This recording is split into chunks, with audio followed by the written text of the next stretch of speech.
Cool, it's working. What is good, y'all?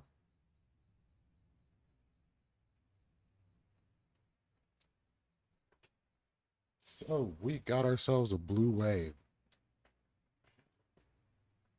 I don't know how to feel about it yet. Waiting for the other shoe to drop. But we have some fun things to do today. Rich should come in at some point. We'll talk about the results of the elections, and then the battle of the Great Schism begins. And as always, started off with some solid JJ. And I don't want to hear anything out of Widas if he happens to be around. I'm doing this because I have to do it.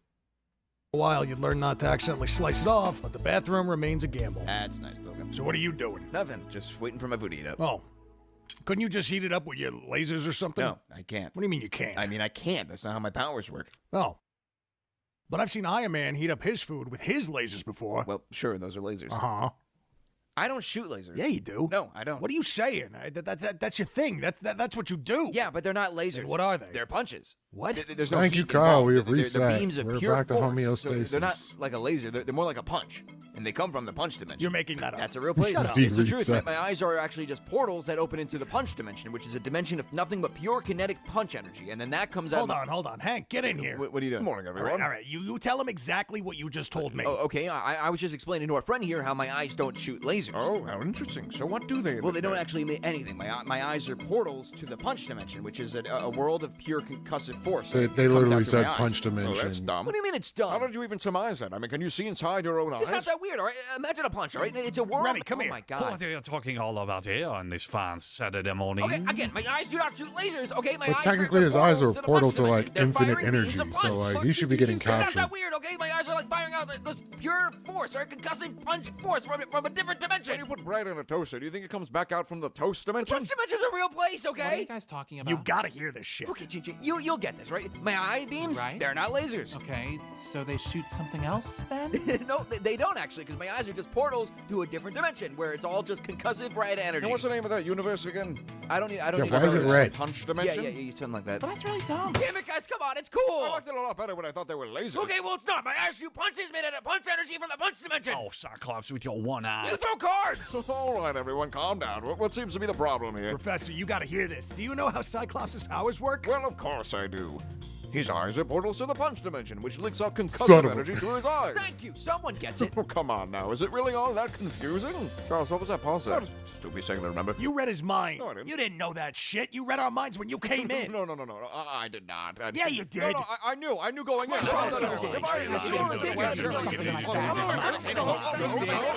No. This Mutant Crusade was brought to you by GamerSupps, and the flavor of the week is blue, because you can't go wrong with It blue. was canon, This whole fucking but video they is based left on it a alone. conversation I had with Hugbees and a friend playing Battlefield 6. They couldn't fucking believe it. This was a real thing. He was meant to like explain how like he just could do it, and he didn't have to like generate it himself. I don't know. It was really dumb, but it happened. I know it's not canon. I know, but it happened. It's a parody. That would be foul. Force him to relive the Holocaust. That would be horrific. That should be how he beats Magneto every time. Last night, various elections swept across America, including in the Big Apple, where political underdog Zoran Mamdani defeated Andrew Cuomo for mayor of New York City, drawing the ire of President Trump among many Democratic and Republican politicians. Your comment is Senator Robert C. Entris. Senator, many are calling Mamdani's populist, strongly left messaging the future of the party. What say you? I say this is a great day for Democrats, well, with all the various elections and so forth. And what about Mayor-elect Mamdani? What about What are your thoughts on his victory? exactly? Based on polling, young Democrats are overwhelmingly enthusiastic about him and his left-leaning policies. Look, the kid is talent, and it's a terribly great that he's having such a devastatingly positive impact on the young, impressionable future of this country. Voters cite his emphasis on affordability as a key reason he won the election. I heard that voters like when you talk about the concept of hope and various hope-related, dream-oriented, hope-related goals. Hope goals. We have hope All right, we'll that check a it future out. is hopeful and hope is hopeful. Senator, are you worried for New York? No.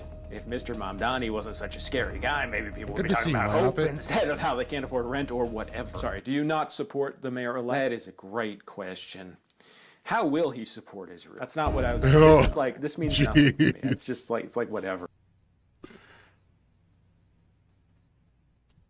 Let's see what Myopic sent me. This is the epic savior. Your X-Men won't be coming to save you now. Oh, Maybe so. I remember but don't this count one me is out a good just one. yet. You don't scare me, Xavier. Do you? No, not this. Not anything but this. That's foul. Don't make me relive this. That's what you mean relive. I believe you put me back in those damn concentration camps. How dare you use those memories against me? Oh, so those are yours. What do you mean? You just showed that to me. A few years ago, I just remember scanning that from somewhere and thinking, wow, that's heavy. Stuck that puppy in my pocket and just kept it in the reserves for emergencies like this. Wait, so you didn't just pull my memories of the Holocaust from my head. You just had that entire thing on standby? Pretty much. The fuck is wrong with you? You were trying to kill me! You've been using my memories of the Holocaust as a weapon! How many other people have you done this to? Alright, I think I just need to calm down, take a breath. You made me relive the entirety of the Holocaust! Like I was actually there! Oh, how would you know that? Because I was actually there! Well, that's just an unfortunate coincidence. What coincidence, sir? My memory! Well, hey, look, it worked, didn't it? Because you made me relive the Holocaust! Yeah, I feel like you're downplaying the effectiveness of this. Let me show you. Xavier, the hell's going on in here? Holocaust! Fucking Holocaust! Hey, is everything... 1941! See, come on, it's pretty effective. You sick fuck, Charles. Professor, is everything all right? What's going on? Huh? For some reason, it's not working on you, Scott. What, the Holocaust thing? No, it worked. I saw it. You did? Yeah. That's it? That's all What's you're wrong saying? with you? Like just brushing off someone implanting the entire experience of the Holocaust survivor in your brain? Well, come on, man. I knew it wasn't real. Oh, so he's done this to you before? No, I didn't know you could do that. What did you know was not real? The visions of the Holocaust? No, you know. Oh, I don't believe I do. You know. The Holocaust happened, you just saw it. I mean, whatever's going to happen with Mom Donnie in the future is going to be interesting. It's going to be a testament to whatever's going The on vision or the Holocaust? going forward in politics. Nice group of friends you have there, Xavier. Oh, Well, this was a video, I hit him think, with and it another was one. also sponsored by Gamer Subs and the flavor of the week. Zephyr, you here? I want to watch a video, but I need you to be here to crash out for it. Or if Whiteuz is here. Otherwise, I save the video.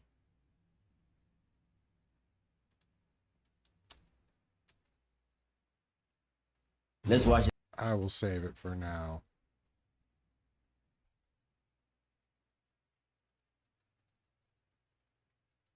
But yeah, the Mom Donnie stuff is pretty crazy. But most people on the left that I hear, like, they say that he's not their candidate, they don't trust him, but at the same time, he's the best alternative going forward. So I'm at least happy they're satisfied at that. Oh, okay. Z's here. Let me pull it up.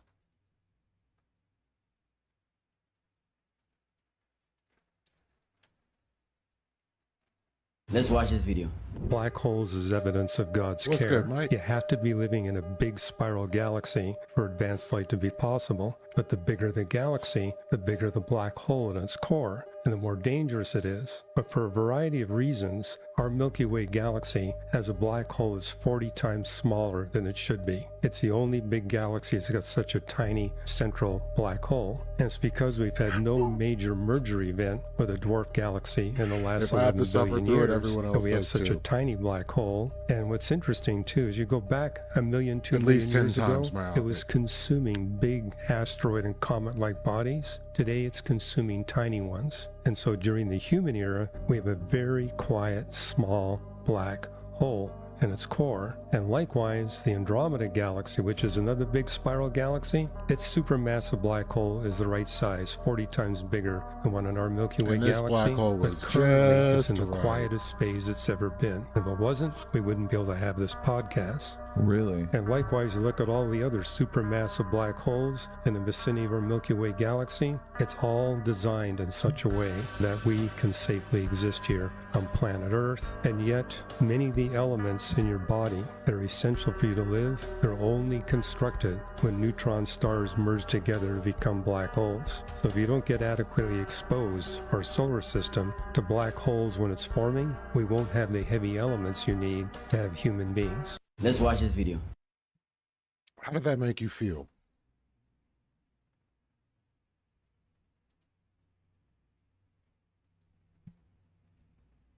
So I thought this was pretty good. I think it's a As a palate change in cleanser. America to most people around the world.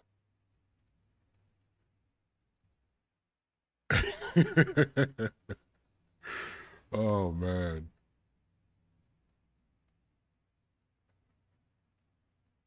Yeah, it's like, how are you supposed to know how big a black hole is supposed to be? Just because you can observe one solar system or a few solar systems that have large black holes doesn't mean every solar system has to have black holes. How many solar systems have we been able to witness?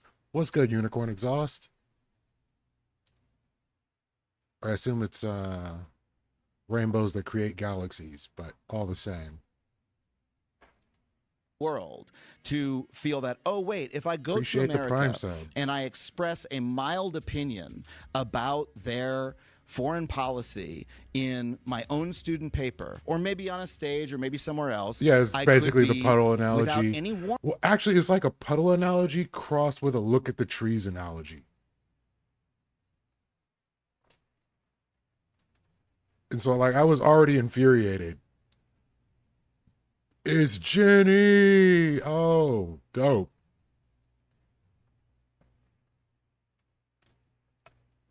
Glad you made it, Jenny. warning Divine to me, creation thing, yeah. accosted by 6 people on the street, thrown into a van, and taken out of the country. Oh, come on, right? accosted. Oh, let me finish. Don't go the I think that's a strain. I think that's a new idea for a lot of people that America is that type of country. I think that Donald Trump's purpose is to turn America into that type of country. Jenny's been quiet lately. I think She's that been that's busy. bad. I think it makes the country smaller. I think it makes the country worse. I think it's a violation of most of the values that I grew up with as an American, and that's my view of what's happening in the country. Now, if you want to say, hey, I don't like free speech for foreign nationals who are in the country who express mild opinions about other countries' foreign wars, then that's your prerogative. It's a big difference between us that you don't like free speech in that way. I mean, that's loaded language, right? Is it loaded? Yeah, all the language you're using is pretty loaded. Well, you keep using adjectives to describe things to diminish one thing while exacerbate or exaggerate something else. I do use the English language to express my thoughts and opinions. On Tim Pool's show, comedian Adam Conover performed rather brilliantly. No, Jenny has taste. She wouldn't do I don't that. like the idea that people come to this country and then try and tell us how to do how to live our lives. You're not for free speech. Oh, I understand. right on. I think American citizens have self-determination and sovereignty, and I will say this even of the Canadians who keep coming here and they keep getting involved in our You have to politics. fill us I'm in on friends this with some of thing. them, but I think it's fair to say that there is an issue with Canadians, largely conservatives, who I come to missed this the show you country did. and then start advocating for conservative values in a country Forget they're what not was from. going on. I think people Canada are is a helping me bordering out, nation with a setting largely things up at the overlapping apartment. culture. Is a morally different question, but still applies in much the same way principally. So I do There we take go, issue with Jimmy. foreigners coming to my country. It's a nice white country, so we like it. Canada's they call it what, the most multicultural country in the world, I think. So this is a country where if you're from another country and you're in America, don't say anything about our politics, or you could be forcibly removed from the country. You're comfortable with America being that kind of country. Marginally. That's something that's Marginally. That's a value of yours. Those are your values. See, you're doing it again. No, I didn't say it was a I'm value trying. of mine. No, I'm trying to understand what you actually believe.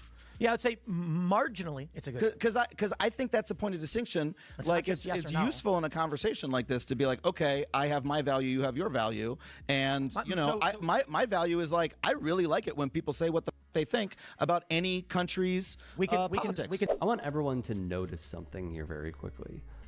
Poole is too cowardly to admit that he does not actually value constitutionally protected free speech because he is in favor of not having it whole and complete. Okay? Yeah, He would Adam try, is and this more theme, effective than he would people try give him to credit wiggle for. out of it over and over again. I think I said I'd like to 6, see 7 more times. of them.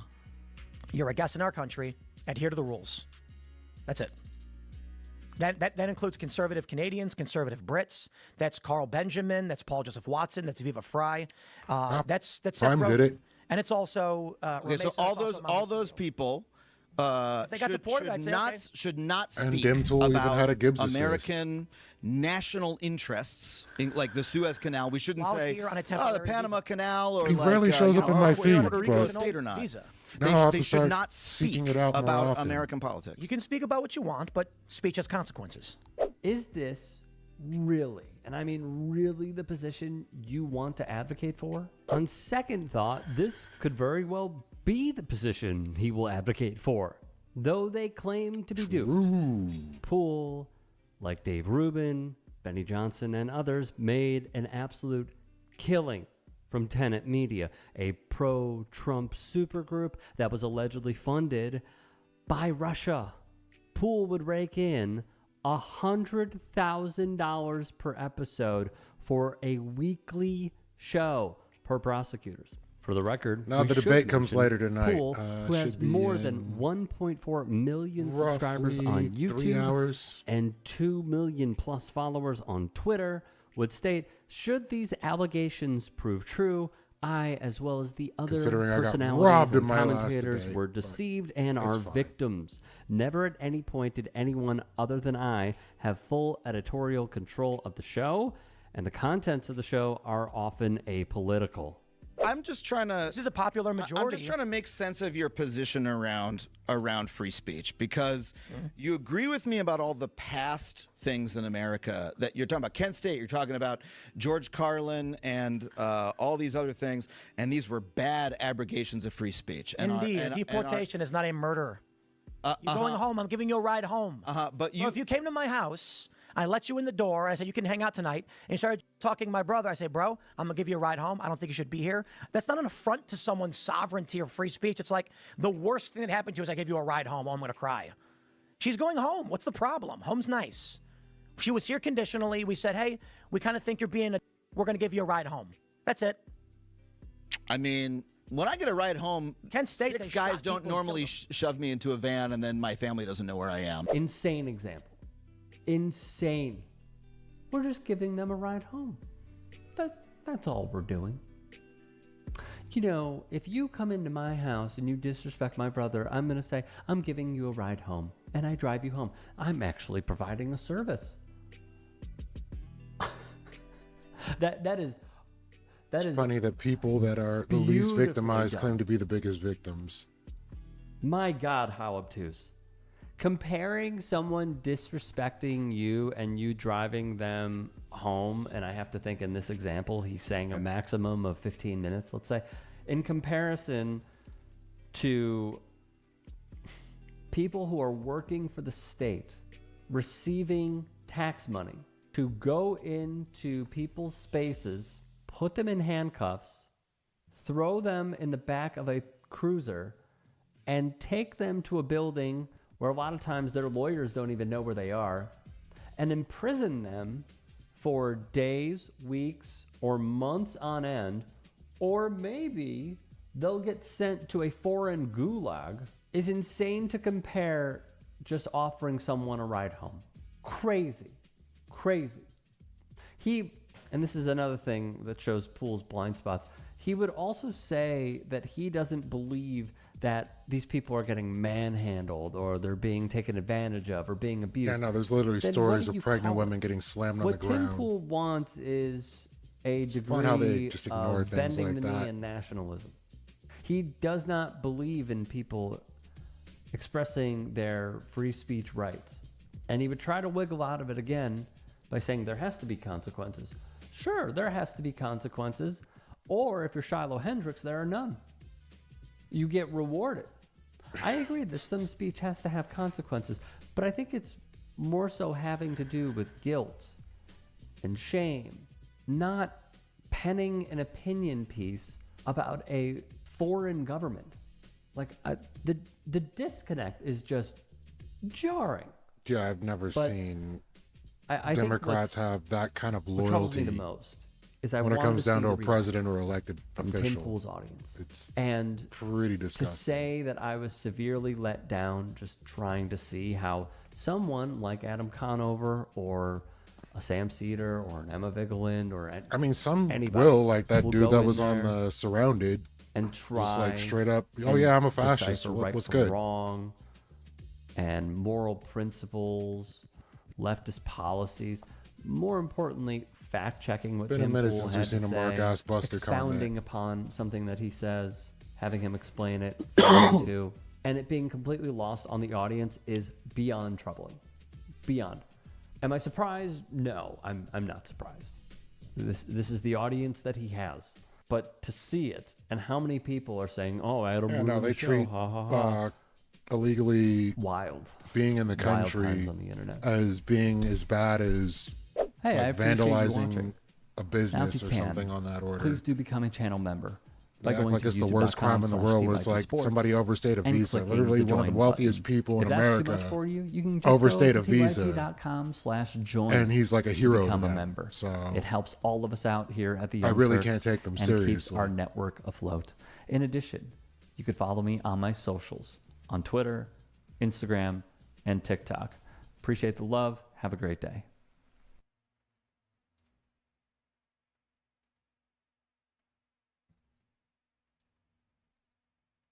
All right, no word from Rich just yet. So here's some fun news. Trump considers a national emergency over state elections.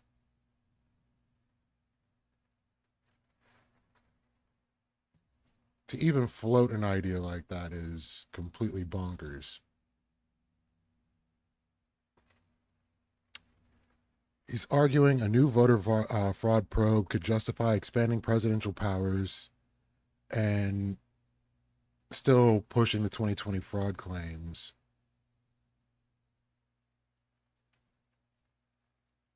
Let's see, what else is there?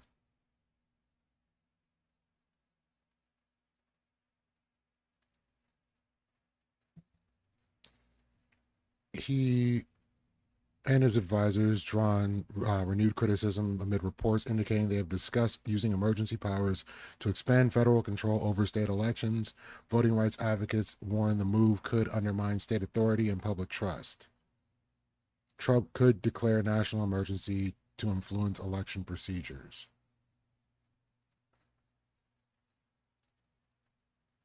I can't wrap my head around these things.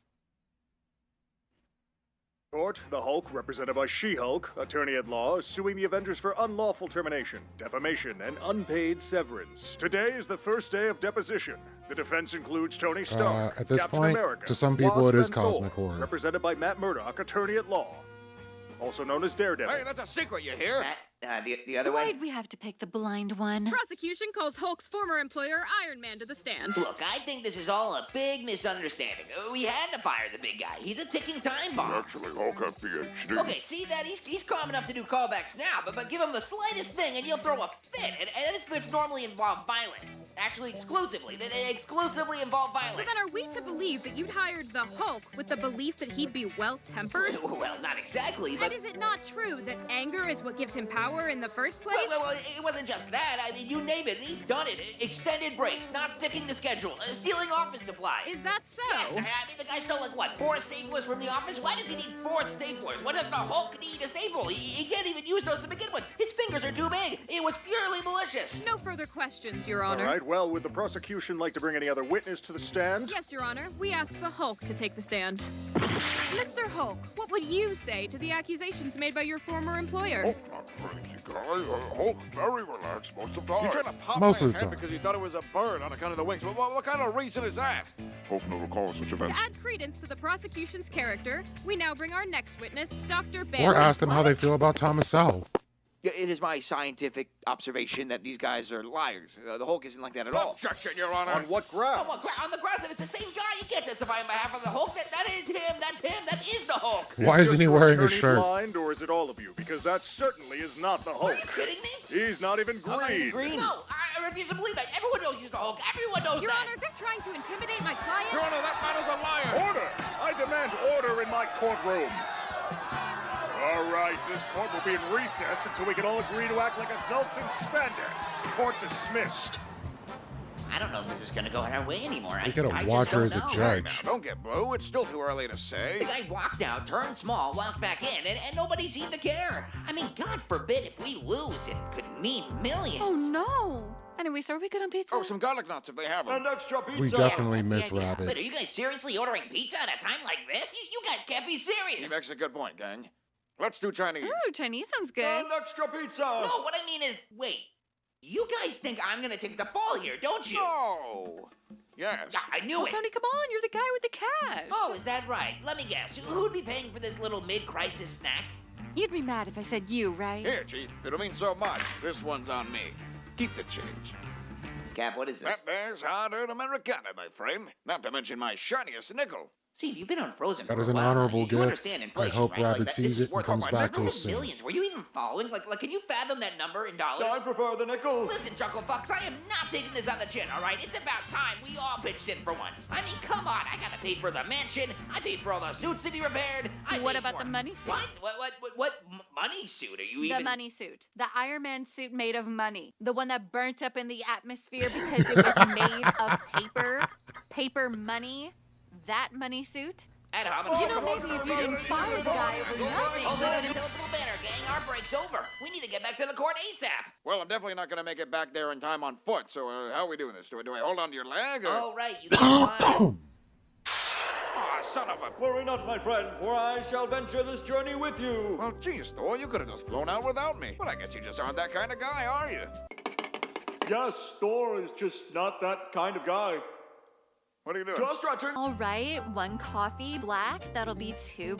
Ah, but Avengers discount. I'm sorry, sir, but as I explained, you being an Avenger doesn't constitute any sort of military discount. But I'm green. Nor you being green. Oh, what kind of sense? Glad to hear. This is ridiculous. Put a slice of ham on a penny, they call it a Tuesday. I'll never get that time back.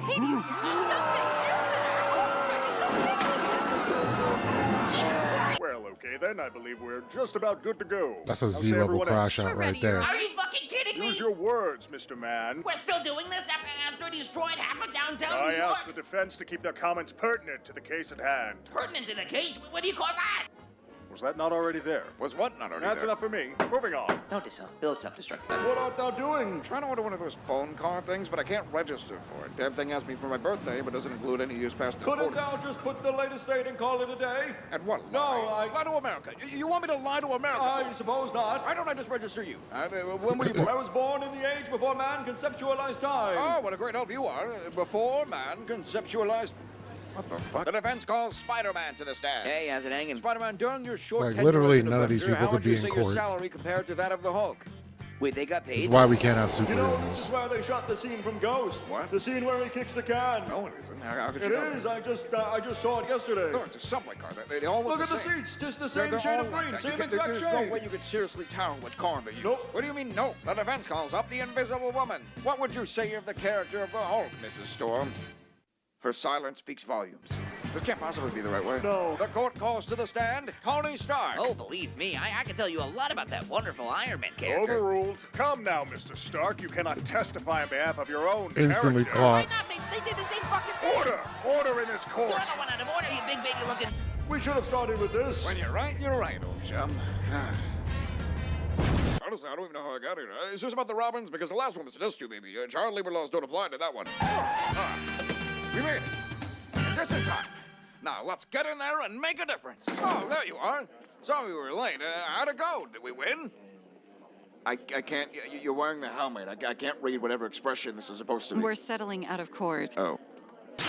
Probably a good It move. really was her. All right. I mean, this isn't so bad, right? I mean, what can he really expect from us? Janet, we're superheroes. We fly and shoot lightning. He can literally ask for anything. Well, if he asks for my shield, that's not happening. No go, friends. You're giving him that fucking shield. Excuse me. All right, let's Let's relax. have you give him that shield. I'll give him whatever it is he needs, but in equal shares with the rest of you. If that means a shield, your hammer, or your wings, or are those wings? They're like jets. Hulk cleaning up in Oh, court. shall not bestow with anything this unlowly mortal. Oh, you must go. You're a god with a pension, Sparky. Who pays for that, huh? Maybe if you didn't fire the guy over nothing, we wouldn't be here. Oh, look who decided to be part of the team. You weren't even there. Yes, I was. I was just really small. I do that. Door goes bullshit. You know, Wouldn't you lot stop to breathe for a second and look at what's happening? I mean, come on now. Where does this get us? Boss, when we removed the Hulk from the Avengers, maybe we overlooked some consequences, but we made that decision as a team. And as a team, we stick together through thick and thin. Well, men, we're in the I don't thick know. of I'd be it. more Whatever it afraid that he would costs just for us, wreck the keep it place. one A piece. big I green pay rage Stone monster getting Gillespie, 'cause I fired. know regardless of what we all may say in the heat of the moment, you all would do the same. So, am I right? When you're right, you're right. Sure have a way with words, Blue. Aye, for whatever happens today, I hope to see you all in the great halls of Valhalla. Well, it's a legal proceeding. It's not to the death, but good spirit, though. Well said, Cap. Whoa, what the fuck? Where'd you come from? Well, I was here the whole time. I was just really small.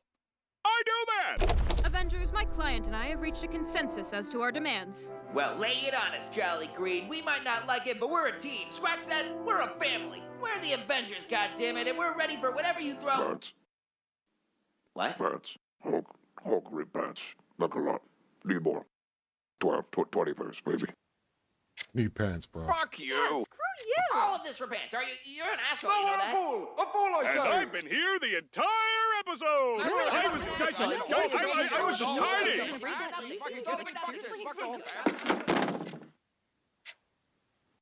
million, I won $1 million. God damn it, what did he ask for? Was it pants? It was fucking pants, wasn't it? It was pants. Hey boys and girls, thanks for watching. This is probably one of the biggest productions we've ever had so far. I want to give a really big thanks to Ross and his team over at Inflammation for doing the editing. If it weren't for them, this whole video just would not exist. I want to thank Voiceover Requiem and Miles from My Gums Are Bleeding for being part of the writing team. And finally, the voice actors, which included Voiceover Requiem, but there was also Jaded Lane, Manda Bear VA, and Chris Voiceman. If you guys like this longer form kind of video, let me know in the comments below. I'd really appreciate it. If this is something you guys want to see more of, then we'll get to work on it. If not, then I'm sorry. We'll go back to the 3-minute format, Steve. I'm sorry, Steve. I know you told me not to do it, but I wanted to try something different, Steve. I'm sorry. So, in recent news, there was no rap. I can't talk about in the top song 40 today, though I would love to, and eventually I will. Eventually, I will. What we do need to talk. And there being no rap in the top 40 was due to just watch the Coneheads. Really, just gonna get me demonic. Like, yeah, no, the video would get scrubbed immediately. So with no rap being in the top 40, a lot of people are saying it's because they just randomly changed the criteria. And like, what I really think it is they're kind of making way for AI generated music to start taking over a lot of things. We recently had, I think the first AI artist hit the top 40 not that long ago. So yeah, this has been really interesting to see. We don't need to talk about it, but I want to talk about it. Is this news, quote unquote news, that there's no rap songs on the Billboard I don't know why the delay is like that. Top 40 for the first time since 1990. So, I want us to take a look at this. This is an article. I can remove my video game, on the website called Billboard.com. Then you can't see me losing. With a headline that says no rap songs are on the Billboard's Hot 100's top 40 for the first time since 1990. As one long-running hip-hop smash goes recurrent on Which will be here in about a half hour. Remember or that so. later. Goes recurrent. The Hot 100's top 40 does not You have a boast good one, Myopic. a single rap song, ending a streak that's lasted over 35 years. Rich should be here in a half hour. We'll talk about the. And then you have. No, Rich is going to be here in Kendrick about a half Lasseter hour. here. Let's And read through this. With and then Kendrick we'll talk Lamar, about this is his 13-week Billboard current results of the elections, because I also want to talk about Hot Prop 100 50 as #1 well. Luther falling off the Bring back Hot disco. 100, What? dated October 25th. There were officially no rap songs in the chart's top 40 last week. Yeah, And this Myopic, is was there an remember, update this to is that a story? headline and an article on Billboard.com about what's happening on the Billboard charts. Good call, good call. The highest ranking rap song, defined as a song deemed eligible for charting on Billboard's Hot Rap Songs listing on the October 25th Hot 100, was YoungBoy's Shot Callin' at number 44, Cardi B's Safe, and Big X the Plug's Hell at Night featuring Ella Langley. I haven't heard any also of these ranked in the songs. 40s, numbers 48 and 49 respectively. So they're in the top 100, they're just under 40. And so Billboard is reporting that there's no rap songs in the top 40 on the Billboard charts on a website called Billboard.com that is controlled by the self-same entity. These three songs that they did list, for instance, that are on the top 100. YoungBoy's Shot Callin', Cardi B's Safe, Big X the Plug's Hell at Night. I will tell you, What I would have Rumble never Rap sound like? heard either of those three songs. I cannot speak to whether they are good or bad. I can tell That's you that what I've I was never heard thinking, them. Kyle. I'm curious if anybody Sounds in like the it chat would be has ass, heard but either of those three songs. I can't even think of what the genre would be a cross of. Shot Calling by Youngboy. Safe by Cardi B. And Hell at Night by Big X the Plug. Okay. I think that's important too.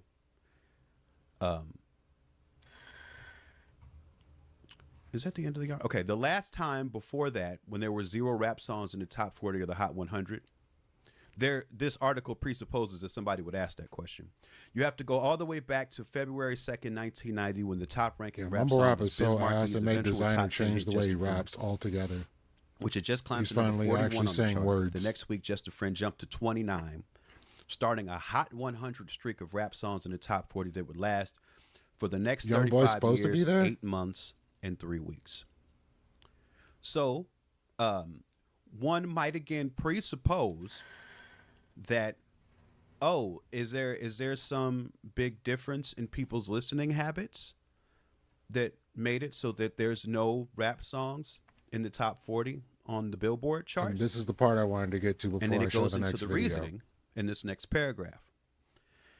Recent rule changes to Billboard's Hot 100 methodology did play a part in the streak coming to an end.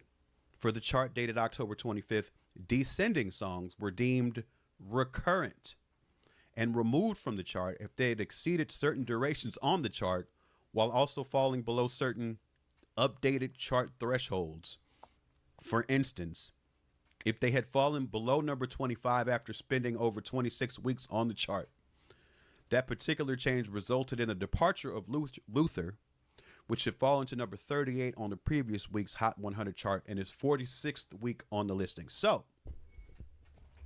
Billboard is reporting in this article on Billboard.com that recent changes to Billboard methodology in terms of how they put things on the charts or take them off has made it so there's no rap songs in the top 40 on the Billboard charts. Now, I'd have a bunch of questions here. I'd have a lot of questions here. First of all, well, this isn't a question. This is more of a statement. I don't think any of this shit's important at all. No, definitely not. Now, important. within that, within the unimportance of this,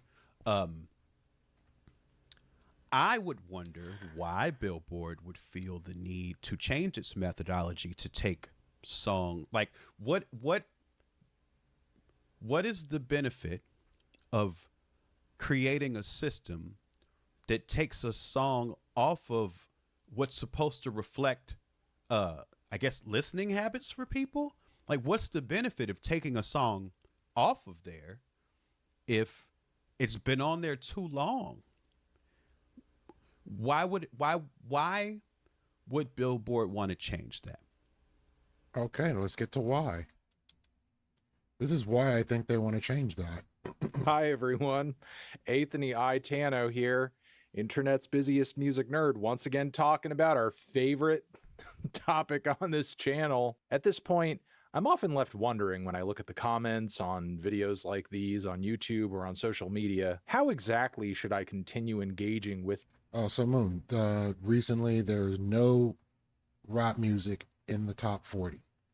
And this is partially caused due to them changing the criteria that they judge what makes the top 40 by. And one of the criteria that was changed is if it's been on the chart too long or if it's not hitting certain criteria, which hasn't been spoken about. And I think this is the real reason. It's the AI topic, because for sure there are a lot of responses that are like, oh, Anthony, just like ignore it and don't talk about it, and you're making the problem worse by talking about it. I do sort of get that sentiment to a degree. I mean, as of this moment, the AI generated rock band, the Velvet Sundown, is sitting at around like 200,000 monthly Spotify listeners, a number that was much higher when there were headlines galore. Hey, look what I can do. Band and the waves they were making. Thank you, Zephyr. And Taylor Swift, I think, is the top 2 two hype songs seems to to the have top died 40. down since. But this next artist who I'm talking about in this video, Xania Monet, has not been discussed nearly as much, even by me, outside of an offhanded reference in a jokey AI tier list video that we did. And Xania's profile and audience seems to have grown so much larger than that of the Velvet Sundowns, with only a fraction of the debate around what she does. I mean, the most fervor I saw around this AI thing's music was off of some headlines about allegedly a multi-million-dollar deal. So honestly, this whole Xania thing has been growing much more covertly underneath the floorboards of the music industry like a termite infestation or some mold. Because again, not only are we seeing, honestly, some really impressive monthly listener numbers on platforms like Spotify, but also Xania has multiple songs that have gained many more streams than that of some of the most popular Velvet Sundown songs. Currently, this Xania thing has an Instagram page with over 100,000 followers, which I know and I understand all of the theories around like very well dead may hate internet. AI. And sure, it is true that like some of the comments under these posts look kind of generic and botted, just random hearts and stuff like that. But by that same token, there are also many interactions under these posts that like, honest to God, look real. Amazing lyrics, amazing voice, showing the one true God loving your songs. They are just mad because they don't do it like this. This is how the music industry should be, focusing on the talent and always praising God. Music is music. If it touches your soul and the lyrics resonate with you, it's music. There's no difference between a writer having a singer sing their song or a writer having AI sing it. Haters gonna hate, but this is talent. And you got to keep in mind, like, while this is going on, all the music that is in the top 40 more than likely has bot hits and other things that are pushing up their numbers. So to have AI music having bot hits to artificially inflate their numbers while they're at it, we're never going to get anything in the mainstream that's actually good music. Wife loves your songs. What is talent? I don't know. Who the fuck knows? These comments could be fake as hell. All of this could just be one huge fucking massive psyop, but what's not helping is that the music industry more or less seems to be like all fine with this. Because the reason Xania Monet has been such a topic of discussion over if they this can past replace a weekend person is in this because machine, the they song will How Was replace I a Supposed to person. Know has apparently been doing some numbers on the Billboard Adult R&B chart on the radio. Honest to God, the song is getting fucking radio play. So not only is the song charting, but Billboard as well is posting articles about the song charting, which are like not really negative or, you know, shocked in tone. Like they more or less seem fine with this whole thing, despite the fact that Billboard has changed the rules around like how things chart and what numbers are necessary to chart and how exactly they calculate all this shit. Like they could easily you say, can only hope, hey, you know what? Maybe we shouldn't let AI artists chart or totally generated AI slop chart, be it through radio, sales, whatever. They could be doing that. They could actually be making that decision right now. They're not like a governing fucking body. They don't have to wait for like, you know, someone in the House to write up a bill and they all vote on it. They can make this decision today and they're not making it because they're like, you know what? No, let this slop rot the Billboard charts and basically replace as many artists as it can and make artistry and popularity basically. Why you got a D&D on streaming night? What are you talking about, Hammer? By the way, glad to see you. Pointless. And what's funny is that this is not even the first time this Xania Monet AI thing has charted, because apparently this project nailed down exactly, Kyle. gospel It is the songs music placement industry with doing the this. track Let Go, Let God. Really? An AI gospel track? I don't know if this needs to be spelled out. AI but gospel track. It's AI. What the fuck does it know about God? What does it know about spirituality or sinning or temptation or belief in a higher power? It's AI. It doesn't believe in anything. Why are you letting a robot tell you about how much it loves God? Like an AI pop song, I guess, is one thing. Oh, it's summer I got broke up with, what a bummer, or whatever generic live, laugh, love shit these AI models generate. AI slop pop wallpaper isn't great, but it's one thing. It's another to basically have the Suno AI bot tell us about heaven, about how sad and in emotional. I mean, I kind of believe you, Zephyr. I think it'll be before then. It'll be when people's jobs start getting taken over, and they're going to blame India for it. I'm just warning you right now, hunker down, set aside some gold, get a stash box, do a John Wick thing, and, you know, put it in the floorboards. They're going to be blaming India for this. Pain it is, tell us about its soul, or tell us about how much it misses its dead loved ones, and doing it in a way that is meant to replace actual R&B and gospel artists. And I don't care how much the people who support this bullshit say, oh, that's not what this is for, that's not the point. Even this AI thing's name reads like a ripoff of Victoria Monet. And look, it does seem to be working in terms of like convincing some listeners. And most likely whatever playlisting this song is seeing, people aren't being told that it's AI there too. Like, this shit is not being adequately labeled. And given the typical history of how AI music has gone hand in hand with, like, you know, botting and fake streams and like, who knows how much of these tracks algorithmically are being shoved down people's throats because of that. Now, for a second here, I thought it would make sense to kind of give you guys a little bit of background on this AI music project, because there has been a lot of theorizing that this like merely exists as some kind of like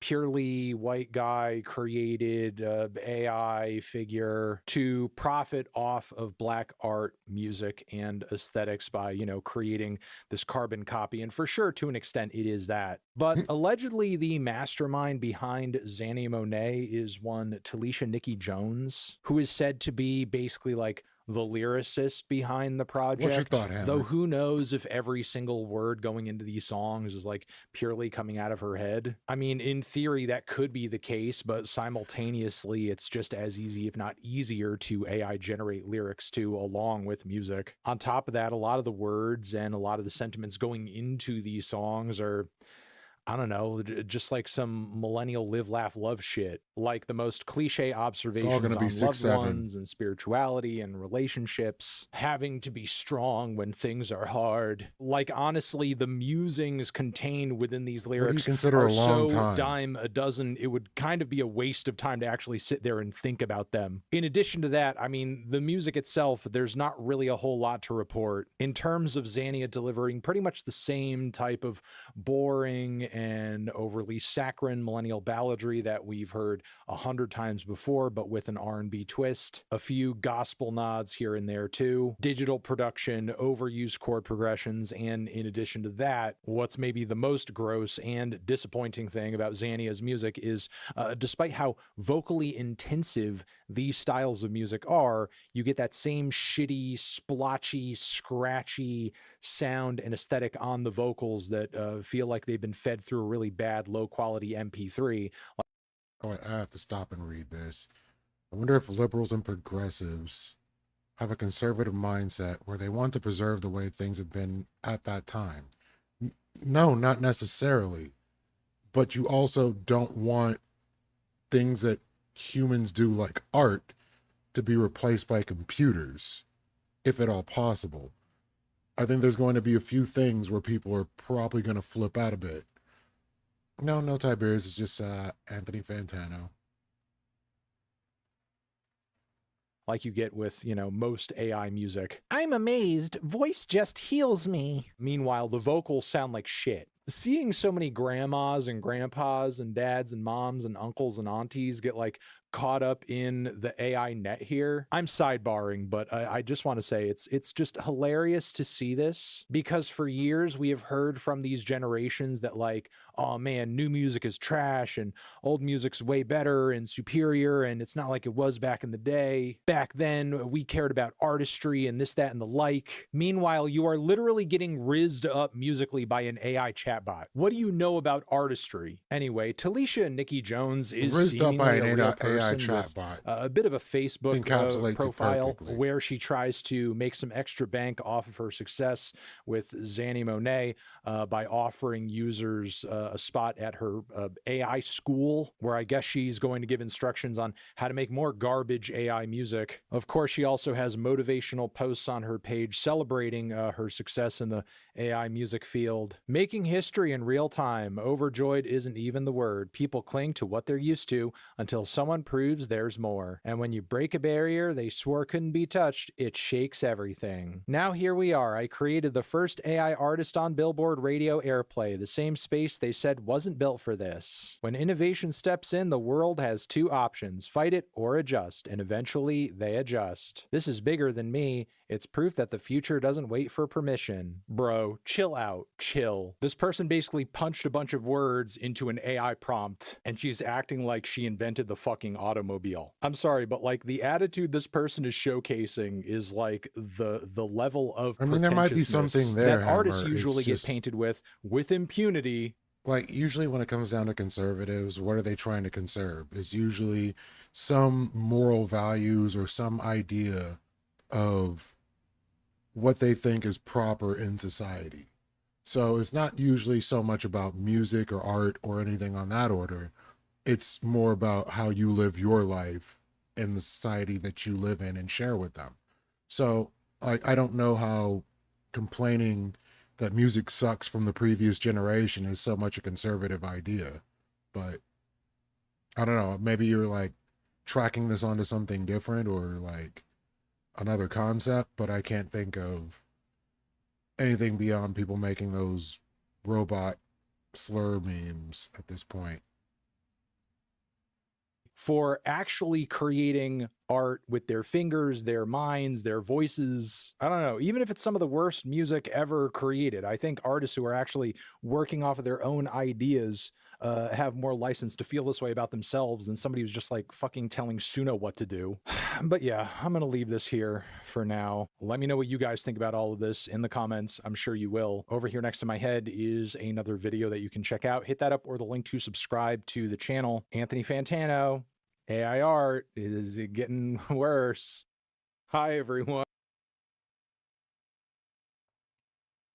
Conserving the good old days is no longer the ideal of conservatives anymore. Oh, and then you're just gonna say that and leave. Okay, I see what you did there.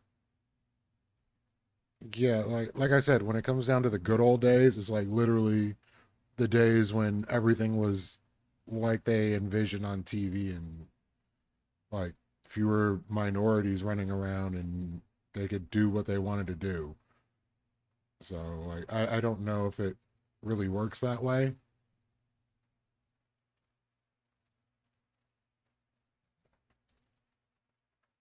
Like when you ask them when was America great kind of situation is usually where you get the answers to these kind of things. Oh, I can finally get to some of the Stream React stuff that I've been holding on to for a bit and meaning to watch. Hey, Stabby. Love your stuff. Just calling for a Rich should voice be of here any reason minute. here. So- I've been dating a girl for about 7 years now. We've been dating Not since every college. human's I'm well-being, 27 Hank. I'm now. certain And people's she's well-being. great. Like, yeah, I want to spend the rest of my life with her. She's, hot, fit, super ambitious for a woman. It's a diabolical pig. But recently I got a Holy fuck! I can't wait to see where this one When goes. she makes apple pie, she does that little lattice shape with the top. She doesn't just go open. She doesn't just crumble it. She really does the braid, the really nice Her braid. idea of ambition is she wants to have all the Maybelline lipstick shades. Okay. super ambitious for a woman. She But never looks at the recently milkman I in the brought eye. up, marriage, and she was a little hesitant, and I was not expecting that at all. We've been dating for 7 years. We're very serious. We trust each other with everything. And when I I've asked never her why seen it, she was really. hesitant, she was like, "Well, you kind of just need to be growing up a little bit more than you are right now. Oh, wow. And I said, well, what do you mean? And it turns out that, well, I guess I need to preface that I'm kind of a nerd. I play a lot of World of Warcraft. I love, Crunchyroll. I'm just really tuned into anime, all that good stuff. Everything but the World of Warcraft sounds pretty And nice. she thought I was going to get over that stuff, I guess. Word for word, she said, I thought that those were just college things. Oh, wow. And that You gotta love triggered the me. patience of but, a woman waiting again, a full doctorate degree for this guy to give up his interest. When are the gay Japanese cartoons going to end? Watch The Sopranos. You can't turn a troll to a housewife. That's what we're doing here. Okay. And that triggered me. But, again, I love her. It sounds like the dude that got dumped over Pokemon Pokemon cards. Get rid of those things in my life. But where That's I huge. draw the line is my Warhammer 40K collection. Oh, I've no, spent not the hours Warhammer. on hours painting this collection. I've spent over thousands of dollars, on this collection, and this is one of the things that she just doesn't want around the house. And, I kind of get it, right? Like, at some point, we just need to be tuned in with reality, I guess. But, I don't really want just some vanilla, everyday suburban home without a Warhammer 40K set, Doom posters around the wall. I think this is kind of who I am. So I'm kind of at a conundrum here. And I could really, use your opinion on, do I get rid of my girlfriend or do I get rid of my Do I Warhammer get 40K rid of my collection? girlfriend or my Awesome 40K? question, man. Thank you for putting it in These are those the real terms. questions. You make a Yes, good point, hide Mike, where it's like, she's hide your waiting interest for like him a- to like an become adult. a different person. Totally. We need to learn to I stuff think- our feelings he's already and our shown, in wants my and opinion, he needs showed deep down. he's kind of taking the correct tact where it's like compromise, right? Totally, yeah. Like, he's like, look, there's certain things I get. I'll get rid of these things, but this really matters to me. Now, there might be a further compromise where you can maybe have even a little more of Average your Twitch nerd ball shit. caller, Like, man. this is a classic. I mean, it's not classic. It's actually it's a new generation's version of this. But this is why the concept of the man cave was created. It's not sports because you're a fucking dork. You know what I mean? It's not like cool recliners to smoke cigars on. It's fucking ergonomic chairs to paint fucking king orc crowns, right? But you should be able to have your own little spot. I mean, where Ancom, you that's do what gay I get shit from away it, from but away from your wife. Apparently that's not how it and works. so maybe that's it. Maybe that's like, because here's the other thing, dude. Whether it was Warhammer 40K or whether it's just like having an old shitty furniture or posters, it's like, you guys know when you're in a fucking relationship with a woman, you're not decorating the way you would if you were fucking living with your bros. Right. They get to decorate. Yeah. They are the ones who care way more about what they look, for the most part. We're generalizing here, but with this guy for sure, he would fucking have a beanbag chair in the middle of his fucking living room. Yeah. He would have just desks that he could game from all over in every room. But like, that's also compromise of like, and that's also part of the problem of being in one relationship from the time you're fucking 20. Yeah. He hasn't seen that this is kind of what relationships are. Well, You Rich said he's do going to have be a half like, hour longer. You so. know, you do kind of have. There's certain things you have to give Less in on, and you have to, politics, and more it's Kung Fu more important Joe. to certain people. So You're going to have to use negotiation, not war. This Cold War can't go You know how much hot. those 40K figures are worth? I mean, deals. I think I don't know why I'm reacting so harsh to her, like not liking the things he likes. Yeah. But I do think that there's something to say about, also there are other people out there that might like exactly who you are. Sure, that's and, a good like, are point. super I into mean, you. someone might like you, that's a but, very fair point. Yeah. Like, it depends Until you find what's someone, important to you, because like there sometimes better that'll hide be that too stuff. much, right? Yeah. I kind of don't want to end up with someone that loves all the same shit I do. Totally. You know what I mean? I like someone that balances me out. Like, I don't need to. At the same time, it would be kind of cool. I guess it just matters on the person, right? Yeah. It could My work wife either way. doesn't like most things that bring me joy. Yeah. She's Yeah. cool about keeping them in the house because they make me Yeti. happy. Right. And it's also like I'm the person that she loves. Yeah, So if I'm yeah. happy, that benefits her as well. Well, so that don't get rid of your that war call habit. is diabolical. I also think it goes both ways, right? They both don't really understand how relationships Totally. work because they've been together since college, Mhm. and she's not really.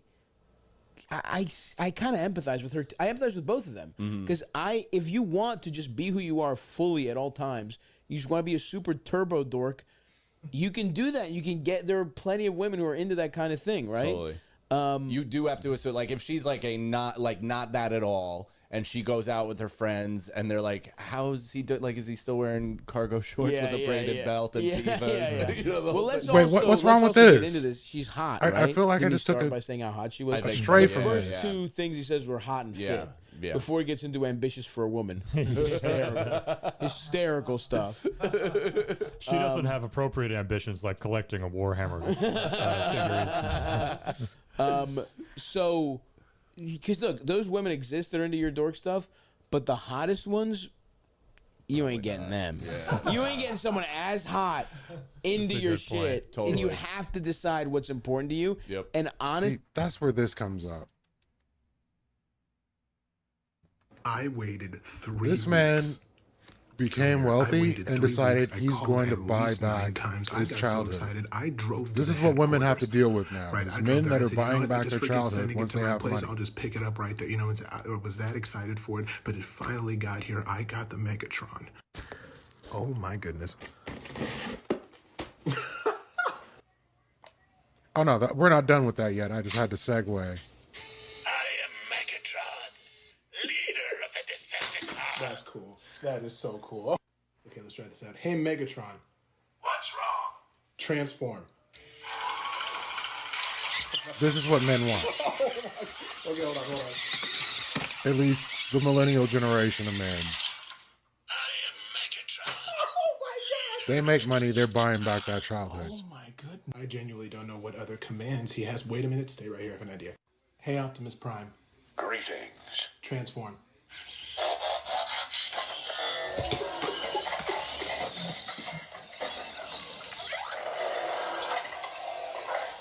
Oh, that is so cool. Yes, we are broken. That's why we have to buy back our childhoods. Elite Optimus Prime, flagship limited edition Megatron, both the original voices. I won't be available for at least 2 weeks because of this. I am so happy.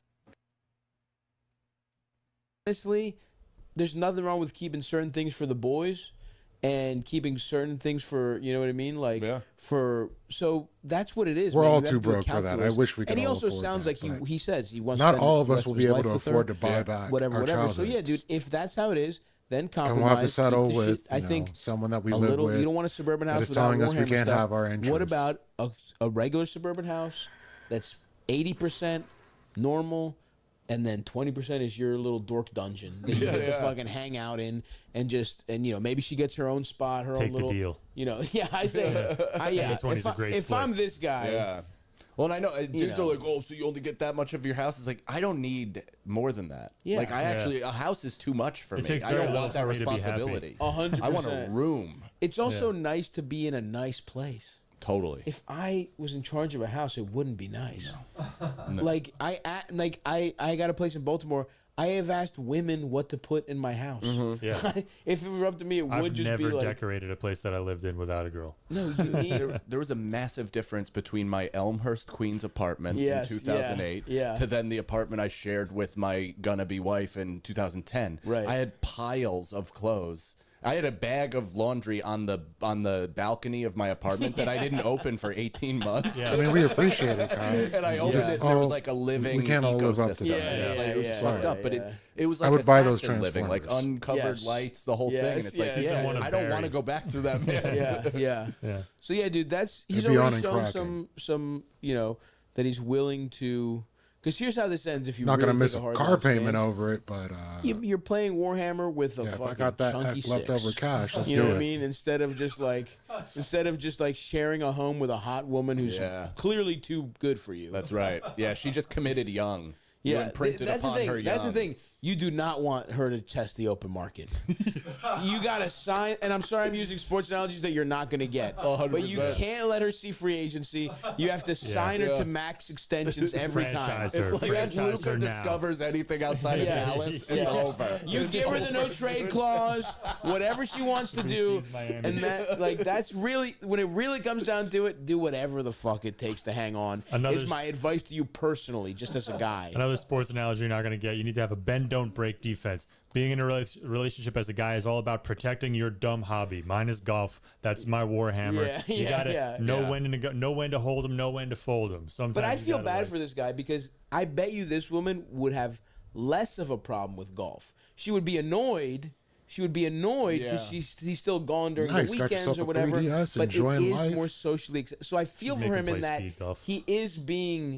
he's being persecuted for being a dork, but that's a good sign. That means, again, you got a hotter woman than you have any right to be. The fact that she doesn't respect you fundamentally means this is a keeper. A woman who accepts you, you don't want.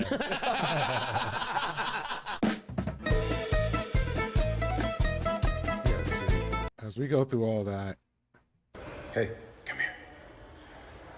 Wait, I did it too close. Wait, back up. You gotta press the button to do that. How do you do that? It's right next to you. Just pull it's not. Pull the thumb back. Pull my thumb back.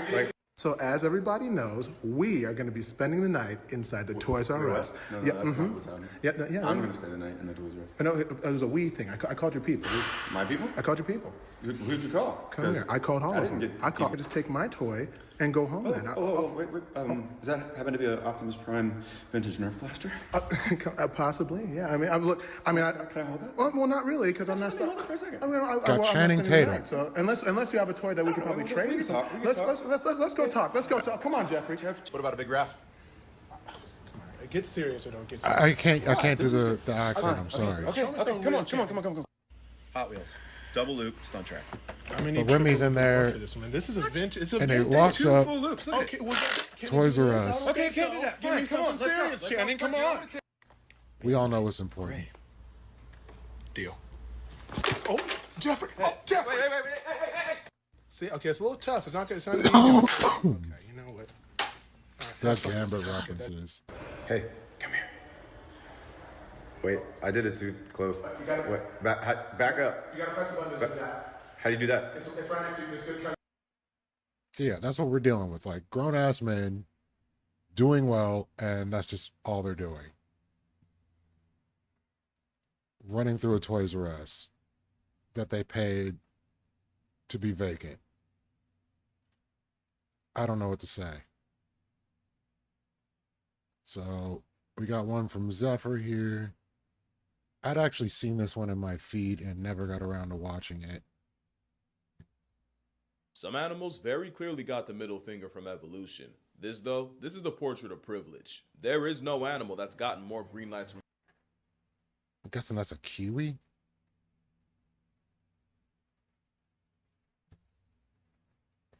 This is the portrait of privilege. There is no animal that's gotten more green lights from God than a bulletproof, sawtoothed, predatory sledgehammer with hyperintelligence, hardcore prowess, more proof and that, the ability to cryo-sleep like Captain America. There can't possibly be a god, because that is not intelligent design. Brumation's pretty much hibernation for reptiles. Basically a built-in power save mode for animals that already don't use much of it. But it means this is an apex predator that can survive a fate with Elsa, because gators and the like can survive a winter in a frozen pond by turning their metabolism all the way down, where they'll just stick their snouts above water and leave the rest under the ice where it's actually warmer until fate decides to defrost them. Mind you, Brumation's not sleep, and gators will move around on we're not days allowed to when watch it's warmer, educational but it things also around means here? This ill-mannered iceberg can probably sense you walking past it. Thanks It was to another definitely a kiwi. superpower we'll get into later, because you're gonna learn that not only is the mame gecko the most disrespectful addition to the food web, it is humanity's greatest predator. And whatever Oppenheimer felt when Hiroshima got hit with a massacre mushroom isn't even 1% of the regret felt by whoever unleashed an armor-plated equalizer onto Earth. But real quick, I'm gonna be saying crocodiles for most of this video, but a lot of this applies to crocodilians as a concept. I cannot express how much every part of a crocodile's body is designed to author your obituary, and that includes its walnut-sized brain. Because crocodiles are intelligent on a level that should deeply disturb you. Both mugger crocodiles and American alligators will lure birds in by using sticks and twigs as bait. Wait, how do they get the sticks and twigs? That would already be bad enough, without the implication. The implication is that Satan's Snaggletooth stapler is able to take seasonality into account, since they're aware enough to pull this in the middle of nesting season. They're To like certain Batman people, with yes, it is reptiles, also except they've had cosmic 100 horror. million years to plot. Another revelation is that the dinosaur time left behind will hunt as a pack, with scientists watching a group of crocs swimming in a circle around a shoal of fish, making the circle tighter and tighter until the fish were forced into a bait ball, just for the chompy boys to take turns cutting across the center of the circle to get their share of fish. There's another example where a massive saltwater crocodile scared a pig into running into a lagoon, where it was immediately jumped by two smaller crocs waiting. Now the implication there is somehow the giant salty knew exactly what direction to force the pig. Crocs have been doing this, it's just as expert Vladimir Dene will Why tell are they you, so it's sneaky? incredibly difficult to study an animal that does its damage in the water. Because if you're in the water studying hunting crocodiles, chances are they're also studying you, and their thesis statement is your headstone engravement. Vlad has put in over 3,000 hours of watching crocs, and has witnessed things like a stronger, heavier croc driving fish to shore, with smaller, more agile teammates hawking cornered fish. Now you might ask, how do the crocs share their victims? And honestly, that might be more unsettling than how they murk them. Chris Campbell was a contractor for the Okefenokee Wildlife Reserve, which meant over a decade of watching what a neighbor gator is capable On of. top of One day tree he branches? showed up to How did they work even with get there? 60-something gators posted up by the boat docks. What he described were two groups of gators, one in the semicircle formation driving fish to the shallows and using the boats to corner them, and the other group in the background resting, or more like waiting. Because whenever a gator from the hunting party caught a fish, he'd immediately retire to the waiting group, and one of the waiting crocs would sub in and take his place. This went on for hours, until it got hot enough for them to clock out and go their ways. But when Campbell went back the next morning, like clockwork, the morning crush was still there. Crocodiles Same acting time, like same drop bears? place, How does same this work? agenda. That's a level of teamwork and foresight most people aren't willing to accept from a prehistoric snap trap. But your ignorance ain't bliss, in fact it's what sustains them. In many spots in Africa and Australia, people are warned never to get water from the same place more than once, and definitely not past twice. It's because crocodiles will memorize patterns and clock your daily routine, and getting too predictable around a professional camper means the croc will take note, just to ambush you the next chance they get, and they'll use very little energy to do it. It's also why studying them is like edging death. Choose the same spots repeatedly, and at best, the croc notices and avoids you with no regard for your research. And at worst, Senor Snappy studies your habits enough to put a halo around your head. That's a real PhD, which makes the crocodile a gift-wrapped FU to any creature of habit, and why the most dangerous kind of croc is actually an investigator. But if you watch this video, you could be the smartest thing missing a spine. You'll still be a living doormat if you don't have the hardware to back it up. And no animal has more disrespectful hardware than a motion-activated bear trap. I mean, that's pretty much what they are. They're motion-activated bear traps with legs that spin. Crocodile is the most physically unfair predator on Earth because virtually every body part has been expressly designed to flatline you.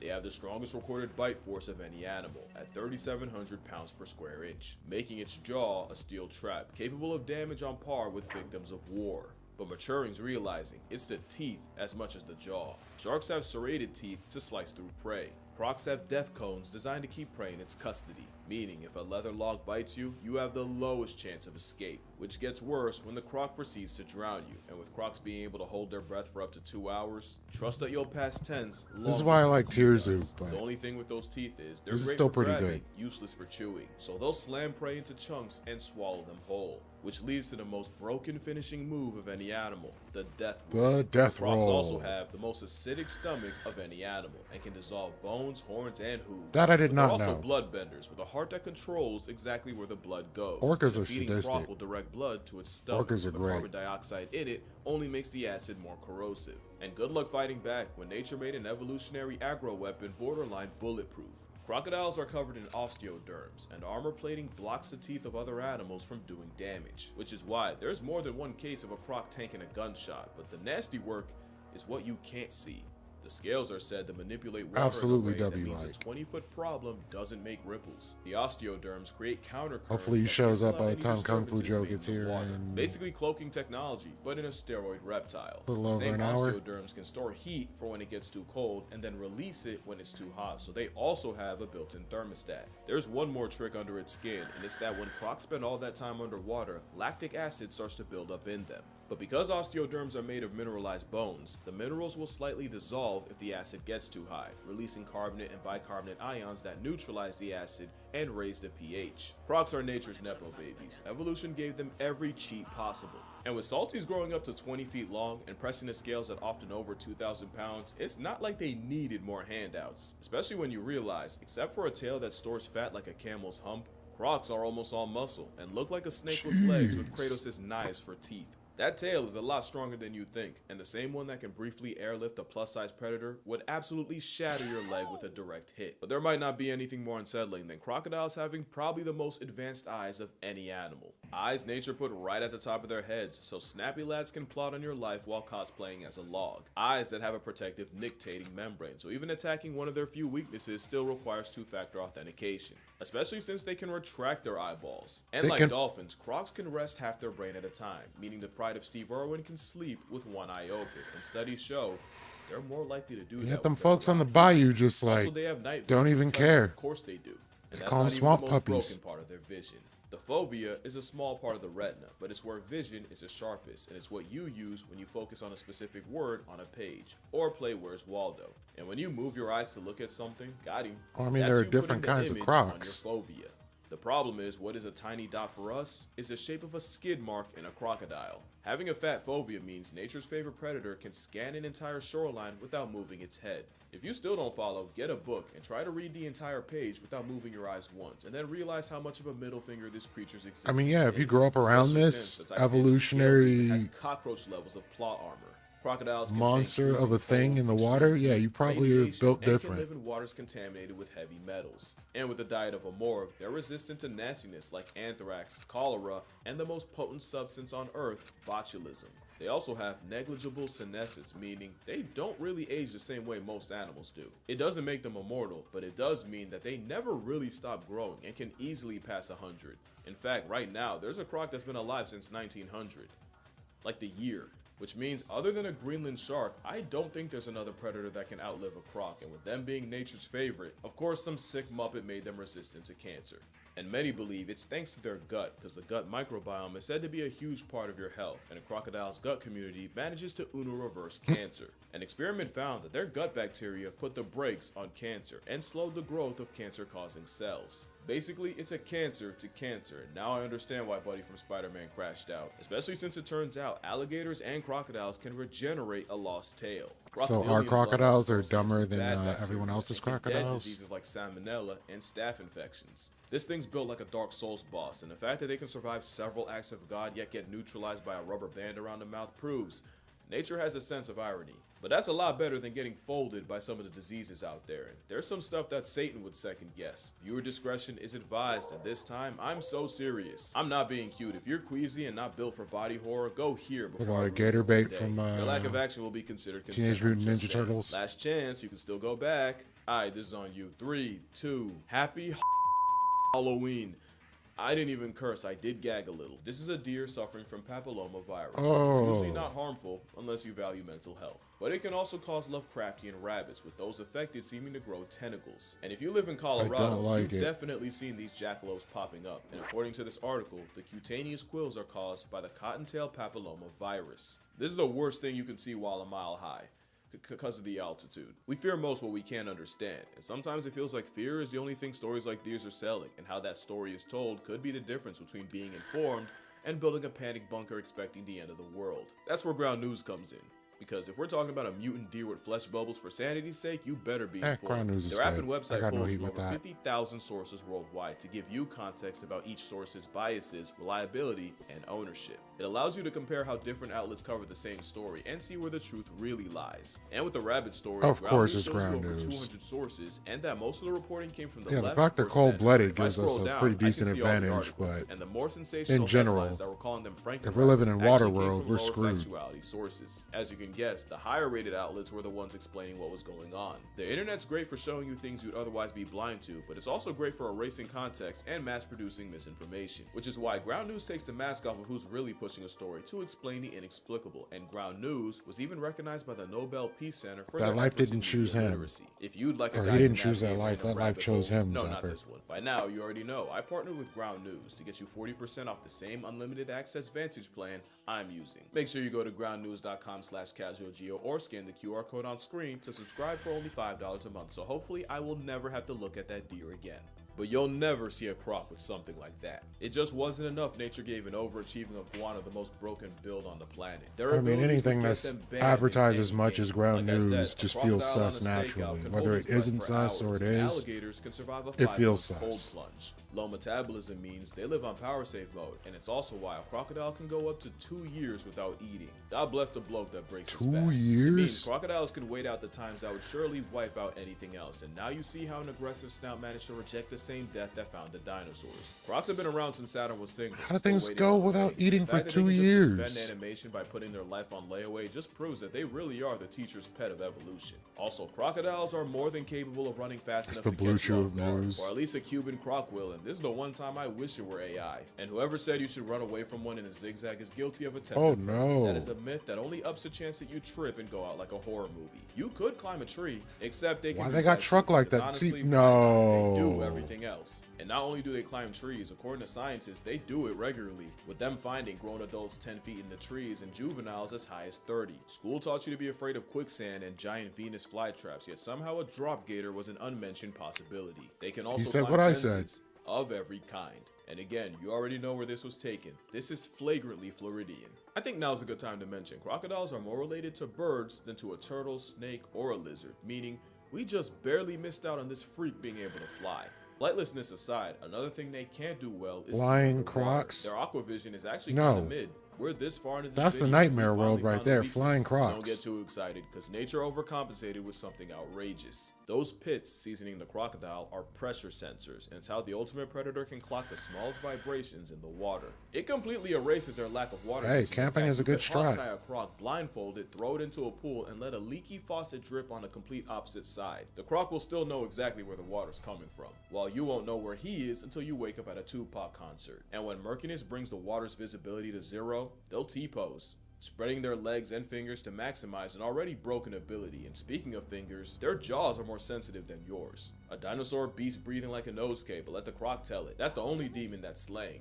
And I don't know if I said this already, but let's not just walk past the fact that they can regenerate their tails like a starfish's arm. But the thing is, bears are berserker builds on steroids, cats are four-legged fur ninjas, and orcas are the most cerebral serial murkers on the planet. What is it about this semi-aquatic bioweapon that makes me confidently call them the scariest predator on Earth? Oh, simple.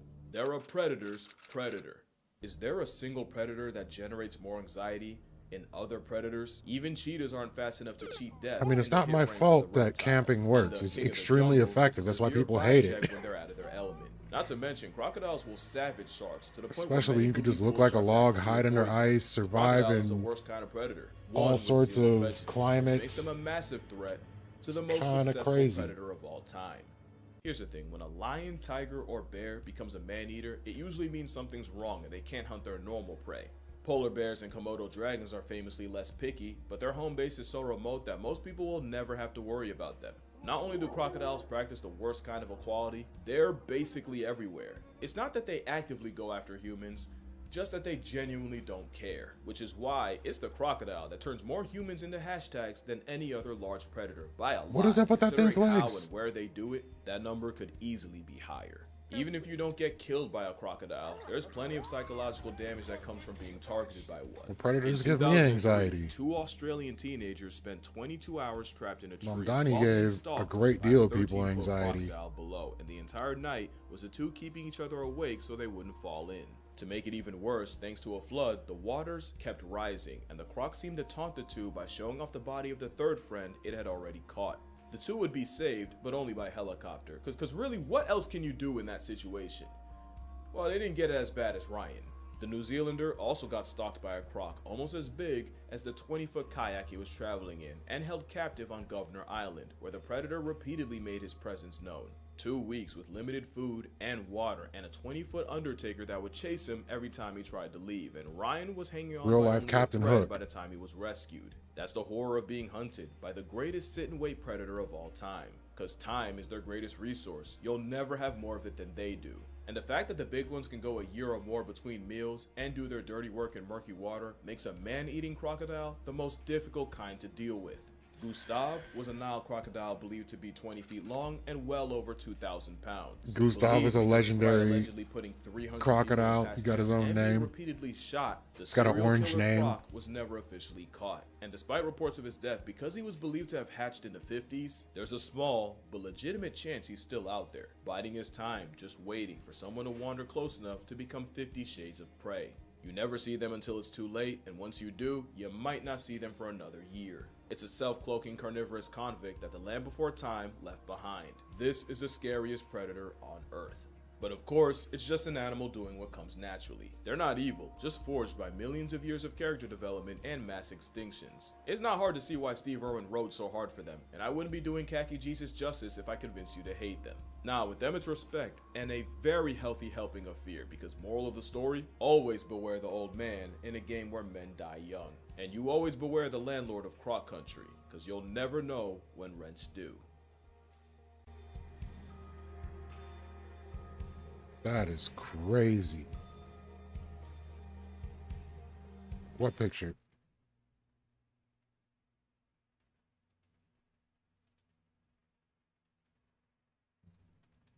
What picture are we talking about? Oh, I missed it, unfortunately. I was setting up for when Rich shows up. But until he gets here,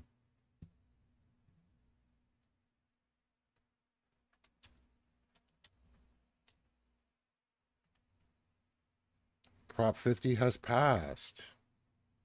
We get to gerrymander up some California now, people. And I don't think they're very happy about it, but that's not really my concern. Let me see if Rich is in. Rich is not in yet. But he's on his way home. Hippos are scary, but they don't seem extremely aggressive. So I'm not quite as worried about a hippo as I am about a croc or an orca, just because they're hateful beasts. Or like any feline predator. Really, hippos are aggressive? Usually I just see them chilling in water with birds on them, mouths wide open, chilling. No problem. Yeah, just I would say just don't go in their territory. You stay away from where they are. They stay away from where you are. Everything's going to be all right.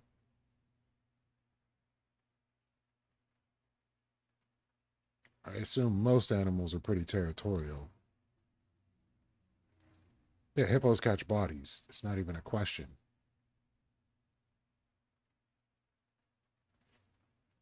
Like, probably one of the most dangerous animals you can run across, but a hippo is way more aggressive than any other animal. Yeah, I would think a rhino is more aggressive than a hippo, and they seem to be pretty chill too. Unless you're going to tell me giraffes are extremely aggressive.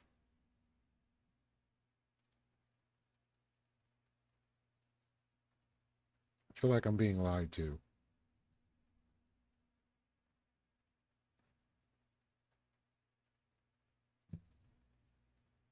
So, Prop 50 is landed and will tilt the state's congressional districts toward Democrats in the 2026 election. Now here comes the scramble, who runs where. Interesting times. Giraffes are racist? Where do you get giraffes are racist? What did the giraffes do this time?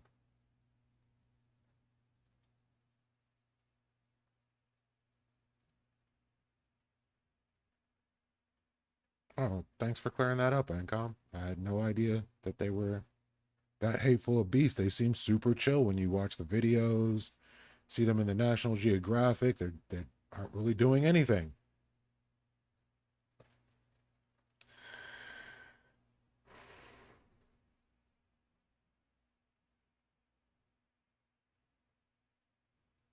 So 3 months ago, conventional wisdom suggests that Gavin Newsom's redistricting plan faced a brutal uphill battle amid an impromptu 10-week campaign sprint. But within minutes after polls closed at 8 p.m. on Tuesday, the Associated Press and national news networks had already proclaimed that Prop 50 would pass handily, with voters agreeing to temporarily suspend California's independently drawn maps and adopt ones gerrymandered in favor of Democrats. Thanks, Texas. You're making us do things we don't want to do. And like, I got into arguments with people because I was not gonna vote because I was busy, but I went ahead and voted anyway. But like, we pretty much only have Prop 50 on the ballot, and I'm like, it's gonna pass. Why am I even worried about it? Yeah, why would you approach a hippo? Give me an answer as to why you approach a hippo. You stay far, far away. You know, wherever the tour guide or whatever is going on, you just stay away from the hippo. It's not that difficult. You can see him from a mile away. Talking about, I'm going to go pet the hippo. No, that's crazy talk.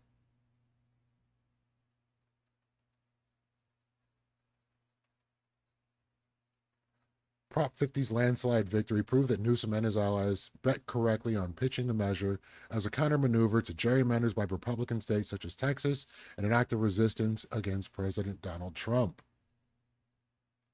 Good times, good times.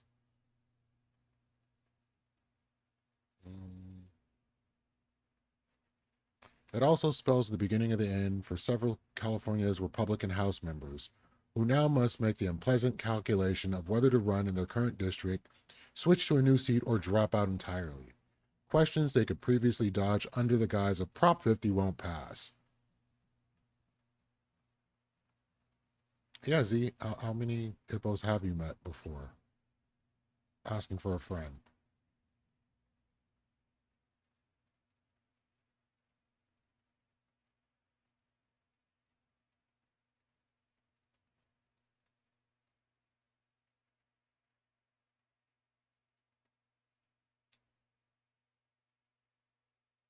What are you doing in the water when there's hippos in the area? Like, these are all questions as to why did you get in the position for the hippo to wreck your face to begin with?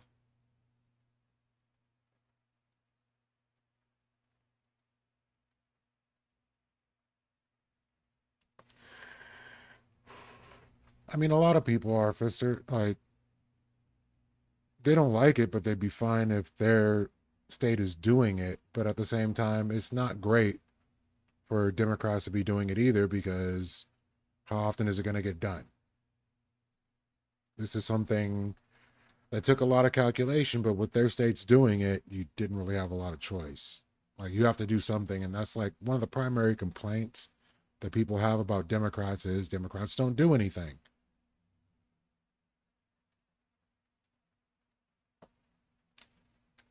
And then when Democrats do something and they're doing too much, like, I don't know where the happy middle ground is for things like this.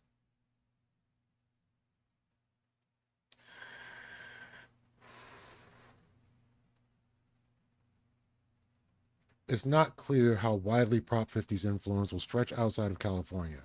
The 5-seat gain for Democrats could offset at least some redistricting efforts in Republican states, although Republicans stand to gain more seats from an all-out redistricting arms race. Then there looms the possibility that the U.S. Supreme Court will outlaw the use of race in the redistricting process, which could give Republicans a major advantage in southern states.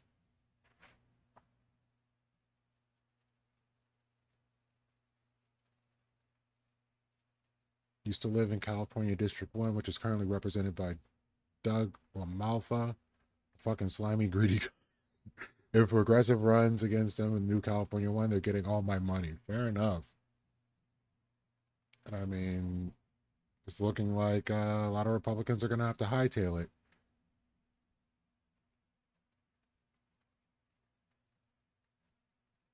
There's a looming possibility that the U.S. Supreme Court will outlaw the use of race in the redistricting process, which could give Republicans a major advantage in southern states. Of course, that's always how it works out. The opponents have haven't given up. Despite losing at the ballot box just over 12 hours after polls closed, California Republicans announced a lawsuit challenging Prop 50 in a Fresno-based federal court on the grounds that it violates the 14th and 15th Amendments by drawing districts that favor Latino voters at the expense of other ethnic racial groups. Now they care about minorities? I mean, they just wanted them gone to begin with. I don't see what they're complaining about. They actually care about what goes on with minorities when it starts affecting them.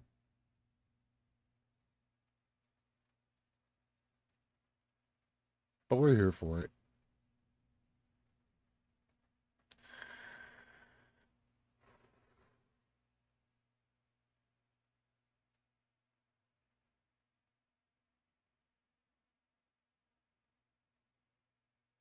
So with that, as all eyes turn to 2026, here are 5 key takeaways from Prop 50 success and what comes next. Democrats leverage Trump and national politics. Newsom repeatedly told Californians that a vote for Prop 50 was a vote against Trump. It worked. I mean, it didn't take much of a sell when it comes down to, hey, what's going to screw over Trump? I'm pretty sure a lot of people are going to be about it. Droves of Democratic voters who were hungry to do something meaningful to fight back against what they perceived as an all-out control of the Trump administration weighed in on a single ballot issue measure. With thousands of outstanding ballots still to count, the measure was leading by a 64% to 36% margin Wednesday. Secretary of State Shirley Weber said there was a huge turnout in person Tuesday night, with long lines wrapping around buildings at many polling sites.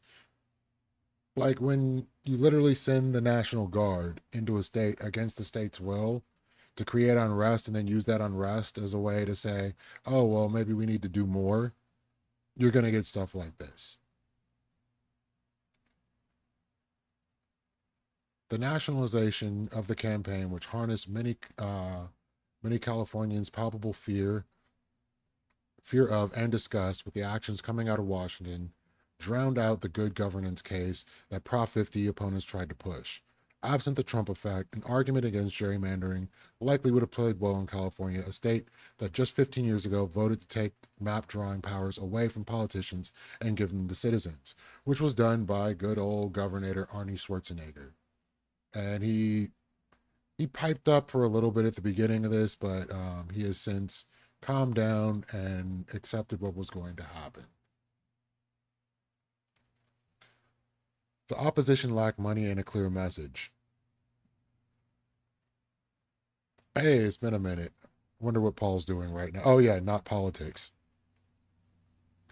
While the Yes campaign focused on antagonizing Trump, the opposition steered clear of the president and settled instead on a California-focused good governance message that avoided national politics altogether. To Kathy Abernathy, a Bakersfield-based Republican political operative and longtime mentor of former Speaker Kevin McCarthy, that was a big mistake. The word was, well, don't make it about Trump, Abernathy said. Why in the world aren't we making it all about Trump, she added. Trump didn't even campaign here for president and got 40% of the vote. Nasty work.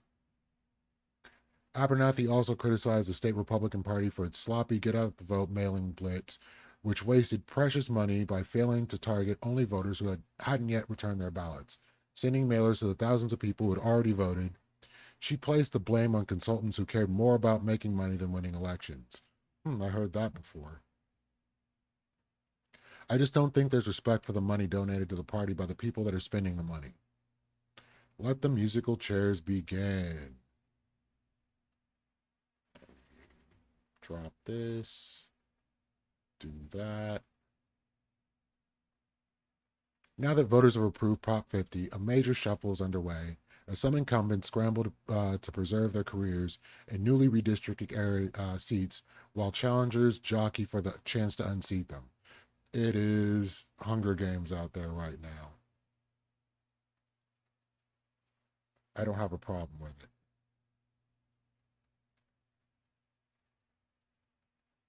Five congressional Republicans in California, Reps Doug LaMalfa, Kevin Kiley, David Valadao, Ken Calvert, and Darrell Issa face much steeper challenges to retaining their seats.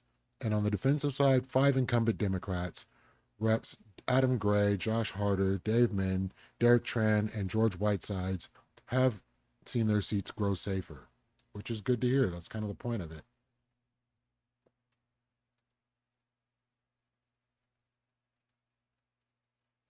Among the incumbents switching districts is Calvert, who for more than 30 years has represented a Riverside County, and Riverside is super red, that was redrawn eastward into Los Angeles County.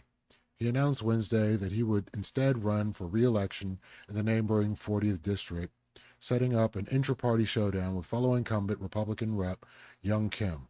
Kim upped the stakes Wednesday by announcing that her campaign had already placed a $3.25 million ad in advance of the June primary election. Oh, so now they are definitely going to have to eat their own in the process of this. Yeah, I already lost this game. I'm not even going to bother. On the Democratic side, Representative Ami Bera announced he would challenge Kiley in the newly gerrymandered 3rd District, which encompasses Sacramento suburbs. That in turn prompted Dr. Richard Pan, a former state senator and a pediatrician who had already declared his candidacy, to relocate to the newly redrawn 6th District to avoid a tough primary battle with a well-known incumbent. Good stuff. Yeah, this is already getting the desired result. Not much I can complain about. It's sad that it had to be this way, but here we are. California Republicans on Wednesday sued to block the Prop 50 map, as they previously did twice unsuccessfully when the proposal was still on its way to the ballot. The suit, funded primarily by the National Republican Congressional Committee, claims the map causes stigmatic and representational injury by placing certain candidates, such as Republican Assemblymember David Tangipa of Fresno, who is Polynesian, into districts drawn with a specific racial or ethnic minority group in mind. They probably shouldn't have done it because Republicans will say bad things about it. Yeah, I know. I mean, that's definitely a good reason not to do something. Oh, wait, no, it isn't. And we think ahead of bad things Republicans will say and not do them. That is the best way to do things going forward. Probably not.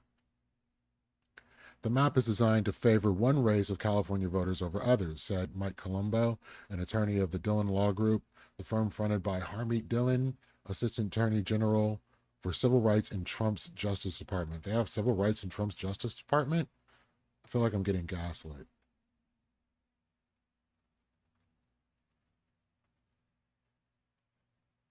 Yeah, no, I'm still reeling from that sentence.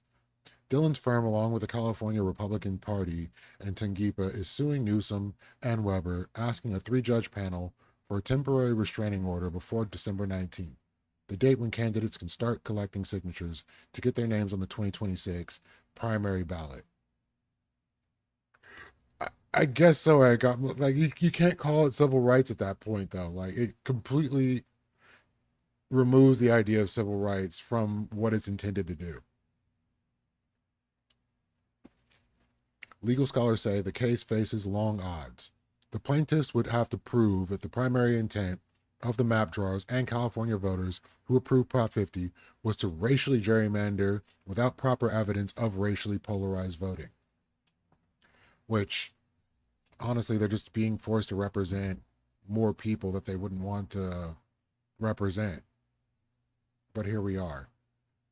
It would be a very hard case to win, said Emily Rong Zhang, an assistant professor of law at the University of California at Berkeley School of Law. But if the Supreme Court changes the law, then the likelihood of success here might be higher. The justices are weighing Louisiana versus Kaye, I'm guessing, on whether to strike down the part of the Voting Rights Act that requires creating districts in which racial and ethnic minorities have a chance to elect a preferred candidate. It's like they did this to themselves. I mean, not wrong, Kyle.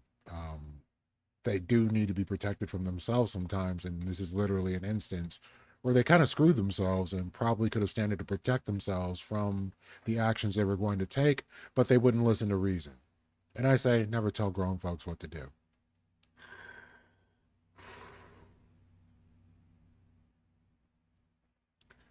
Could render both Prop 50 and the maps drawn by the Independent Redistricting Commission unconstitutional.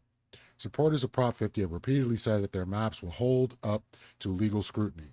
Paul Mitchell, the data consultant whose firm drew the line, said the group, in many cases, hewed closely to configurations proposed by the Citizens Redistricting Commission. Ooh. They're going to have a problem striking this down. An analysis by the Nonpartisan Public Policy Institute found the new maps largely kept communities together, and that's exactly what they don't want. Regardless of how SCOTUS rules, other states are deciding whether to weigh in on the redistricting wars. Republicans in Kansas recently dropped an attempt to redraw their district lines, citing lack of support. And that's the difference here. They want to do it without the support of the people. If the people don't want it, they don't care because they know what they want. When California does it and it's the will of the people, all of a sudden they're trying to strike it down and do lawsuits against it and complain that they're doing the exact same thing that they've been doing. Maryland Governor Wes Moore, a Democrat, announced Wednesday that he was forming a committee to propose new congressional maps to eliminate the state's one safe Republican seat. Ooh. Held by Representative Andy Harris, who leads the ultra-conservative House Freedom Caucus. And that about runs that. And still no Rich. I thought he'd be here around now, but either way, it's funny to see that they shot themselves in the foot this hard and created so much disdain against what the White House was doing in California that it was a landslide victory. And like early polling, like Rich was basically explaining it to me, I want to say a month ago, maybe 3 weeks ago. He was saying the exit polling or the pre-polling results for this particular measure were well above 50%. So it was kind of a landslide and a lock. And when it came down to it, now it's over 64% within the first day. I'm like, it is what it is on that. Again, I don't like to talk slippery slopes or like, in the future, what is going to be done in regards to this. And it's not a permanent measure. So I don't see where they can complain too much, but at the same time, we can't just sit around and do nothing and act like they're going to play fair all the way around. So if Democrats do something slightly dirty, at least they're doing something for once to try to make sure the voice of the state is being heard. Because I'm going to say Republicans are pretty much a minority in California. And Rich just got home, so he should be in here any moment.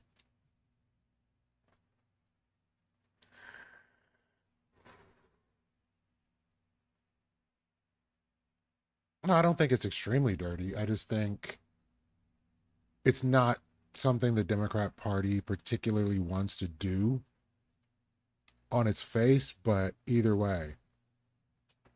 New York City forgot today. It's not 9/11. But it's already been said that they forgot already. Most people weren't even alive. I think most people within voting age weren't even thinking about what was going on 9/11 in regards to what's going on in New York today. And when you're spending thousands of dollars to live in a shoebox, you kind of want somebody that's going to represent you in the areas where it matters and the most currency is being generated.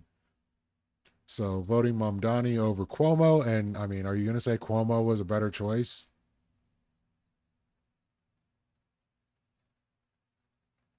I'm hard pressed to find anybody that will say Cuomo was a reasonable idea. I don't even know why he was able to run in the first place.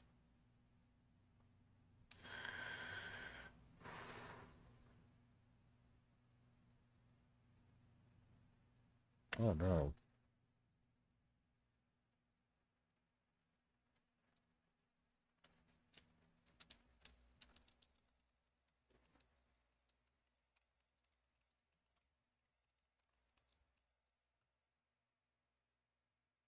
It's like asking which testicle you prefer to be kicked in. Whichever one's smaller and hanging slightly higher. Like, you're gonna get kicked in the testicles either way. You're gonna have to live with the results of whatever's going on. So I prefer whichever one does the least damage is just kind of how it's gonna work out. Like, a lot of people had the reasonable sense to want to vote for Kamala because they just knew whether or not we were getting anything particularly great, Trump is going to be the worst case scenario. And now, of course, there are people that were super accelerationists that said, you know, voting Trump is going to bring a complete end to everything that's going on, and we'll get some sort of reform faster because he's going to just break everything. I think that is a ridiculous way to think about things. Like, why would you want people and their kids to go hungry? Why would you want people to struggle harder than they're already struggling? Why do you want to make the rich richer in the process of hoping it all burns down? Like, it seems extremely myopic.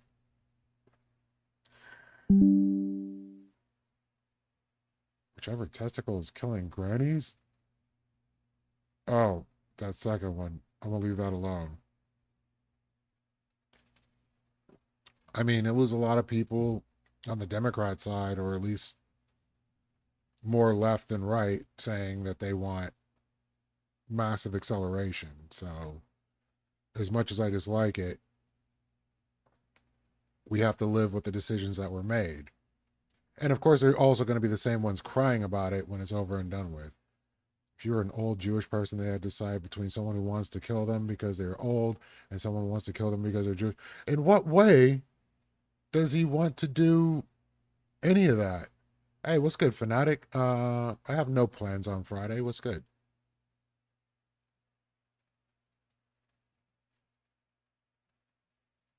Yeah, I'm just going to be kicking it.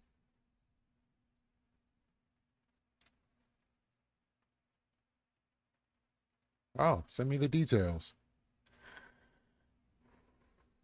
Last one was amazing. It was a nice spot, rooftop, good weather. I wish I could have stayed longer.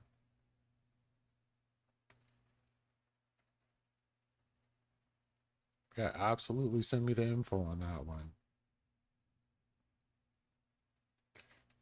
Moon. Dick Cheney is dead, and in about 5 hours, we're going to have to bully some liberal writer in the New York Times for their obituary about politics. Might be divisive, but we should still honor the bravery it took to do war crimes. Ezra Klein, Ann Applebaum, Samantha Power, and Jonathan Chiat, all good contenders. I just know that Matt Iglesias is cooking up an all-time bad take right this minute. That is good.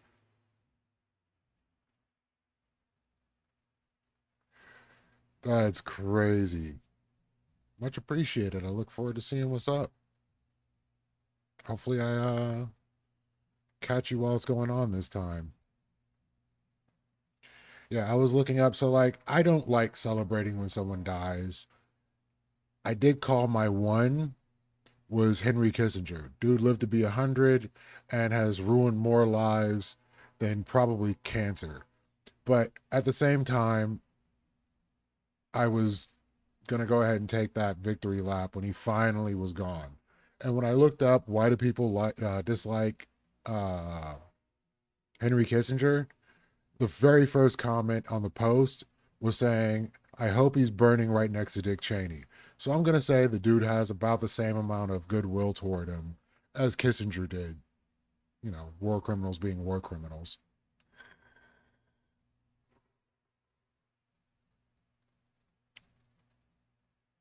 I guess Rich is getting set up. Yeah, Kissinger was literally the devil. And I wish I could find the videos of Little Bush.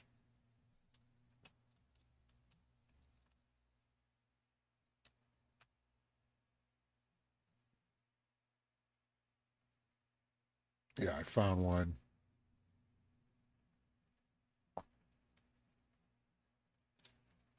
Like, this is how, not long after that administration, We're going to use this machine Dick to test Cheney your was anger levels. Try to think of something that makes you angry. Button fly jeans, fresh baked cookies, We're getting to see World War III, such a savage headline. That is great. Mother's love,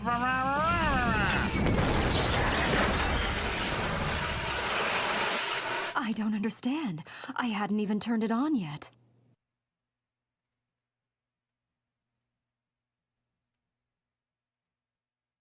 Yeah, that show was funnier than it had any business being, but like that was probably one of the more unpopular in its time administrations we've seen in a very long time until our current situation. I was hoping we would never end up back in this position again, but they just decided to throw it into overdrive.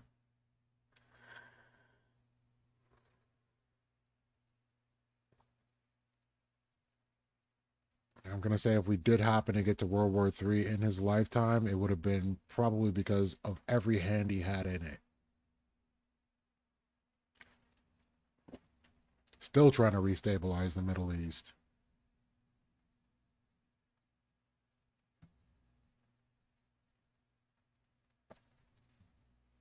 Yeah, this show is so old, it's almost impossible to find clips from it. I was trying to find a GIF, but they literally had like Dick Cheney eating small animals in the show.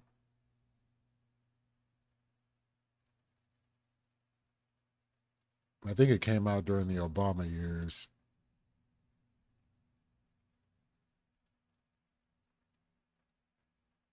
Kissinger's Donzo.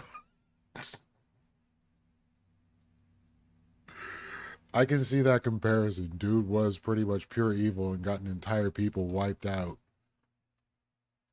Hey, how's it going, Rich? Not bad. How about you? Doing all right. Just started talking about some of the election stuff. Nice. Yeah. What about some of the stuff that most people have not noticed yet? Like Georgia.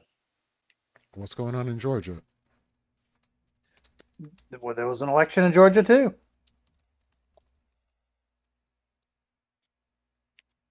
Is there anything I should pull up in regards to the results of that?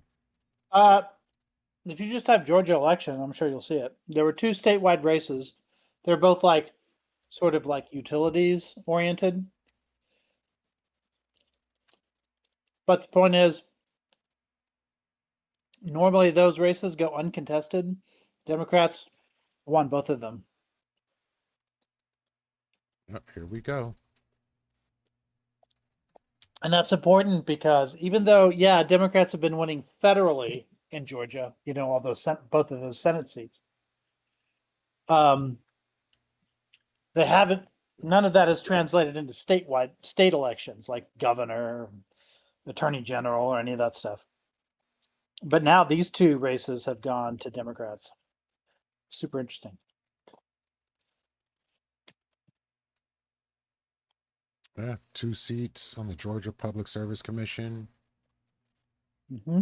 Democrats Peter Hubbard and Alicia Johnson have delivered an upset in Georgia's off-year special election Tuesday, defeating 2 Republican incumbents on the state's Public Service Commission. The double victory marks the first time the Democratic Party has won a statewide constitutional office in Georgia since 2006. It reshapes the political landscape ahead of the pivotal 2026 midterm elections. As of 10:15 p.m., Alicia Johnson led with about 60.5% of the vote, according to unofficial results from the Georgia Secretary of State's website, while Hubbard carried 60.7% of the vote. Ooh, that is a handy victory. Mm-hmm.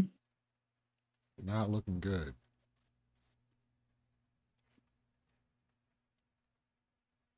And like I said, normally Democrats wouldn't even bother contesting races like that because they would have no chance. But this time they decided there's something in the numbers that just showed them that they did have a chance this time. Yeah, I was talking about Prop 50, and you were giving some of us information about like what the polling was looking like for Prop 50 passing, and I wasn't even sweating it at that point. So people were asking me, "Hey, are you going to vote?" I'm like, I mean, there's only one thing on the ballot, really. I can go vote, but I don't think it's going to change the results. Oh, you shouldn't think like that. You should always vote. I mean, I did once it was over and done with, because if it didn't pass, I'd be feeling some kind of way about it. So I have to go ahead and vote in that instance. Plus, I get 2 hours to vote paid by the job, so that's 2 hours off work. Oh, that's good. Yeah, I had no excuse not to beyond I just didn't feel like going. Yeah. But you never know, man. Sometimes votes get close, Well, I mean, for what you were And telling also, me, I didn't see that one being close. there's always a chance of a polling error. Like, I never rely on polls because they can be wrong sometimes. I mean, even with the, well, yeah, that's fair. It did win, but like by a good margin, but still. Yeah, a larger margin than you were even pointing to at the time when you mentioned it. Right. Yeah, it turns out the polls were wrong, but they were wrong in the other direction. They were underestimating the strength of Democrats, yeah. But and that was an important one. That was probably the race I cared about the most. Because the Republicans are going to gerrymander all throughout the South after they strike down the Voting Rights Act. And so Democrats have got to do something to balance that out. And that's exactly why I don't disagree with the move that the Democrats are making in regards to this, because yeah, sure, of course. Why just sit there and let them gerrymander districts, lose seats, and unilateral disarmament makes no sense. Yeah, that's the Jimmy Carter position from 1979. So, are there any other key takeaways we should be paying attention to? Other races? Well, there's those 3 Supreme Court races in Pennsylvania. Okay. There were 3 retention races. Democrats had to win all 3 in order to protect the court until the end of the decade. And they did. So now the court is 5-2.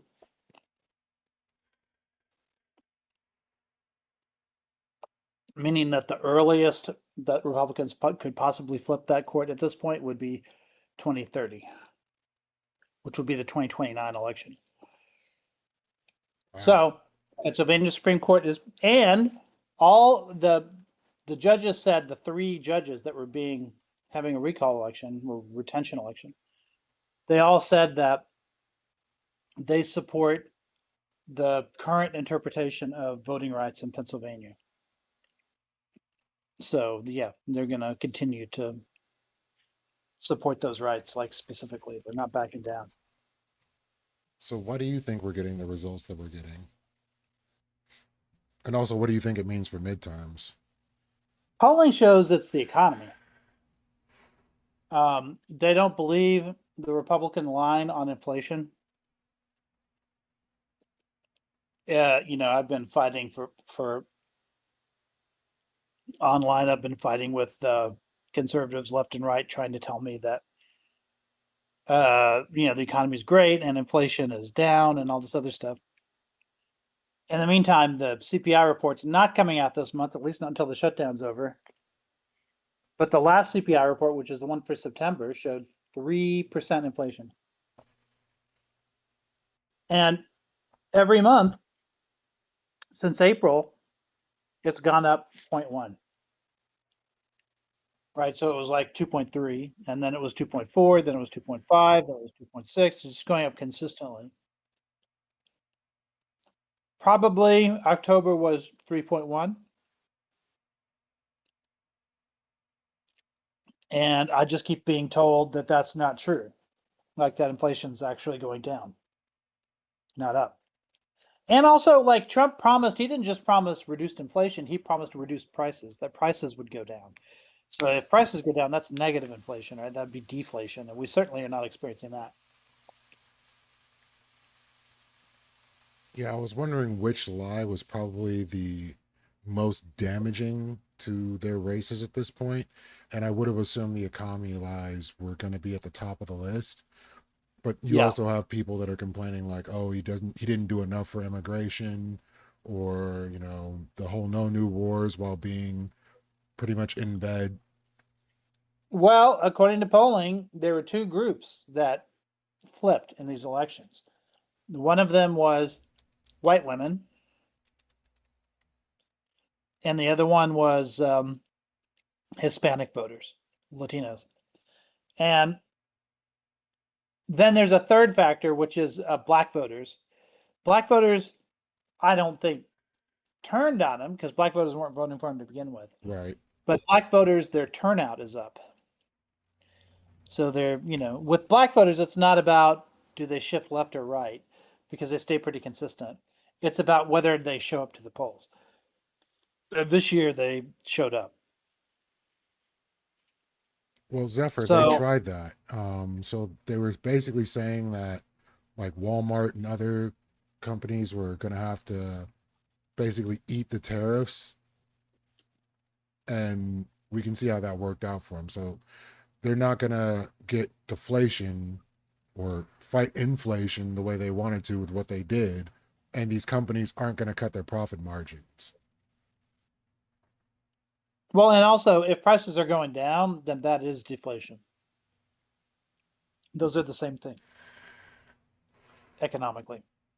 That might be for different reasons than you'd normally expect from deflation. Like, that's probably true. But it's still, you would call it deflation. So how much of an impact do you think the government shutdown had on this? I think it had an impact. Yeah, for sure. I think Trump saying that he didn't give a shit, that he thought it was going to he thought it was going to be good for Republicans and all that, made it look like he wanted it. And of course, in the past, he's wanted it because he pushed for a shutdown when Biden was president. So that clearly shows that he likes shutdowns. He's a little bit dumb, right? Because everyone always plays this kabuki theater, when it comes to shutdowns where they go, oh, we don't want this is terrible, or whatever both sides do, and they each try to blame it on the other. But Trump couldn't hide his glee, right? The fact that he didn't even hide the fact that he wanted the shutdown to be the longest shutdown in history. And he was trying to show that Republicans weren't going to back down because they were they have steely resolve or whatever, but people just saw that as him wanting the shutdown. Whereas Democrats played the game where they go, oh, this is terrible, we don't want this, or whatever. Even if you don't believe that and you want to understand, because they are going to be cynical, that they are going to sort of play this for sort of cynical gain or whatever, that's fine. But they at least pretended to be wringing their hands over it, right? Whereas Trump wasn't doing that. And so, of course, it shouldn't be a surprise to anybody that they blamed it on Trump and the Republicans. And also, they're the party in power. That's just always what happens. Party in power sort of gets the blame. You would think normally that the Republicans wouldn't get the blame because they were passing a clean CR. And it's usually the side that's on the clean CR that wins. But that didn't happen this time because everybody remembers that last year, Republicans didn't agree to a clean CR, and Democrats had to compromise and give them some stuff that they wanted before it would open up. And so the fact that Republicans then wouldn't turn around and compromise, people remember that because the last shutdown attempt was a year ago. Right. So, So Zephyr saying, let me go back up. I disagree. Just prices going down isn't deflation. There are other factors that are included in deflation too. Prices going down in itself could be due to multiple factors, and obviously we don't want prices to continue to drop just set normally. And chat doesn't like that one bit. Yeah, just look up the definition of deflation. I don't think it says prices going down by XYZ cause. I think it just says prices going down, but I could be wrong. So what I've been seeing is a lot of messaging in regards to the shutdown from people on the Republican end toward people that are losing their SNAP benefits, and basically just saying these people are irresponsible people and they should just work harder and shouldn't have to worry about SNAP benefits, which were already being reduced to begin with. So like they had already been reducing SNAP benefits. And so to have them curtailed due to a shutdown because they can't get their act together, I don't see how that's going to endear people to their cause. All right, here's the definition. Pretty simple. It's Oxford Languages Dictionary. Deflation, reduction of the general level of prices in an economy. It's pretty simple. Let me see if I can find some of this because it's just pretty much. Now, ridiculous. another definition is like less air in a ball, but I don't think that's what he means. No, I sincerely doubt that. That would be the New England Patriots definition of deflation.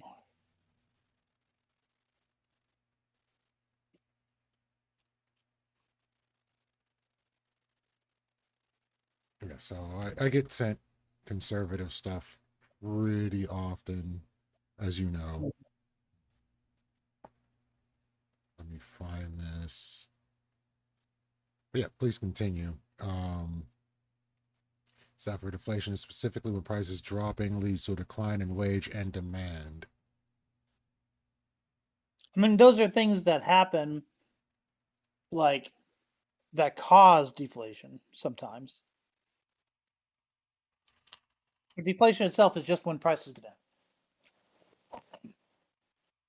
There are complicated reasons behind deflation and how it behaves, but the definition of deflation itself is not complicated. So seeing stuff like this, I don't think endears people to the cause. Day one of people not getting their SNAP benefits here in November, and I'm here to remind you, I don't feel bad for them.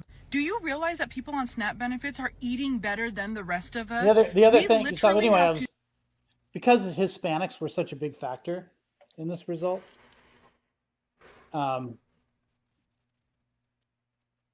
would say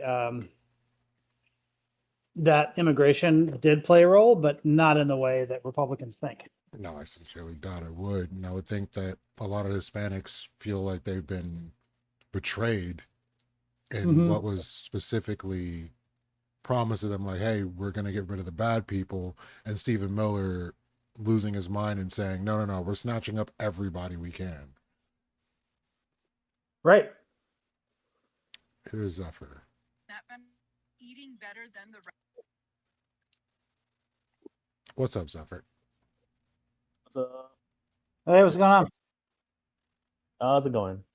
Okay. Rich. Not bad. I love you, but please don't use Oxford Dictionary for like deep economic concepts. Like Oxford's job is to give like a sort of broad overview definition, not a specific definition. Sure. What's your definition? What's the resource you're presenting? The deflation, sure.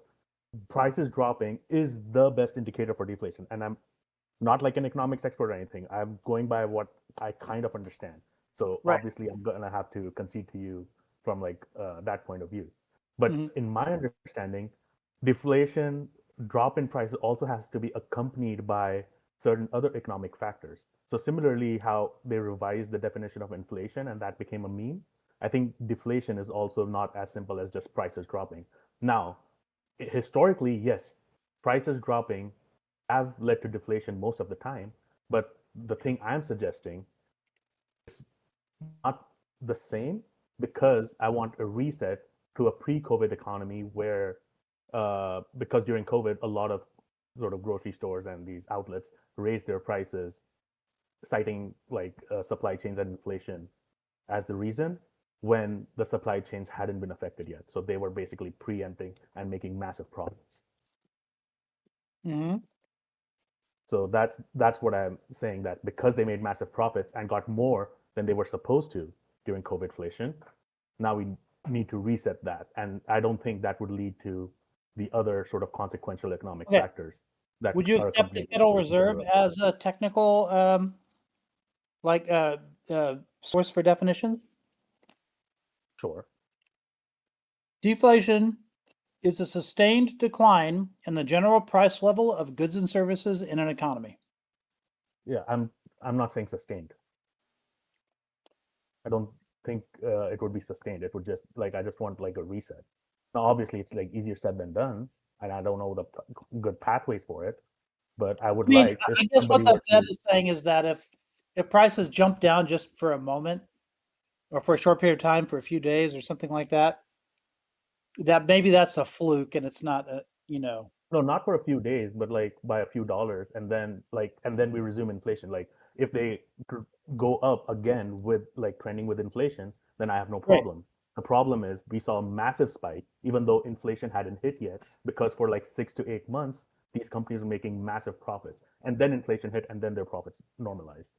Yeah, but I think you would say it's inflation. It's just inflation due to excessive profit taking. Yeah, I mean, sure. Again, I would have to kind of think a little bit deeper about how that would have had downstream effects over like consumer attitude and things like that. Uh-huh. But yeah, I think those are important factors as well to define something as inflation or deflation, Mhm. not just prices going up or down. Or here's even better. The Bank of England. Deflation is when prices keep going down. Yeah, I'm saying don't keep going down. I've already said that. I'm just saying these are pretty simple. Yeah, and I'm saying I don't want prices to keep going down. I just want prices to go down by a few dollars and then follow the normal inflation trends from there. Sure. And I don't know how it's possible, if it's possible, but I'm I just mean, saying that's what if Trump that is possible, promised, I'd like right? that. Yeah. Like Biden didn't promise that because I don't think he thought it was possible. But that's what Trump promised. Yeah, he And promised that. I don't think it was possible, but that was because it was Trump and not because I don't know if it's actually possible or not. If it's not that's possible my at point. all, get Yeah, that's well my fixed. point. Trump was lying when he made those Yeah. promises because Yeah, he that's was the willing problem to with Trump do saying that. whatever it took to get elected. And Yeah, now that's he's the got people defending problem him, with Trump. on it, but still. A lot of people who voted for him did not vote for Republicans yesterday. Yep. And Specifically again, Hispanics, white I women. understand. Yeah, those two groups. Right. Hispanics and white women. Yeah, Which are and key then I'm not indicators. defending Trump. I'm just saying that the problem with this statement was that he said it, not what he said. Like, if it is possible to do such a thing, I'd be for it. My problem is it was Trump who was saying it, who I know for sure was lying. So that's the problem. I mean, there are some ways that you can do it, like the Right. I'd ACA. like to see that. The ACA limits insurance companies from how much profit they can make. They can only make 20% gross profit.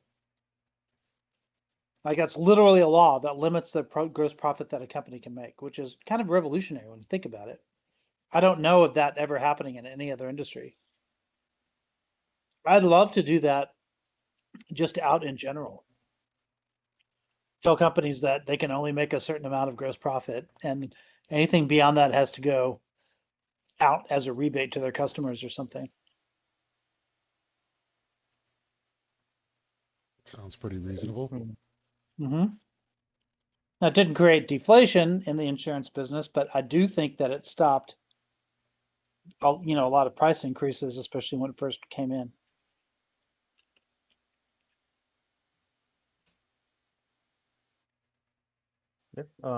Again, I've ACN, like medical economics, is literally the single weakest point in my entire. Like, I'd rather talk about what's inside a black hole and theorize that. How CN A economics. tiny little But yeah, black that's what I hole. wanted to discuss. Yes, that's what I wanted to discuss. Again, Well, it I turns think out the it's sustained us. part is where I would We're inside of defer. black hole, apparently. I'm sorry, I missed that last bit. I heard there's a theory now that we're inside a black hole. We live in a black hole. Yeah. Yeah, it's fine, I guess, because like there's some really good scientists that are saying it. So I'm not going to discount it, but it's like, how do you prove such a thing, right? Like, I'd like to know, Yeah, but it has something to until they do can prove it, with then the relative absence of stars near us as opposed to everywhere else in the universe. That our perception of what space is like in those regions is being distorted by the fact that we're in a black hole. That's what the theory said. But yeah, I think, also, I don't understand it. So, yeah, I can't say why I not? understand it. I think they were also trying to connect it to the crisis in cosmology. I don't like. I don't know how exactly it would explain it, but it'd be a cool idea that if that Right. anomaly explains why we observe.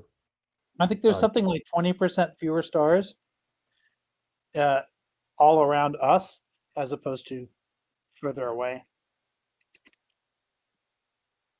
And nobody knows why. It's like that. It's like that black hole Hey, video. what's good, Ike? At the start of the stream. It's like that black hole video we were showing at the start of the stream. It's like I wish everything's perfectly designed, man. I wish Ancom was here for that at the time, or Y does. Everybody would have lost their mind. I did lose it. Well, yeah, you crashed out on behalf of everybody. Here, I put a link in your side chat, Lethe, that has a cheat sheet to yesterday's election. Oh, cool.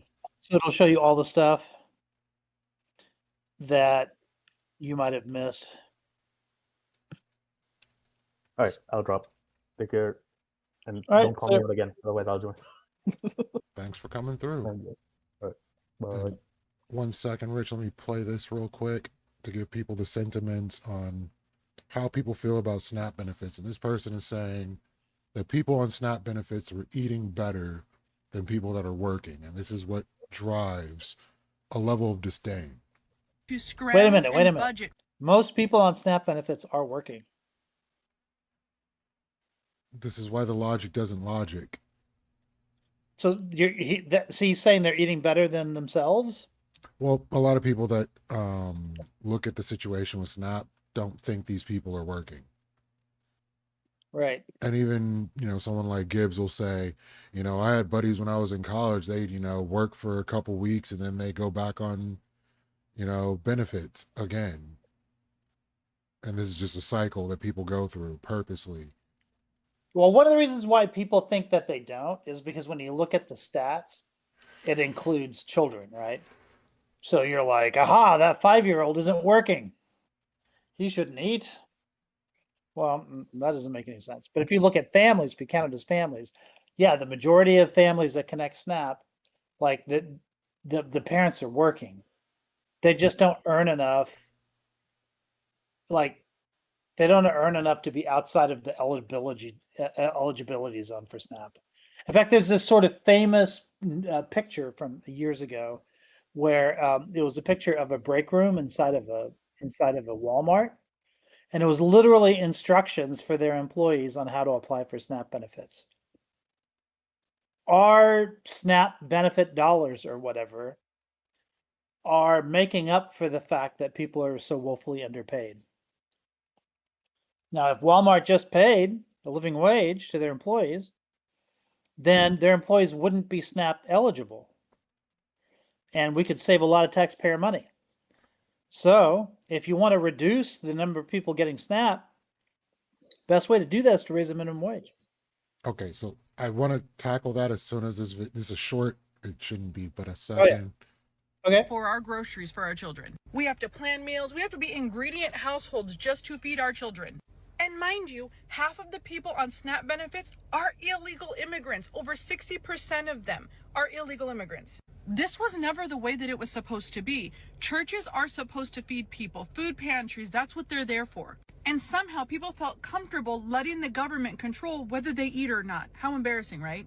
Now, don't get me wrong. I don't need all the people in my comment section, in my DM saying, what about the people who fell on hard times? And what about disabled people? What about elderly people? Yes, those are the people that should be on it. Do I think that there are 42 million of them? Absolutely not. Do I think that it should cost $7.8 billion with a B to feed them every single month? Absolutely not. Do I think that the reason why our groceries have gotten so expensive is because of programs like this and illegal immigrants coming in and stealing our resources? Absolutely. That's definitely part of the problem. So no, don't feel bad. keep the government closed. We need to see this through, and we need to make sure that. Yeah, I agree. I think that we gotta reset. We have to This reset. idiot. I remember during the 2008 crisis, everybody was saying, let the banks fail. It's funny because now that we're saying that we need to reset the system completely, now that people are not interdependent on it because they don't get any benefits, now people want to be in an uproar. It's crazy to me that we don't understand that most of the people that's on government assistance are not even people that's either from the United States of America or knowingly is scamming the food stamp benefits. And then again, of course, people are going to say, well, what about this person and this person? Similar to what she just described, similar to what she just said, and they not taking the full context into consideration. This system is broken. It's 100% broken. And never in my life, because again, we live in this entitlement world where everybody believes that they deserve to have a child. Everybody believes that you can have as many children as you want. And it doesn't matter if you can take care of them. It doesn't matter if you're actually doing the right thing by them. It doesn't matter who's feeding them. It doesn't matter whose tax dollars when property taxes are so high. And then I'm a deep dive into this whole Walmart thing. I know for a fact that Walmart, and this is not a YouTube talking point or anything like that, Walmart Let's see if he sells gets there. 25% of all groceries inside of the United States of America. How much are you thinking that they benefiting off of these government assistance programs of food stamps? This idiot, he started to move in the right direction of pointing out that Walmart sells 25% of the groceries and how much money they get off of the SNAP benefits, not even acknowledging that they're double dipping while they're underpaying their employees and leaving their employees underwage to end up needing SNAP benefits to begin with. And that's exactly like what you were getting at, and I wanted to nail as well. Like, I heard a story the other day where this dude was working as a manager for an Olive Garden, working over 10-hour days, making under 50K a year with family. And of course, this dude's saying, well, you should, think about family planning, as the people he's electing want to make sure they can't do family planning. Like, it's ridiculous how they want to catch it at both ends. Right. But please, Rich, For sure.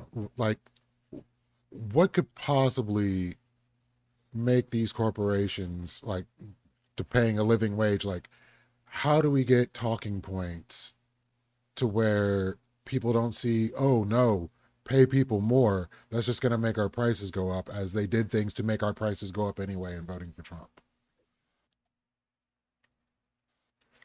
Well, I mean, the math is pretty simple, right? The inflation that comes as a result of paying people more money is way less than the increase in wages.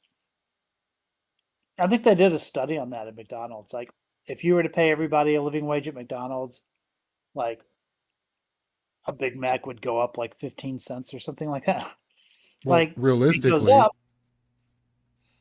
Yeah, but it goes up, but that amount of money that it goes up gets spread across all of the customer base, which means a millionaire who buys a Big Mac is paying in just like anybody else does.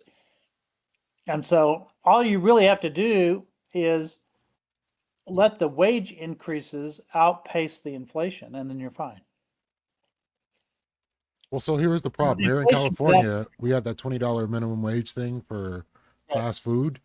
And with In-N-Out, they didn't gouge the customer base. Whereas McDonald's and all these other places, even before the measure had passed, had already raised their prices and then raised them more afterwards. That's fine. But then customers can see, oh, In-N-Out is cheaper than McDonald's. I'm going to go there.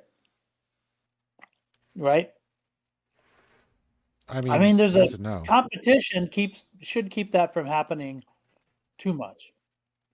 I would like to say that's true, but it just doesn't seem to have really harmed them too much. Like, people still are going, but it's just shutting down franchises, and there's just going to be fewer franchises. So, like, who gets hurt is the franchisee, as the corporate continues to win hand over fist. Yeah, I mean, whatever. Like, I think the ones that are not price gouging are going to get better business. I sincerely hope that That's will just be my the number. case. That will be the case at a certain point. Yeah, I think now is going to There's be a when we're certain going to amount of start money seeing it. people are not willing to pay for a Big Mac. What that threshold is, I don't know. I mean, that was my answer, Jack. Antitrust laws were like number one. Hey, thanks, Kyle. One for Glizzy General. Price gouging laws, which I did not know were a thing, but that would be amazing. And I think Kamala was talking price controls, like a lot of things that were being said seemed like pretty reasonable ideas. But we didn't get any of that.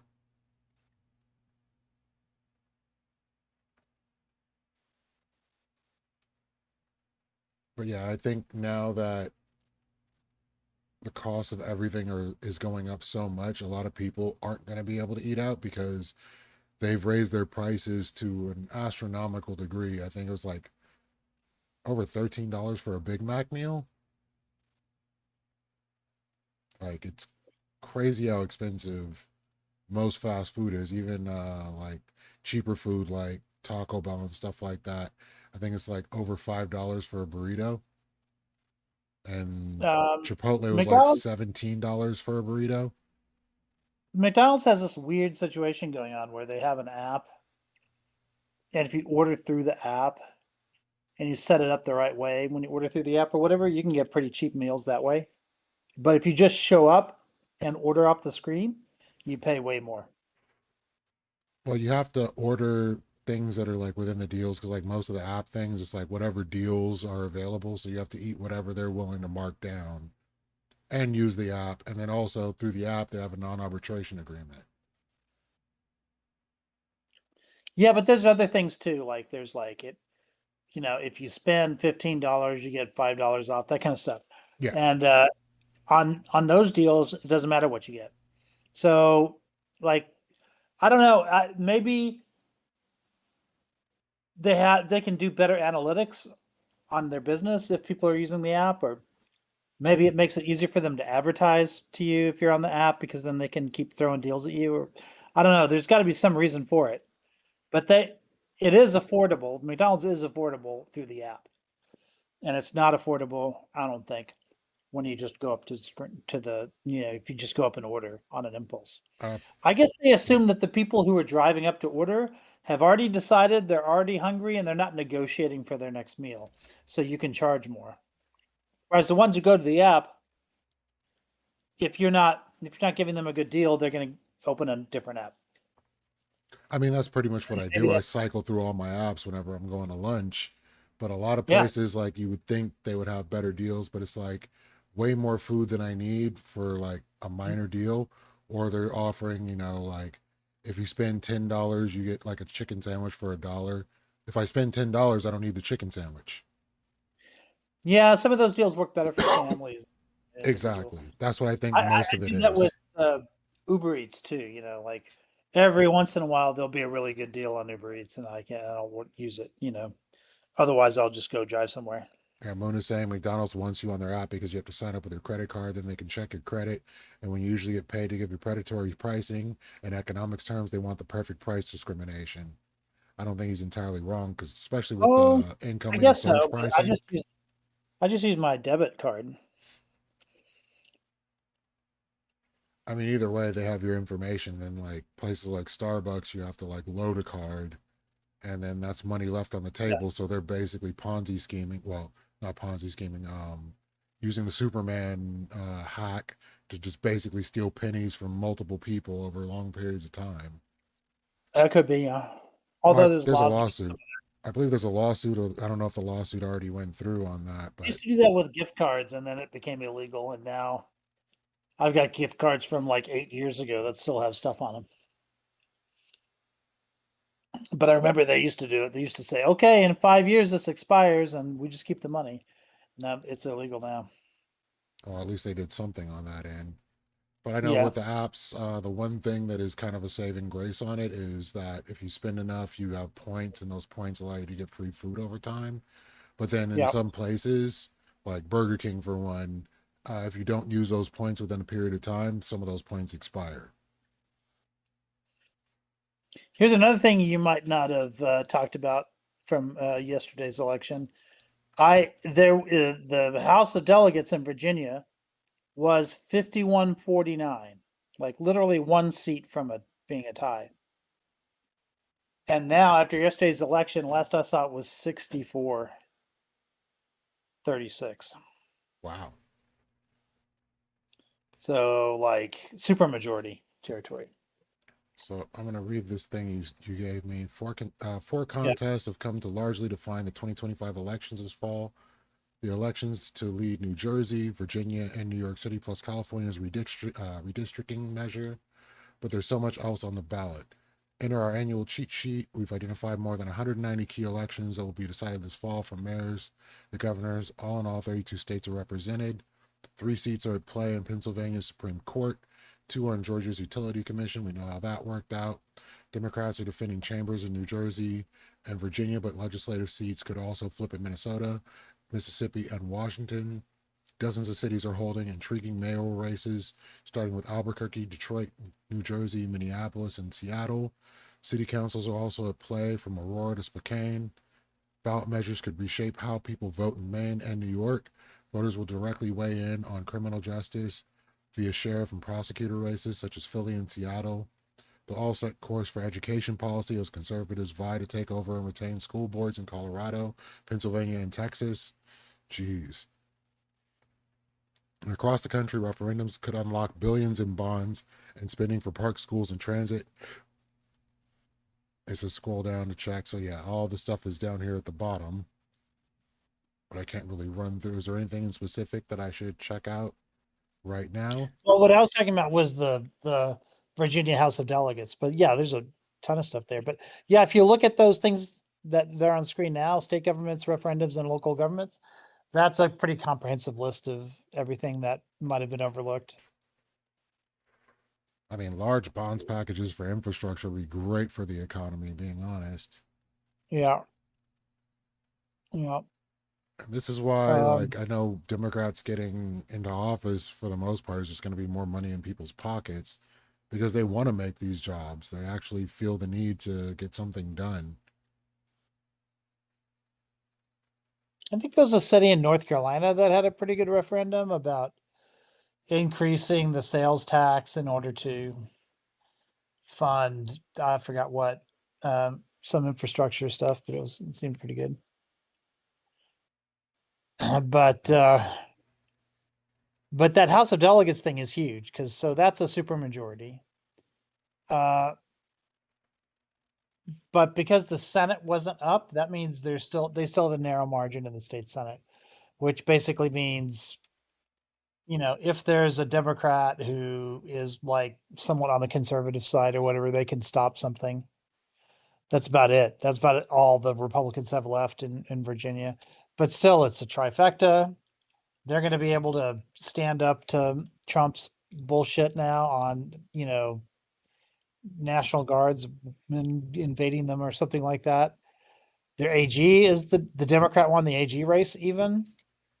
So, yeah, it's a absolute complete victory.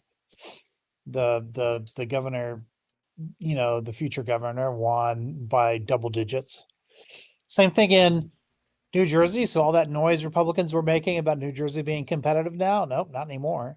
I mean, it was seemed like it was competitive last year, but that's just it. Like in a really good Republican year, it's not even competitive then, but it's closer to it. And then in a good Democratic year like this year, it's like nowhere near. Wow. Like 2021 was a good year for Republicans. And as a result, they made it a pretty close race. But the Democrats still won.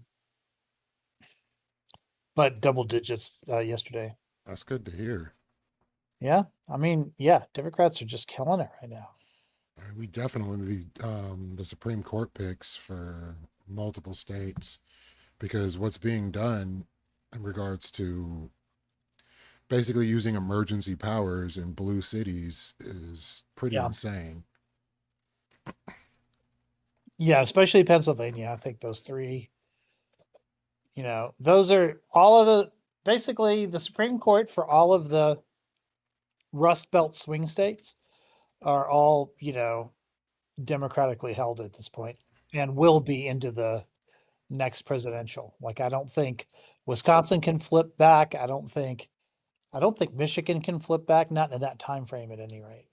So the state Supreme Courts are where they need to be for that election. Good. And winter Doesn't midterms? guarantee it, but still. Not just for the midterms, but for the presidential. I don't think Pennsylvania for sure can't flip back before the end of the decade. I don't think Wisconsin can flip back before 2028. And, I don't see Republicans taking back the momentum politically either in the next few years. So that means next year, if there's any of those judicial elections, I think those will go well. Like, I just don't, unless the economy suddenly improves at a rapid rate, I don't see anything turning around for Trump. That's pretty good. So I just read one of the most confusing paragraphs I've ever read in my life. The president, who backed independent candidate Andrew Cuomo, gave an ominous forward response on Truth Social after the Democratic Socialists spoke at his victory party. And so it begins. The fact that Trump backed Cuomo, why would Cuomo accept that endorsement? I don't think he did. In fact, I think he said, first of all, he said in the debates, because this was before the endorsement, he said in the debates, no, the president has not endorsed me. And even if he did, I would not accept it, that kind of stuff. Moan predators backing predators. Yeah, I would be decrying that endorsement. He was counting on it at any rate, even though he won't accept it publicly. He was counting on it because the only way he was going to win is if Republicans voted for him. And even then it wouldn't have been enough because it turns out Mamdani got over 50%. So if you combine, if you took all of Sliwa's votes and gave them to Cuomo, he still would have lost. Still would have lost. I mean, there's no reason why he should have even been on the ballot to begin with, but yeah. I mean, I think Dems would have had a chance if they had put a candidate that was not terrible. That's right? Exactly it. Look at all the people that were there. Like Cuomo, obviously terrible, like disgraced former governor who had to step down after a scandal, who also had his COVID scandal too on top of that. And then you had Eric Adams, who he had to be pardoned or some shit by the president. Yeah. Like that was crazy. And then there was another one. There was a third Democrat who was also like just terrible. It was crazy that they couldn't find one like respected Democrat to run for office in New York City. But on the other hand, like New York Democrats are sort of famously corrupt. Like New York and New Jersey Democrats both are like the most corrupt in the country. So I guess that's why it was hard to find a good candidate. But yeah, Jack, I'm not saying like he should not have had the ability to, but I'm saying for what Rich is saying, he should have not wanted to run anyway. Like he already had his scandal and had to step down, and he already had his COVID issue. He should have known he was political poison. He was just setting this up to kind of be ruined.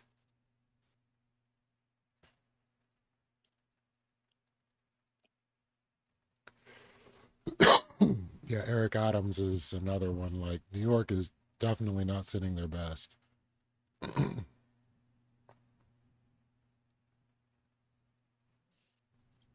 then there's this reporting with a slim guess majority. there was a perfect storm of situations that allowed a socialist to be viable in New York, but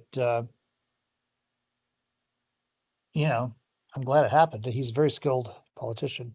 I mean, they were losing their minds about it. Yeah. Well, hopefully the next 4 years will normalize it, right? Like he can get some shit done that people said couldn't be done. Maybe get the free buses, maybe get a few, municipal run bodegas in there. I'm all for that. And if it doesn't make New York fall apart, and catch fire, then, if the crime rate doesn't go up or something crazy happens, then maybe other cities will start to think this isn't such a bad idea. I'm open to it. I mean, we haven't tried it yet, so yeah, I'd like to see some motion on that. Oh, Trump made a statement on True Social yesterday about California. Oh yeah. The unconstitutional redistricting vote in California is a giant scam, all caps, and the entire process, in particular the voting itself. Why is voting capitalized? Never mind. Why he capitalizes things is not something I need to question at this point. It's a German. It's a German thing. Yeah. His mother was German. She probably taught him how to spell. In German, you capitalize nouns. Huh. All mail-in ballots where the Republicans where the Republicans in that state are shut out is under very serious legal and criminal review. Of course, criminal. Stay tuned, Trump said on Truth Social November 4th as voters were heading to the polls.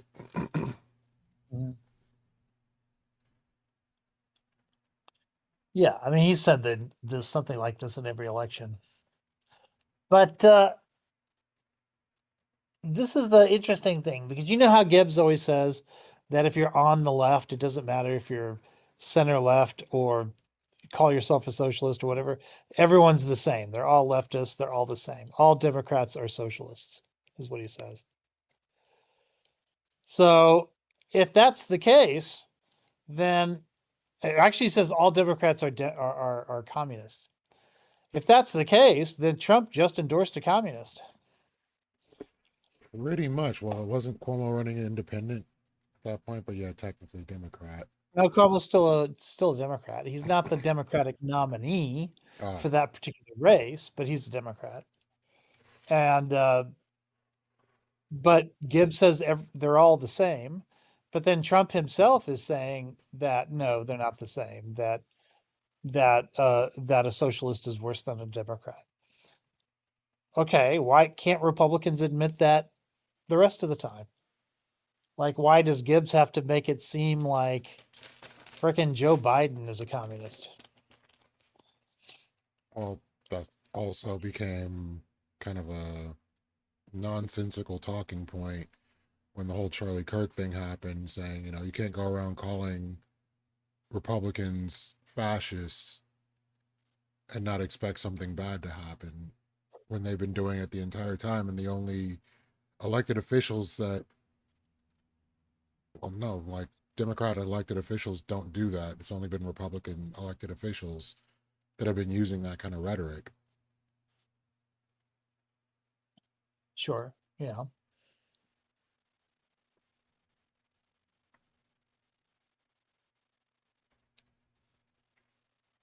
Gibbs is a rancher, the same as Jolly Ranchers are ranchers. He is pretty jolly sometimes. So here's a fun one. Representative Marjorie Taylor Greene in Georgia says she no longer believes in QAnon, which she has supported for many years. When asked by co-host Sunny Hostin if she's still a believer, Greene waved her hand. Oh, I went over that a long time ago. I don't believe that. I think this is a much more recent change. Yeah. Well, but also she hasn't just been changing on that. She's been changing on several other issues as well. And I don't know what the reasoning is, like if it's just because Trump didn't support her for the Senate race, and so now this is payback, or if it's a more genuine thing. I just don't know. But I'm glad to see people like her, like sort of questioning some of their prior beliefs. I mean, I think that's a good thing, even if, you know, it's a drop in the bucket compared to the other bullshit that she subscribes to still. But at the same time, like, yeah, I'm glad to see some movement on that. I mean, I'd rather that than her staying on the reservation, you know. QAnon, like, just somebody openly putting out QAnon talking points as an elected official should be a non-starter. Hey, look what I can do. Hey, thank you, Zephyr, for the bits. When the Argentine beef hits the show, for you. Gibbs will weep. Oh yeah, I wonder what Gibbs thinks about that bailout. Oh, I'm sure he's furious. Is he? You think? Or do you, I mean, I don't know. I mean, sometimes he bends over backwards to support Trump on shit, so I don't know if he would be copium on it or not. That one I think is kind of a pet issue for him. I don't think he'd be able to agree with it, but he would still say overall, when it comes down to immigration and everything else, he's perfectly fine with it. Because that's like the main thing that he, wants to agree with the Trump administration on is immigration and what's the other one? Oh, I guess he kind of turned around on tariffs, which is crazy. What do you mean he turned around on it? He seems to be fine with tariffs where he wasn't pro-tariff before. I guess I've never really talked to him about tariffs. He didn't really think anything specific about it. Now he seems to be in agreement on tariffs. Oh, well, yeah, he thinks it helps him in his business because he's tariffing, beef that he competes with or something. Yeah, that was the initial talking point. So now with the Argentine beef thing happening, I think that's a complete reversal. So if he's in favor of that, it's time to bring up the clips. So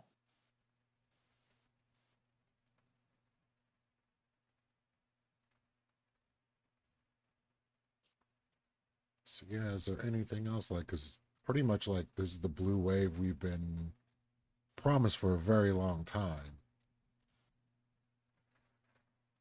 Or at least the opening salvo of a blue wave.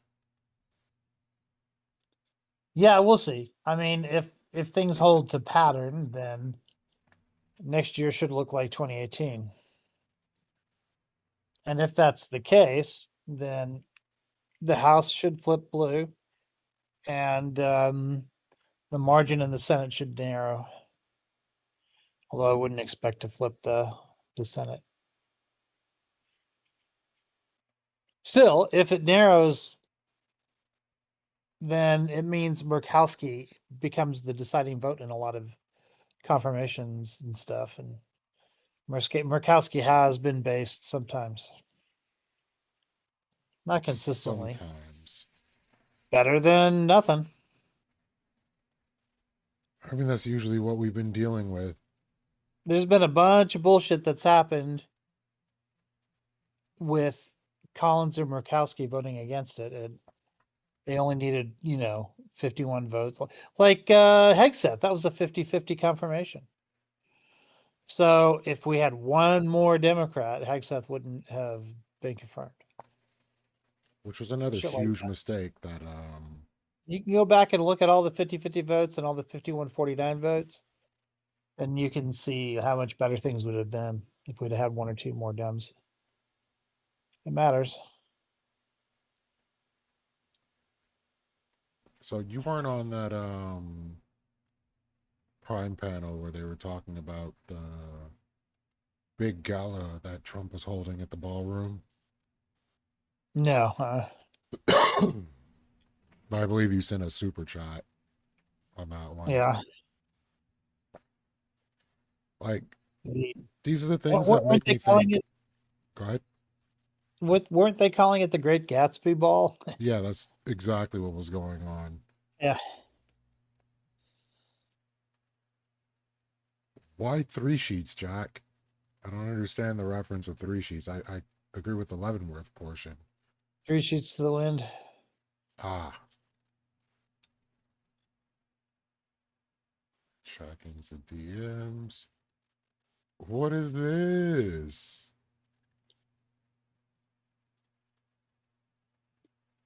Oh, I watched some of that. Joe believes that Rob won that hands down. And he's about to be here any moment. Well, he just thinks whoever he agrees with won, right? Well, it's because I don't think I've Godless. heard him say that somebody he likes lost a debate. I don't think he would ever say that. Yeah, of course not. Well, Rob did what Rob does, which is usually sticking to very nitpicky and gish gallop points. And if you don't address all the points, then you're avoiding the conversation. And then something about what is a democracy. So that was pretty interesting. But I need to finish watching that one. It was just pretty long, and I was building a bookcase.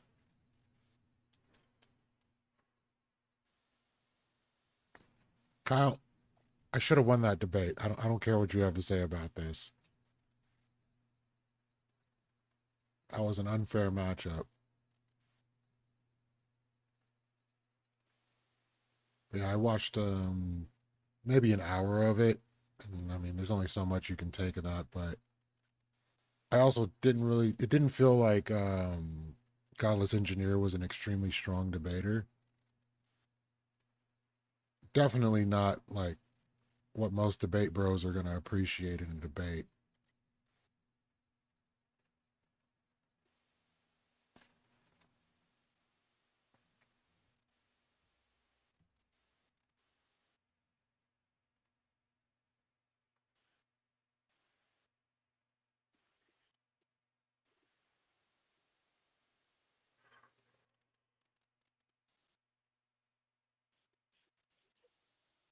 Yeah, Christian nationalism is so nebulous when it comes down to how they want to define it. They try to make it as innocuous as possible, saying, "Oh, well, it's just the Christian bloc voting for Christian things. Like, what seems to be the problem?" Which Well, essentially, go ahead. Don't they already do that? Exactly. So, like, I don't see what they even So are then we're arguing under for. Christian nationalism now. They should be happy. And that's why I say they're lying. Yeah. I'd say congratulations. You got what you want. It's Christian nationalism. Christians can vote. That's meaningless. Yeah, Christians can But vote. I guess we'll be getting into that tonight anyway. Because I mean, they were like Rob was pointing out, Google's first 97. America got the most. What's good, Kyle? Ask Joe if he wants to repeal the 19th. I don't think he's shy about saying that he would. I mean, probably. I mean, it's definitely an Andrew Wilson thing. He doesn't want women voting. He wants women in the household. He doesn't want women working. The idea that if women weren't allowed to be in the workplace, it would increase men's wages, which is insane, because annihilating 50% of the workforce would be absolutely chaotic to the economy. But Joe keeps saying that non-Christians can vote in his system. So if that's the case, I mean, Christian women can't vote, but Muslims can. Interesting. Yeah, it's pretty interesting. But I mean, you can ask him about it in this conversation. His church is not for that. I'd assume not. He sent me something from his church today, and I didn't have time to watch it. But I'll watch it tomorrow when I'm at work. Is it long? Let me see. You can play it right now if it's short. Heliocentrist.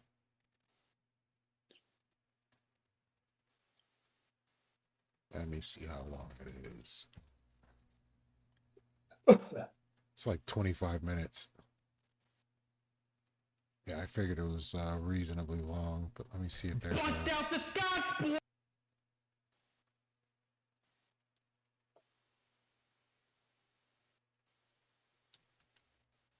Let's see if I can fast forward to Bust out see. the scotch, boys! We got a live one! Welcome back, ladies and build a church like this So than this it is is Joe's to church, build a or box his church, priest. you know, like the a renovated CVS. Because on she was excited to share it, and that was the end of it. It didn't feel like she was paid to be there. It didn't feel like she was going to lose her job if she didn't show me a big smile. It was just the liturgy and all of it. It seemed like it meant a lot to her, and she was excited to share it with me. Mwah. Beautiful. Chef's kiss. In addition to that, there's two very important things using that the she word did liturgy. that I really Fine. want to harp on. Firstly, as we were talking, the priest came through with his holy entourage, and he was, I don't know the term for it, incensing the room with his jingle bells incense. And as he came into the foyer, she paused, stopped speaking with me, turned to him, and bowed. And something about that. Let's see this.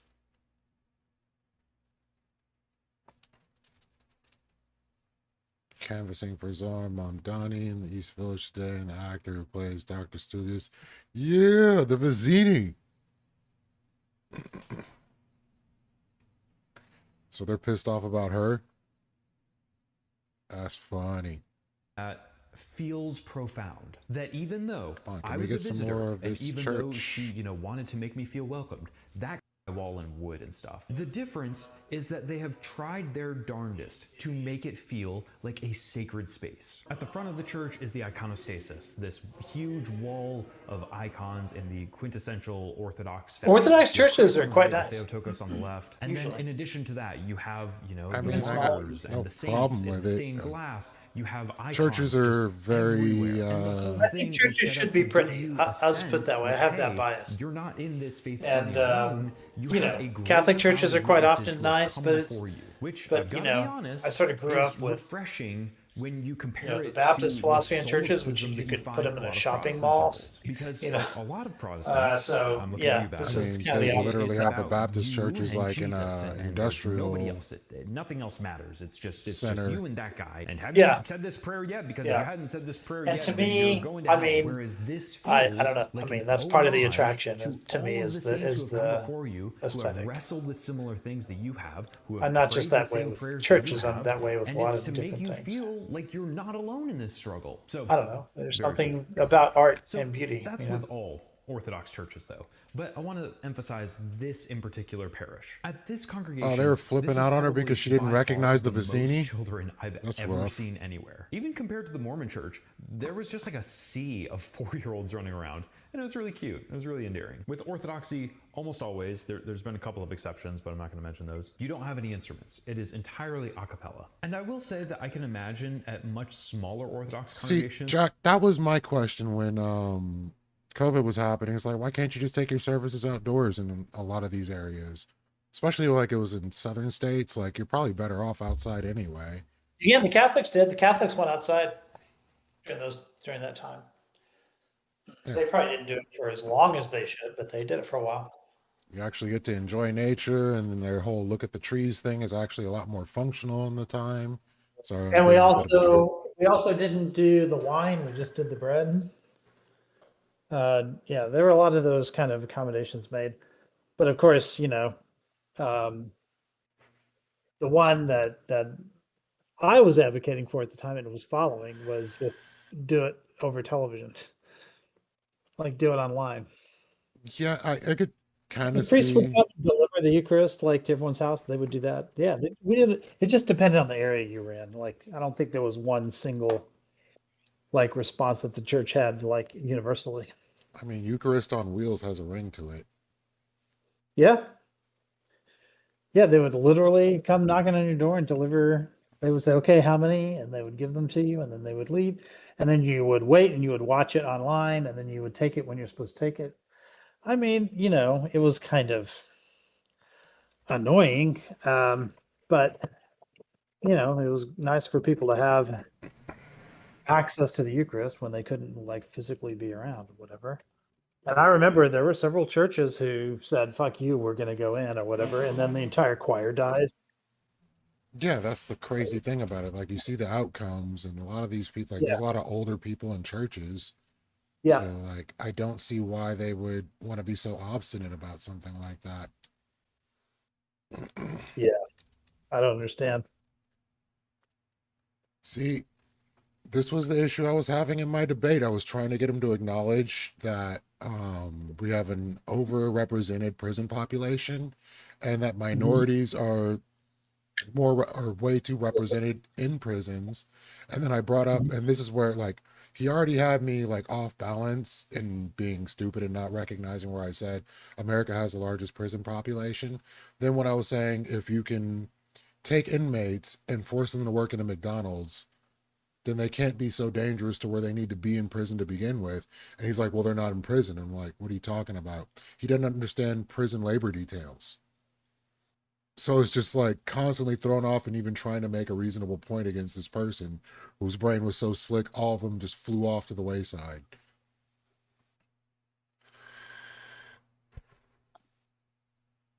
So yeah, this prison labor thing, like, literally is modern day slavery, as close as they can get to slavery as possible. And in Louisiana, of all places, yeah, the weather, like, I would say any southern prison should not be allowed to have outdoor details like this. State of Louisiana asked Fifth Circuit appeal Wednesday to overturn a federal judge's order requiring special protections for prisoners doing farm labor at the state's notorious Angola prison when the temperature reaches a certain threshold. So it's not even asking for, like, an entire end to it. It's just like, hey, if it gets too hot, can we just, like, not allow this? Voice of the Experience, an organization that advocates for the rights of incarcerated individuals, has brought up putative class action on behalf of men held at Louisiana State Penitentiary in Angola, Louisiana, challenging the constitutionality of an agricultural labor program known as the Farm Line. The group claims prisoners working on the farm line are forced to labor in dangerous conditions for little to no pay on the grounds of what was once a slave plantation. Insult to freaking injury. My God. After the state raised the heat alert threshold, the apparent temperature at the Angola prison is required to implement certain protections for farmline workers, like bringing heat-sensitive prisoners indoors, from 88 degrees Fahrenheit to 91 degrees Fahrenheit. U.S. District Judge Brian Jackson of the Middle District of Louisiana issued a temporary restraining order in May requiring the state to return the heat alert threshold to 88 degrees. Jeez, what a piece of garbage. The Barack Obama appointee found evidence show that is a temperature at which the risk of conditions like heat stroke substantially increased, and noted that the state increased the threshold after he issued a prior temporary restraining order requiring Louisiana to improve conditions on the farm line. 63 cents a day. Yeah, that's where it's like, it's practically slave labor. It's not entirely slave labor, but, like, how can you act like it's not slave labor at 63 cents a day? And they're turning a profit on this. Exploitation. And, like, when you look at who ends up in prison more often than not, especially the exoneration rates for people in these prisons, like, we should really have to reform the system, but we're just not going to do it. And the prison where prisoners are regularly mauled. Yeah, doing rodeo work. It's insane. Like, that's for their own joy at that point.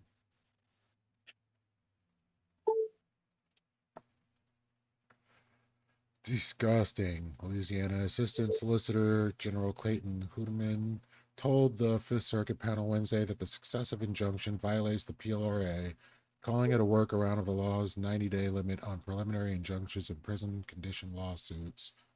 The plaintiff's attorney, Kimberly Grombo, said there isn't any case law supporting the state's argument that the PLRA prohibits successive preliminary injunctions. What they're advancing is that in a complex class action prison litigation that could potentially last for years, plaintiffs are limited to a single preliminary injunction of 90 days, and after that they're out of luck. Or they must jam their entire litigation and proceed to final judgment, a permanent injunction within that single 90-day period, she said. The consequences of that reading would be dire.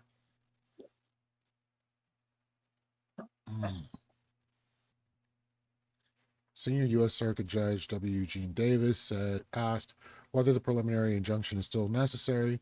The Ronald Reagan opponent, the actor,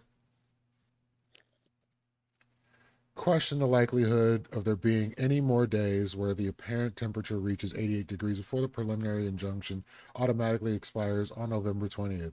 He asked for a weather report.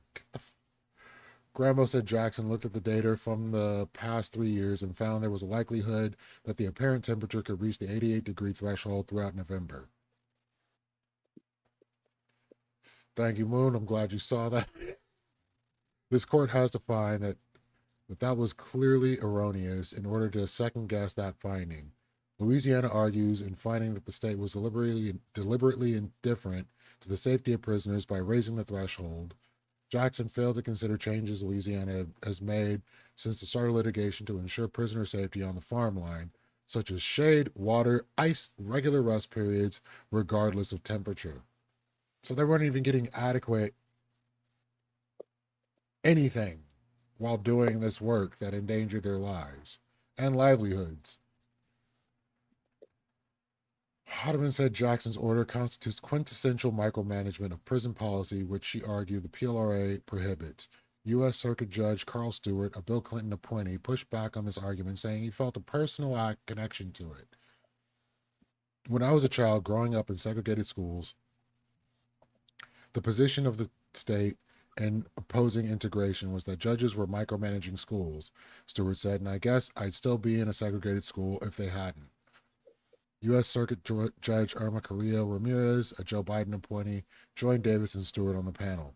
See, as much as people dislike Democrats, the people that were appointed by Democrats seem to have some, at least minor measure of care for Americans, even incarcerated ones. It doesn't seem like this is too much to ask. Well, Jack, that was depressing.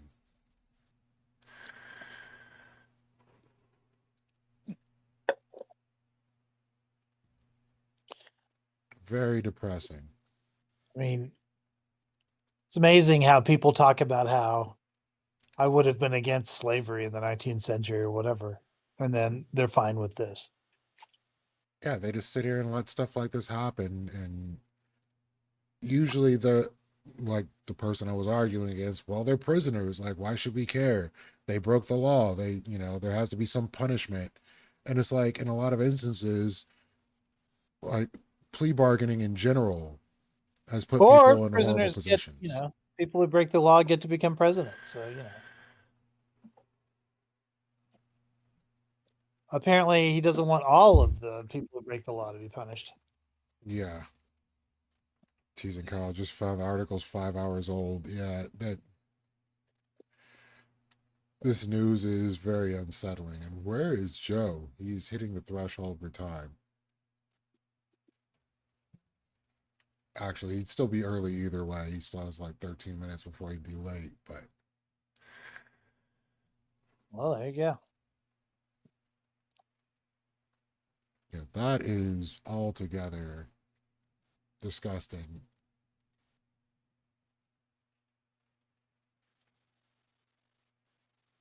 U.S. Supreme Court of the U.S. bravely ruling in unconstitutional ways to the benefit of a few.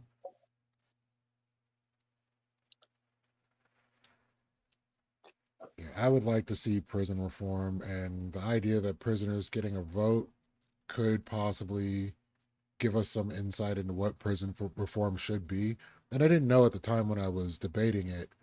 In Canada, prisoners can vote.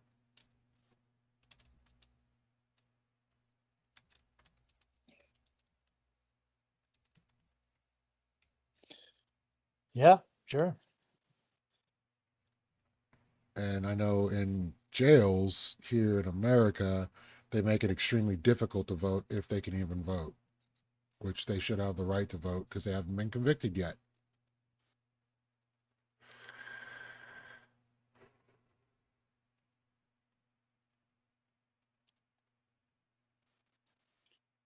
Yeah. Yeah, But all if you let prisoners vote, then it would defeat the purpose of arresting all the minorities. I mean, that's pretty much what I was trying to argue for, and yeah, it didn't work out so well. Yeah, in Canada, all prisoners have the right to vote in a federal election. Like, his argument was that if you allow prisoners to vote, any candidate can try to lobby their vote by saying they'll like reduce their sentences or free them. Well, that's true with anybody, right? I mean, anybody can be bribed by a politician. Trump does that on a regular basis. Yeah, essentially. Well, if they're not allowed to vote, then that wouldn't even be a question. But like, there's no way in which all prisoners would vote in the same direction to even make it that big of an issue. So slippery slope is slippery slope because slippery slope.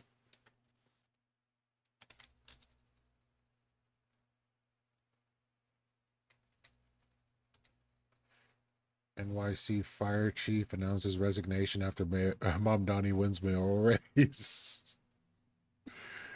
Oh, that's funny. The effects are already in place.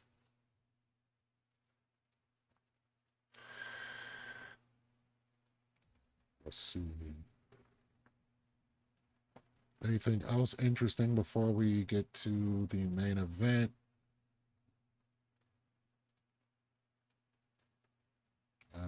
Yeah, there was a cargo plane that blew up, which is terrible, but not really on my radar right now. Oh, wow, this is interesting. Trump urges Senate to kill filibuster after Democratic wins. Yeah, he started doing that a few days ago. He did that before the election. Jeez. Oh, is this old news? Well, I mean, he also said it after the election. Yeah, this is 13 hours ago. But it wasn't his first time to call for ending the filibuster. In fact, I mean, he's been calling for it. He called for it his first term, too. Yeah, when they want to get rid of the filibuster. Okay, we got. I mean, it doesn't make much sense, right? If the Democrats take over, like, if they had if they could foresee a stretch where they had a trifecta for like a long time, for years, that it would make sense. But it doesn't make sense for them to do it right now, I don't think. Thankfully. All right, I'm going to play this, and hopefully Joe shows up by the time this is done. So, hold please, Rich. Jailed for a meme. Tonight, a Middle Tennessee sheriff defends the arrest of a man for posting this online meme, quoting President Trump. Good evening. I'm Rory Johnston. And I'm Carrie Sharp. Free speech advocates are sounding the alarm about this man's arrest. But in an interview, Perry County Sheriff Nick... 1 second, Joe. Watching a video, and then we'll get to the main event. And welcome. Weems claims this man left him no choice. The sheriff sat down to answer some tough questions from News Channel 5 chief investigative reporter Phil Williams. Phil, there are a lot of people out there who are outraged over this. That may be an understatement. Larry Bussard has been behind bars for more than a month, and right now he's not scheduled for another court appearance for more than 5 weeks. The question is, should this case ever have gone this far? Yeah, there's been some very, very bad phone calls that my employees has had to endure. Our dispatch has had to endure. For Perry County Sheriff Nick Weems and his office, the last few weeks have been rough as word has spread about their arrest of 61-year-old Larry Bussard for a Facebook post. A local judge set Bussard's bond at $2 million. He's been here for 35 days. 35 days over a meme. Well, it was a series of posts, but yes, the one post that it was a series of posts. The one with Donald Trump that got everybody's attention, and was considered threatening. Yeah, I love you. Okay. Thank you. Local police took Bussard into custody at his home in Lexington, Tennessee on September 21st based on a warrant issued out of Perry County. The one-time cop is one of those rare liberals in rural Middle Tennessee and a keyboard warrior known for posting progressive memes like these. This is what they charge you with. What they charge him Mass violence at a school. Threatening mass violence at a school? It's What? referring to a school. I have no idea. That's what they've called us for, and I ain't got a clue. I play on Facebook. I threaten no one. I know you don't give a This is the meme that landed They Bussard say in jail. He posted the it lack as of part free of a speech in the discussion about UK Charlie Kirk's and getting murder. jailed for memes, The and meme now we're quotes doing it Donald here. Trump saying, "We have to get over it." It was exactly what the president said the day after a deadly school shooting in Perry, Iowa. That's the meme that he posted. I get the meme. And it's right on. That looks like it, except this part was blurred out, the face. Where is the threat in there, Sheriff? Right here? Sheriff Weems says some in his community took the reference in the Trump meme to Perry High School to be a threat to shoot up Perry County High School, which had recently had to deal with a threat from a student. Whenever you come to a Perry County page, okay, that is set up to let people know what's going on in Perry County, and you post this talking about Perry High School shooting. It doesn't say Perry County High School. It says Perry High School mass shooting one day after, okay? That led people to believe in our county that he's talking about Perry County High School because it doesn't say Iowa either. There's no threat. But you also knew this was an existing meme that was already out there on the internet. Correct. And so it's clear he's not talking about Perry County High School. We knew. The public did not know. No one. We knew the even public didn't replied know, to and that we're going to one meme, enforce this. The meme that's in question here. No one said this is a threat against our school. No one even mentioned it. Chris Ergel from South Carolina heard about Bussard's arrest and started a Justice for Larry Bussard page on Facebook. A reasonable person cannot possibly interpret that as a threat. So I'm not sure what he's reacting to. I think it might be his own feelings. So why not just inform the public that this was not about Perry County High School? Because here's the thing. Whenever you're dealing with something like this and you've got multiple people that is now scared to send their kids to school, we tried to take a different approach and go and speak to this guy and say, hey, look, this is what you're doing. Thanks, but it's just, freedom of speech, you know? As Bussard's wife explained to police, he saw nothing wrong with what he had done. He didn't do anything wrong. I'm not saying you did or did not commit a crime. Because they don't know how to read and inferred All something of this that wasn't could have even been avoided, the implied. sheriff says, if Bussard had just deleted the meme that people in Perry County had found so objectionable. Same reason why Jimmy Kimmel got kicked off the Lexington air. Police Department out to speak to him, and he refused to do that. I mean, what kind of person does that? What kind of person just says he don't care? You know, I'm not taking it down. Maybe a person who doesn't think he's done anything wrong. Well, in TCA's eyes and our state legislatures that's put this law forth that come out July 1st, 2024, says otherwise. As for Weems' statement that Bussard would not be in jail today if he had just deleted the post, Chris Ergel says that shows it was never really about any threat against Perry County High School. Pretty much tells me he doesn't consider it a threat. If you think it's a threat, why would removing it make any difference? In your heart, do you think Larry Bouchard was threatening to shoot up Perry County High School? In my heart, I think Larry Bouchard knew what he was doing once we made contact with him, or when law enforcement made contact with him. And I believe that he knew what he was doing, and in my heart, he violated the law set forth by our legislature. Became a cop. Now, Mr. Bussard's attorney has filed a motion to reduce his bond, but get this, that motion is not scheduled to be heard until December 4th, which is only So he's going to be in to the jail for outrage in this at least situation. another Long time month. from now. Now, the sheriff cites a state law that was controversial when it passed, and advocates feared that innocent people would kind of be caught up in this. Was there anybody above the sheriff that questioned this, signed off on it?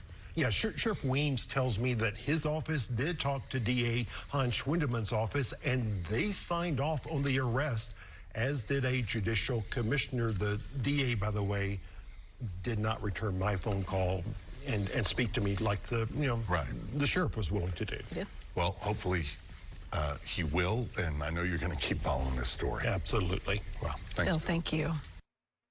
All right, and on that, I'm going to go ahead and swap over to the other room.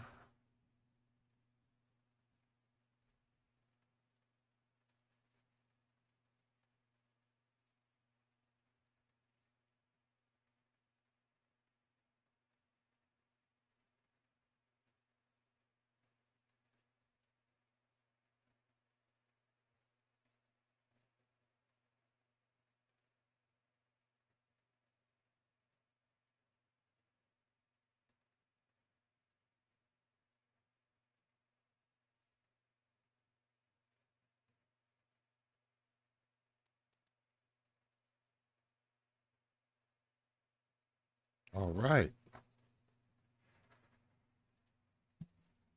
Cameras if you got them, and if not, equally understandable. Yeah, Where'd Joe go? I'll turn mine on here in a couple minutes. I'm doing something right now. Joe left. What? But Why'd I you can move? talk. Joe. What's that? Okay. We're in the room now. We're You hear me? set and ready to go. Hear you. You turn on your cam if it keeps moving. Oh. You moved again. Why you keep moving? I did? I didn't mean to. Oh. He does it again. No. How are you doing this? I don't know. Hold on. Let me leave and come back. Hold up. Is somebody else moving him? I'm not moving him. I think I'm the only one who controls this room. Is there some like ban on there that keeps kicking him and bringing him back or something? Shouldn't be the case. Okay, there is Joe. There we go. What up, Leaf? What's good, Joe? Everything good? Thanks for making time for us after a long day of work. For sure. Not an issue. Thanks for having me. Yeah. This is going to be a good talk. So the schism has begun. So what exactly are we arguing today? Because I know we've made some headway in our conversations. A Mongolian, a Catholic, and a Hawaiian walk into a bar. Yeah. Interesting. So interesting. Talking about the differences in expected doctrine coming from Orthodoxy to Catholicism, or just in general what the interpretations have been in regards to scriptures that are being put forward and expectations, especially regarding Christian nationalism. I'm not actually too sure because, well, see, the thing with Rich is that it's kind of like he kind of passes judgment on me a lot as being a Christian. Like, oh, well, you know, I don't endorse like this heavy kind of immigration restriction because it's not like welcoming the stranger. And I obey the the Bible and the teachings and stuff like that. And the implication there is that I don't, right? So I don't know. It's interesting. I don't know where this conversation is going to go. Really, honestly, for the people who want blood sports, maybe they might be disappointed, and or it could go that way. I don't know. I have no idea. All right. I'm not generally a no blood idea sport guy, so I don't ever expect a debate to necessarily go in that direction. Yeah, no, I don't see it really going that way, but at the same time, I guess I'm just not sure where we disagree on things, Rich. I guess that's what we're trying to figure out. Yeah. Okay. So, well, just to bring up, I mean, I think we've disagreed on various things in the past, so I wasn't sure what tonight was going to be about. I think part of it was defining Christian nationalism. That was part of it. But since you brought up the our obligations to the stranger, like I think we had a conversation on Leviticus a while back, so we can start with that.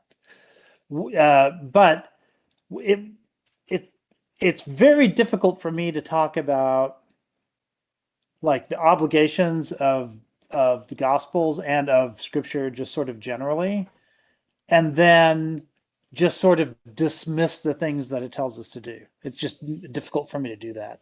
So like I can like not intend for like people to see that as a judgment on them personally, but I can see how people can't avoid it sometimes. Because if I'm pointing out something that the Bible says and somebody just doesn't believe that thing, then there's that thing that they don't believe that's part of their faith. And, you know, that can be hard to reconcile for some people. There are Well, that's other. not what we have here, though, right? Is that I'm just not sure. I have questions about your interpretations. That's all. Sure. It's not that I don't believe like the spirit of what you're saying. There are some clarifiers that I'm not quite clear on, you know, Sure. so. Ask away. We can figure it out. Okay. So, I mean, I did kind of have some questions here. So it's fair. We agree that we should put our political partisanship before, like we should put our Christianity, our faith first, right? Right. Okay. So I'm just curious. I mean, I don't necessarily affiliate myself with the Republican Party. Sure. And then when you call me like a conservative, we have to kind of like even drill into a bit of what that means even. I thought I was careful not to call you a conservative. Sure. Because But I have a lot of my friends of mine who are conservatives and they don't have views like yours. So I think fair, which is why, which is why I say that when, you know, even if I'm characterized as a conservative or whatever, we would still have to kind of dig into what exactly that means. Right. But you, on the other hand, like I've seen you floating around in mostly like left-wing servers, and I'm a sock dem. It just makes that's not a secret. Yeah. Okay, so well, you're sock dem, so so the leftists hate you pretty much. Well, certainly the Marxists are not a fan of my ideology, right? Because I sock dem like accommodates capitalism. And acknowledges it as sort of a reality in the world that can't be avoided or can't easily be avoided at any rate. And so, yeah, I mean, capitalism is a part of the system that I advocate for.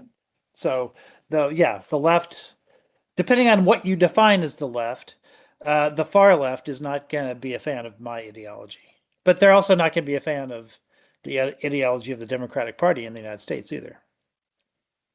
I think this is one of the problems. This is one of the problems that happens when you characterize, just like you don't want to be characterized with conservatives necessarily. Like, oh no, I think it's fair. I think it's fair. It's just that I think that conservatism is on a spectrum, and you just have to be a little more clear. That's all I'm asking. Yeah, sure. And I think the same is true here, right? Like, the one big example, like, you know, I've had a lot of people tell me in recent years that everybody who's on the left is the same, right? So if you're a neoliberal Democrat, you're the same as a communist or whatever. Like, there's no distinction and there's no steps in between. And then, yesterday, Mondami was elected, and that very day, actually the day before, Trump endorsed Cuomo, saying that a Democrat is different from a socialist, and therefore you should prefer to have a Democrat than a socialist. Whereas, you know, for years before that, that very same party was arguing that they're all the same, that all Democrats are socialists. And now all of a sudden they're like, oh, vote for the Democrat, not the socialist. So, like, yeah, they're not making distinctions that they should be making most of the time. And suddenly Trump found a way to make the distinction like the day before the election. That But was, I don't know, that seems like sabotage to me, because in a way, right? Because why would you, if the endorse, that seems like sabotage. I don't know. Why would Seems Trump endorse obvious. Cuomo as opposed to the Republican? You mean? I'm saying if he wanted to truly endorse, like if he truly wanted Cuomo to win, he wouldn't say shit. That's what I think. Oh, I see. I think Well, no, wouldn't. he was trying to Yeah, get all the Republicans who were voting for Sliwa. He wanted to get them to change their vote to Cuomo. that's so stupid to do last minute. That seems like a Yeah, he shot should in have the done it foot. sooner. Yeah, He should have done it yeah. sooner. If you wanted to do that, if you wanted to do that strategy, it should have happened a lot sooner. Yeah, because there But already had then, been a million, like that's a losing strategy too. 800,000 New Yorkers voted early, so it was already too late for them, right? It's New York. I think that's a losing strategy also. It's going to be up to them what they choose at the end of the day. It's going to be between, the Democrat or the socialist. And I will say they chose the socialist. And I will say there was a last-minute break for Cuomo among Sliwa voters for that day. But yeah, you're right. If he'd done it earlier, maybe it would have made a difference. At the end of the day, I don't know. At the end of the day, like Mamdani won more than 50% of the vote, so it didn't really matter how the split went. But nobody. It was knew close, right? I that's what I keep hearing, is that it was pretty close. Sort of close. I mean, 50.4%, I think, is what he got, which sounds like it's close until you realize that he got more votes than all of his opponents combined. So in that sense, it wasn't so close. It was like, I don't know. I think the number 2 person was Cuomo, and I think he beat him by like 8 or 9 points, which that doesn't sound close. Yeah, it makes total sense to me. Like, my own belief is that Cuomo was a pretty staunch Zionist, and that is just a losing strategy to have these days. I'm telling you, one of my good friends, we both voted for the same person, but we argue the most, right? Because he's like one of those. He's like a boomer Republican, right? Like one of those dispensationalist, pro-Zionist type, guys. And I try to argue how it's not actually in our interest as a country, or even as like a Christian majority nation, to be supporting what they're doing over there. And there's just no, he's, I give him credit. He's very solid in his beliefs. He's unmovable, unshakable. Like, that's just, it's like the spirit of a boomer Republican and a young 30-something guy. But yeah, I agree with you that, it's Zionism is a losing issue these days, and I think that's one of the main reasons Cuomo lost. Yeah, that could be. Although I think in New York, well, I mean, I think there's certainly a lot of young people for whom Zionism is not big. But in New York, there are a lot of Zionists and non-Zionists. I think probably in equal measure these days. So I'm not sure that alone is what did it for him. He also had his own scandals. But also, like, there was not a mainstream Democrat that was reputable that was running against Mamdani. I think that was one of the big problems. If they had run a normal mainstream Democrat, then maybe. But I think it was a perfect. Had his it was a perfect storm for him to win, and Cuomo already had his problems. But okay, so back to us, Rich. Like, on that topic, just like curious. Am I an anti-Semite? Well, from things that you've told me directly, I don't think we've even had that discussion. From things I've heard about you third hand, it would make me seem that you are. But if you're in a leftist server, then I imagine that the things you heard would sound like that. Yeah. Yeah, sure. I'm willing to let you clarify your positions on those things. It's pretty straightforward. It's AIPAC does a lot of pushing. I'm against AIPAC too. Yeah, I mean, we agree on that. No, That's what I'm saying. I think that my position on Israel is the same as yours. I think there's one thing I was actually going to kind of end on this instead of bringing it up now, but since we're here, I think we can all agree that Israel kind of sucks, and we should not be supporting them to the tune of what we are giving them, which is more like foreign aid than any other country. Yeah, I agree with you there. Yeah, I think we agree on that. And I think so.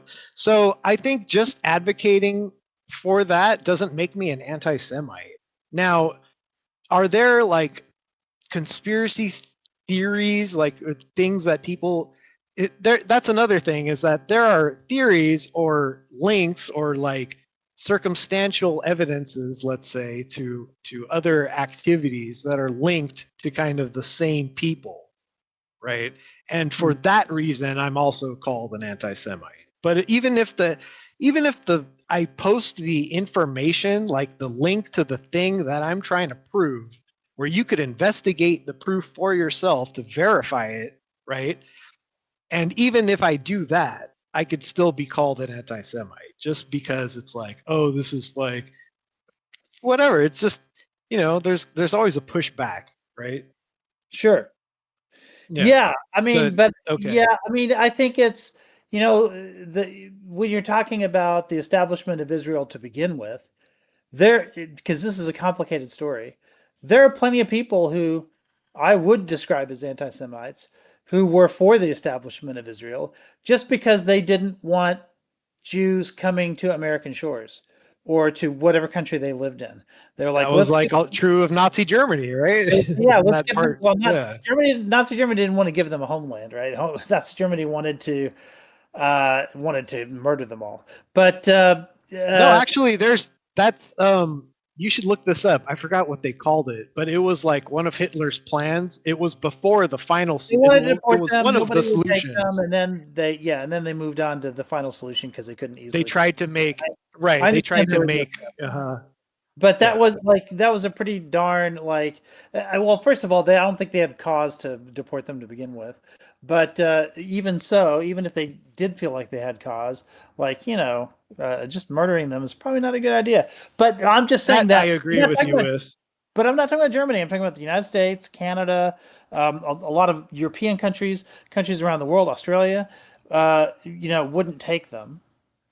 And so the idea after World War II that we should give them their own homeland, well, the alternative was to let them all come in here and there and all these other places.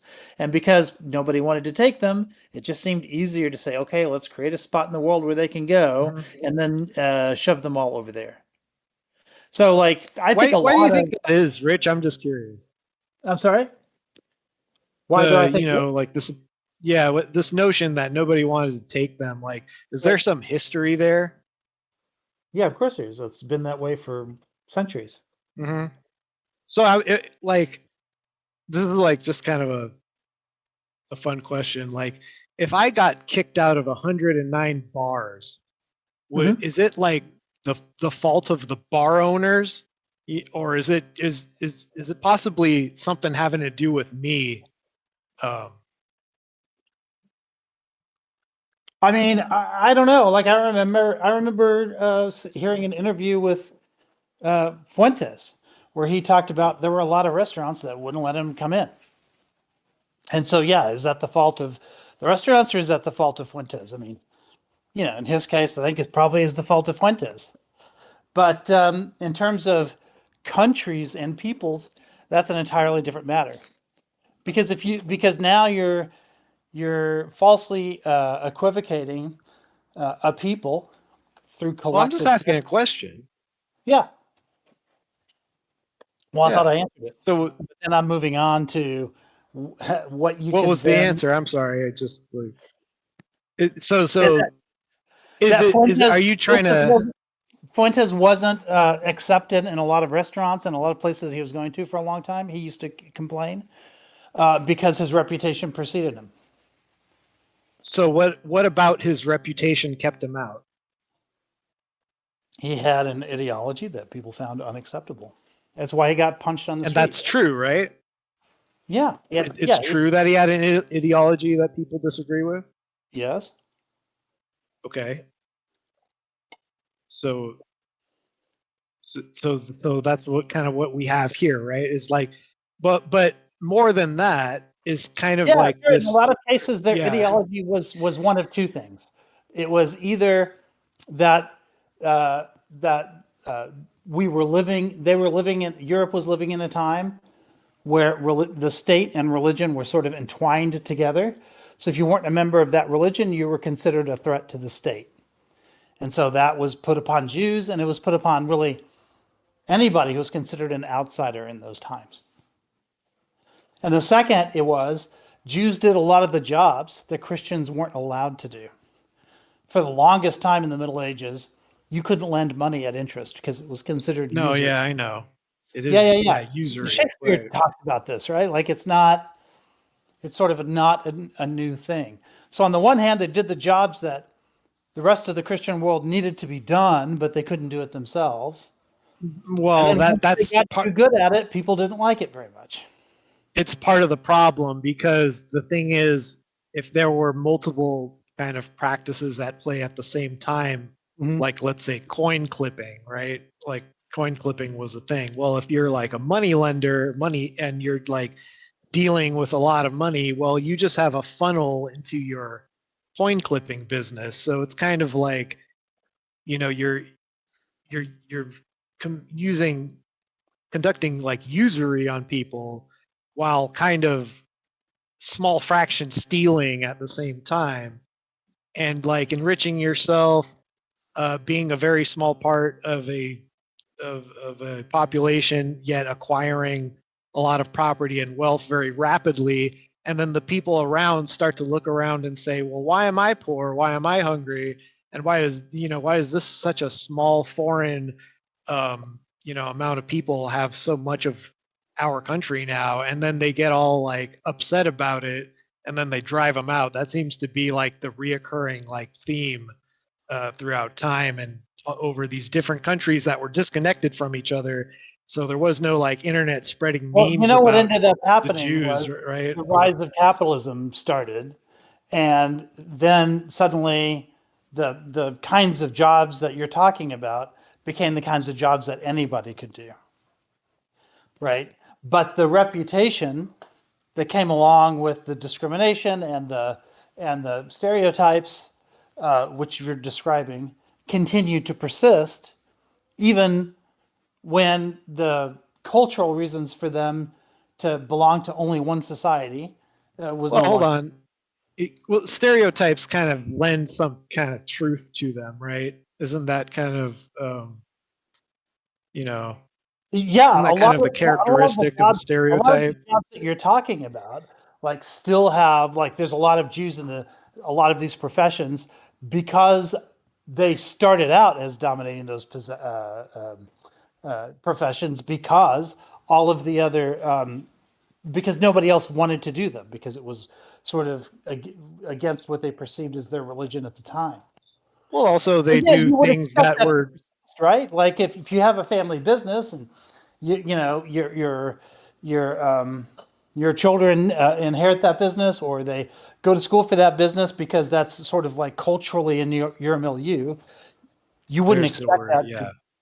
you wouldn't expect that to just go away, right? Right. Well, I mean, the thing Keep is in that mind, there's like when these people get kicked out, a lot of expertise goes away as well, and it ends up like harming the societies that kick them out. And then suddenly, it's sort of like in Zimbabwe where they kicked out all the white farmers. Remember that? And what yeah, sure, happened? Everyone but started that starving, and now they're begging those farmers to come back, and now it's happening in South Africa.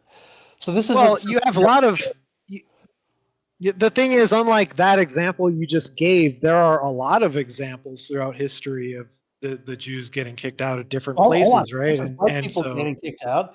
And then suddenly the people in Zimbabwe are looking around, or actually before they kicked them out, are looking around and saying, why are the white farmers so prosperous and we're not? Let's kick them out. And then the white farmers with all the skills are gone, and now they're starving, and now they need them back. It's sort of the same thing. It's just I take yeah. No, I take your point, but the difference here is that from the point of view of the people, the ones that actually get kind of upset about what's happening and then eventually like form a movement to kick them out, what they begin to notice that they become uncomfortable with is this refusal of assimilation, right? It's kind of like you have a culture that comes from a diaspora which doesn't really have any kind of sense of what you would call national pride. And so their pride is actually kind of to themselves mostly. It's like a very hyper belief in a type of racial superiority. If we're You're generally pro assimilation. This is news. What's that? You're generally pro. No. Well, hold on.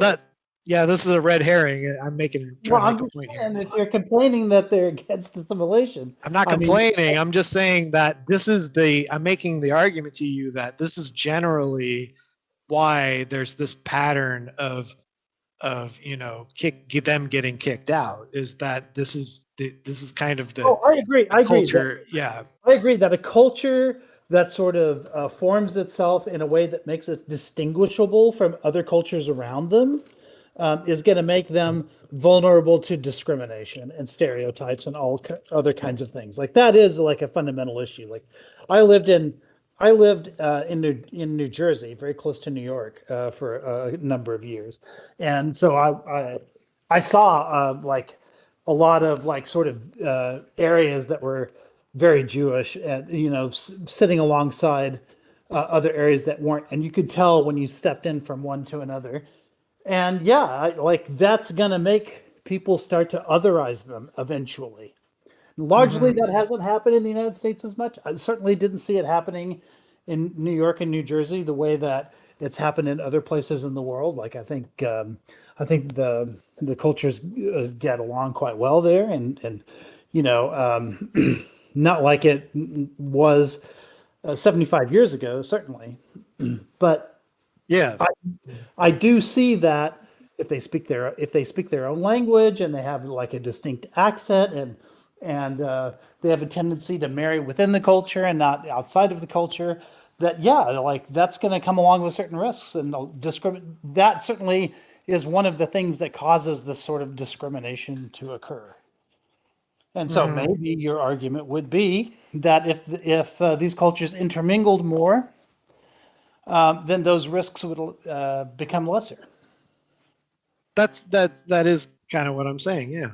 If they weren't so hyper, So, but is that true of all of us? Right? Like, shouldn't we all intermingle? No, of course not. Say what?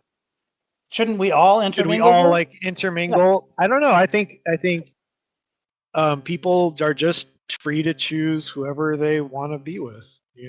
That's really what it comes down to. Right, yeah. And so Jews are have that same right. They're free to do that as well. But then the question isn't, are they free to do it? Because we know that we have freedom of association in this country for a reason. Like I think that's probably reasonable that we should all have that right. But the question is it wise to do so? Should we be telling our children that they should only marry within a culture or within a race or within whatever the separating characteristic is? Or should we reach out more and be a part of each other's culture more and try to understand each other more? And certainly, I don't know about that. To get back to Leviticus, which is what's I think started this argument. Oh yeah. Treat the foreigner as the citizen, right? Yeah. It seems to me that the Good Samaritan is going to intermingle with the Jew, right? And in fact, we're told there is neither Jew nor Greek for a reason as well, right? That they for sure. But so the issue there, Rich, is that it's not me who's making that, who's going out of my way to make that distinction. It's more them, right? They are the ones claiming that they are God's. They're the ones claiming that. Jews, a general belief amongst them is that they are God's chosen people, right? Isn't that kind of baked into the cake of Judaism? funny that you say that because I mean, I've got a lot of friends who are Jews.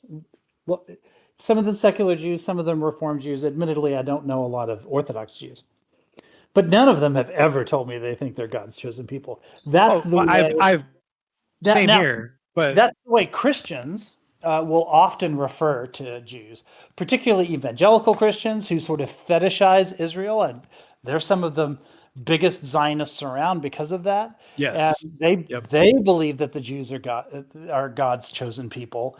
And correct. if anything, my friends who are Jews, they will tell me that no, we consider the Israelites to be God's chosen people, but we are not the Israelites. Like that's thousands of years ago.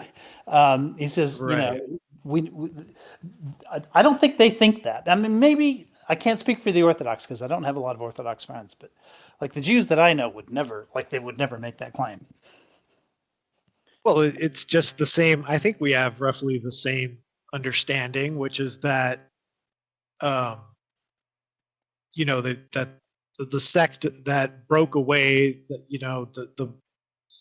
that they were part of the ones who kind of advocated for Jesus's being his crucifixion, kind of like in the 4th century or around there, they create like the Talmud.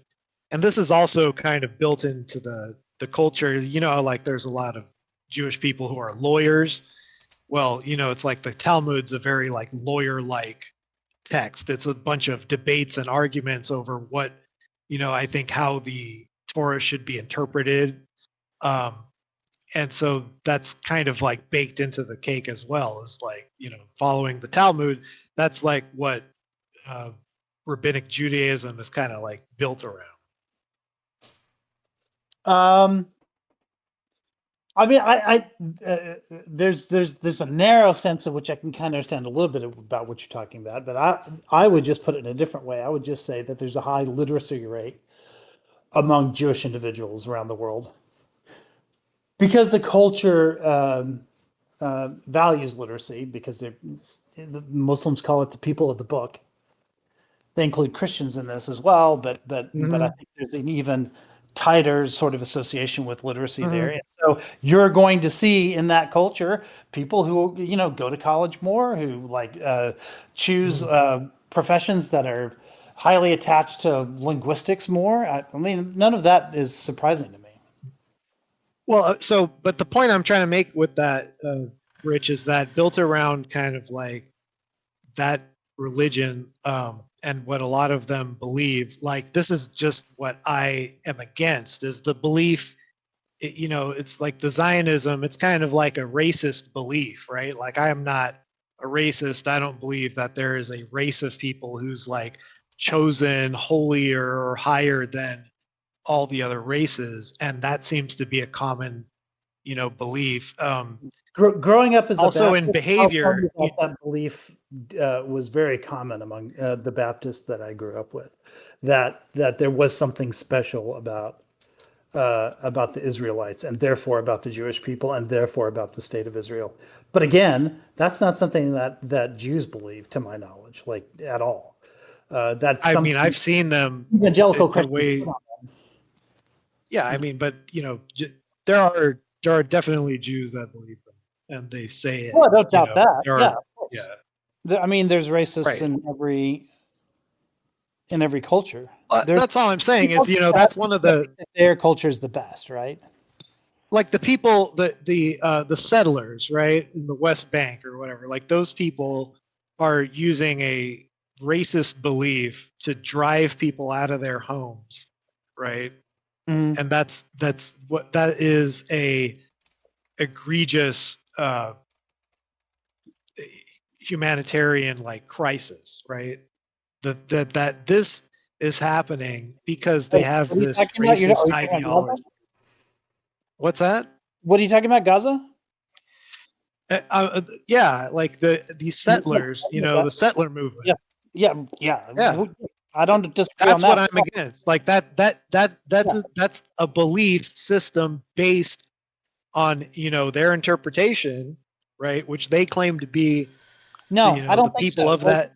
Israel, yeah, I used to make some similar claims out of ignorance myself, and I talked to a couple of people who like used to live in Israel, and one of the things they said that would surprise me was just how many Jews actually are particularly religious. Now, yeah, the Orthodox, of course, are, but a lot of Jews in Israel, they don't have this religious I perspective. understand. Yeah. No, I know that. I know that, but yet the land is there. That country exists Mhm. because of a claim, a 3,000-year-old promise by God, right? No, I mean, I think that that's what they tell evangelicals in the West in order to maintain their power. But I don't think that's really not the justification that they tell me. They don't appeal to the Bible. They That's not don't. what they tell you, right? I'm not saying that they don't lie. I'm saying the justification they use is like, well, we lay claim to this land because it's our God promised it to I us mean, 3,000 yeah, years ago. they don't even tell me that. Like, Well, to me, they appeal more to the Holocaust and the plight of the Jews over the centuries and stuff like that, more than they do any sort of scriptural evidence. Now, like of I said, course, yeah. Christians do. There's Christians put that on them all the time, especially Zionist Christians will absolutely do that. The state of Israel, particularly the Likud party, is absolutely willing to take advantage of that. But sure. that's not that's not their own justification. It's not a particularly religious movement. I agree. I'm just saying that it's kind of like it's like this common pattern of behavior of like claiming to be one thing when it's convenient and then claiming to be another thing when it's convenient. Like that's Yeah, I another agree. thing that I think it's like an immoral, and it kind of comes from this teaching of, well, the goyim are beneath you, so it's okay to lie to them, it's okay to cheat, And that's the part that steal from. I don't think. I think the objections that you have to Israel, I think you're conflating them too much with No, Jew. they're separate. I'm just saying it's separate. What I'm saying is that I can understand this kind of suspicion because we could see a repeated pattern of it over time throughout a bunch of different countries. And then it's like, okay, now a lot of them are claiming that they're Jews and they are here and they are, advocating for these policies that are very favorable to Israel. And now that is like the Jewish state, right? According to that's the reason why it was formed, right? Why is Israel there? Why does it exist? So it's a safe place for Jews to exist, right? Isn't that's like the common reasoning we get? Yeah, sure. Yeah. And is it serving that purpose? I don't think it's necessary. I mean, I think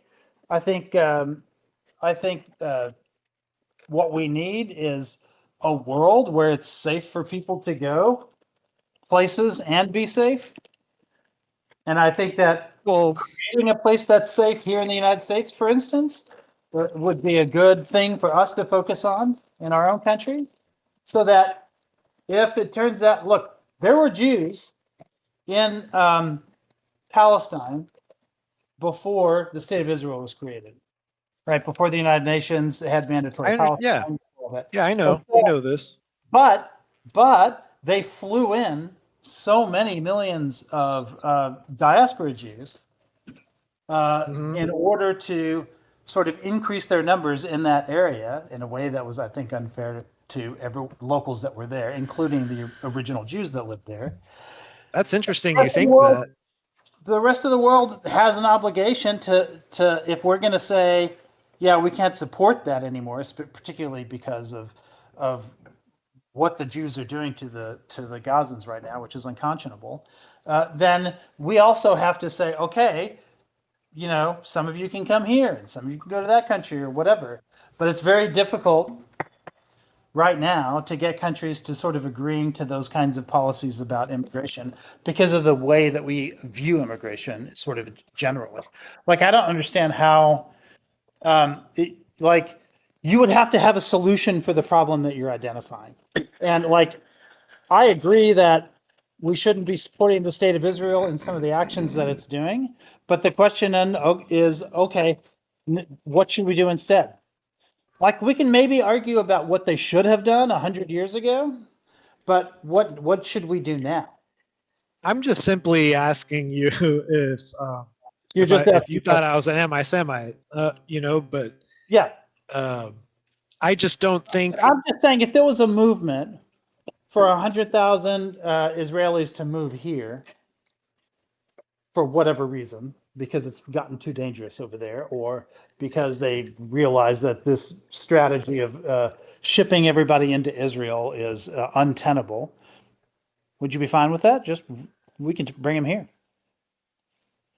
I mean, like it wouldn't be obviously just up to me, right? I think we'd have to decide as a country if we were okay with that. Yeah. Right. I think largely, I mean, evangelicals have a tremendous amount of influence on society right now because of who's in charge, like politically. I think they think to a large degree that the end of the world is nigh, and we need to rebuild the temple, and we need Israel to become like, you know, the ancient Israel of old, so that you know, Jesus can come back. Like, that's what they think. And so I don't think that they would want to end this experiment of Israel. And don't get me wrong, actually, I'm not I don't want to end saying Israel that they either. would, but I'm saying I'm just saying. I'm saying it's too late to do that. Like, I think it was a mistake to do it the way that they did it. But now that they're there, there's got to be. That's why I think the two-state solution, as bad of a solution as it is probably the least bad solution of all of them. And you know, I think that area should probably be run by the UN and not by Israel. I think that's well, sure, yeah. I mean, like, my thing is, I could get on board with that. My thing is that as you know, being pro like America first, I just don't think that is a priority for us, right? Just certainly not right now. We have our own problems. I don't think we need to keep on dumping billions of dollars to Israel, and I don't think it's our problem where they go if it fails, right? But here's the thing: is that I am troubled. I don't know if this makes me anti-Semitic or not, but I am troubled that we're kind of like attached at the hip to this country who, when they were on the brink of like defeat, Golda Meir calls Nixon complaining and, you know, basically promising that if Israel goes down, we're all going down. And they call this the Samson option. So I'm kind of deeply uncomfortable and troubled by this relationship that we have for the reasons that we have it. Yeah, I don't know it's about like that in particular, yeah. but I do agree that I don't think America and Israel should be attached to the hip in that way. In fact, there was a time when America was perceived as being the neutral party that could maybe negotiate a peace between both sides. And in fact, in 2016, in the presidential elections, Trump was one of the people who said that. And everyone else on stage was like super pro-Israel, but Trump was the one guy that said, no, let's look, you know, let's try to be neutral on this because the Palestinians will never like agree to us. You know, he was actually making some pretty good arguments with regards to that at the time. But then once he became president, he became incredibly pro-Israel, just like every other Republican president, and honestly, like every other Democratic president, to only a slightly lesser degree. So yeah, that's a meme. It's like whether the Democrats or Republicans win, Israel wins. Yeah, that's right. I mean, I think there is a difference. I do think Republicans are more uncritically pro-Israel to a degree, just not to a great degree. Like I think the majority of Democrats are Zionists as well. I think it would be something like, I don't know, 80% of Democrats as opposed to 100% of Republicans. Look at Mandani. Look why Mandani won. Look Yeah. at you know, Right. this shit's a Johnny won losing. in part because there's a surprising number of people. I'm talking about in the rank and file now. In the rank and file, there's a big difference between Republicans and Democrats. But in terms of the politicians, yeah, they're almost all Zionists, right? Okay. Because that's where the money is. Yeah. So, well, I'm glad we could agree that I'm not an anti-Semite. Well, I'll reserve judgment on got that. over But, that. but you talked about something else that gave me a segue. Leith, I see you. Huh? What? Like, I see you, Leith. I see you. Oh. He knows that. Okay, what you had a question for me? I mean, if you just take the cultural references out of your critique of Israel, I think it would help you a lot. So if you like, cultural references. Well, yeah, when you start to say that this is because of distrusting the goyim or something like those are comments like those are comments oriented towards Jews and not towards Israel. No, I'm saying that's out of the Talmud. That it's in the Talmud. It says that basically criticism of the Talmud is a criticism of Jewish culture, not of Israel. It's not a criticism. That's just word for word what it says. Do you agree with it? I'm a Christian. Of course I don't agree with it. If you don't agree with it, I think it's a criticism. I mean, all I'm saying is there's ways to focus your attention to the things that everyone can agree on, and not necessarily like start roping in people who may themselves not even be Zionists and but still follow the dictates of their religion. Or look, I understand that there can be collateral damage from what's happening, like understandably so. Like real collateral damage that affects real people. You know? I understand that. I'm not saying it's a good thing, right? Like I'm just saying it's gonna happen, and it's just kind of an unfortunate side effect of like a pendulum kind of swinging the other way. And with the internet, we have videos alienating potential allies, because I know a lot of Jews who are not Zionists, and even some Jews I'm not maybe Zionists, but are not in favor of what's happening, like what this current Israeli government is doing, and like they may believe, like there's like the Norm Finkelsteins, there's like the Dave Smiths of the world. Like I'm totally on board with those guys, right? Like they're Jewish and it's fine with me, and I have no problem with that. There's a difference between them and literally like, Jews in Israel who will spit on Christians. I think there's a pretty big spectrum between those. Or who will use types of Jews, right? Yeah, or who will use Christians in order to get the support that they need from the West. Largely, I actually have several evangelical friends who've been to Israel because of the program where they're trying to bring influential people in order to show them why they should own the land and everything. So, like, I get that aspect of things. So, okay, we don't, So anyway, the larger part of the argument was, I think we were talking about Leviticus, and there's two parts of Leviticus. Now I can't remember the chapter, but it's it wasn't just the part where it says that we have to treat the foreigner as the citizen, but then later on, because we were talking about slavery, as you'll recall, and that part of Leviticus talked about how you shouldn't when you lend money to people, you shouldn't then make them slaves when they can't pay you back, right? And you can't exploit your neighbor in the way that in the way that capitalism often encourages us to do. And so, and when you look at the one in the context of the other, because they're both in Leviticus, that particular thing that said that you can't take slaves or that you can't make bond slaves, essentially, is what it said. They were talking about your neighbors. And when you look at that one, you go, oh, okay, I can't do that to my fellow tribes people, but I can do it to people from outside my tribe, people who are not my neighbors. That's the first assumption. But then you get to treat the foreigner as the citizen. Okay, well now I can't make slaves of anybody.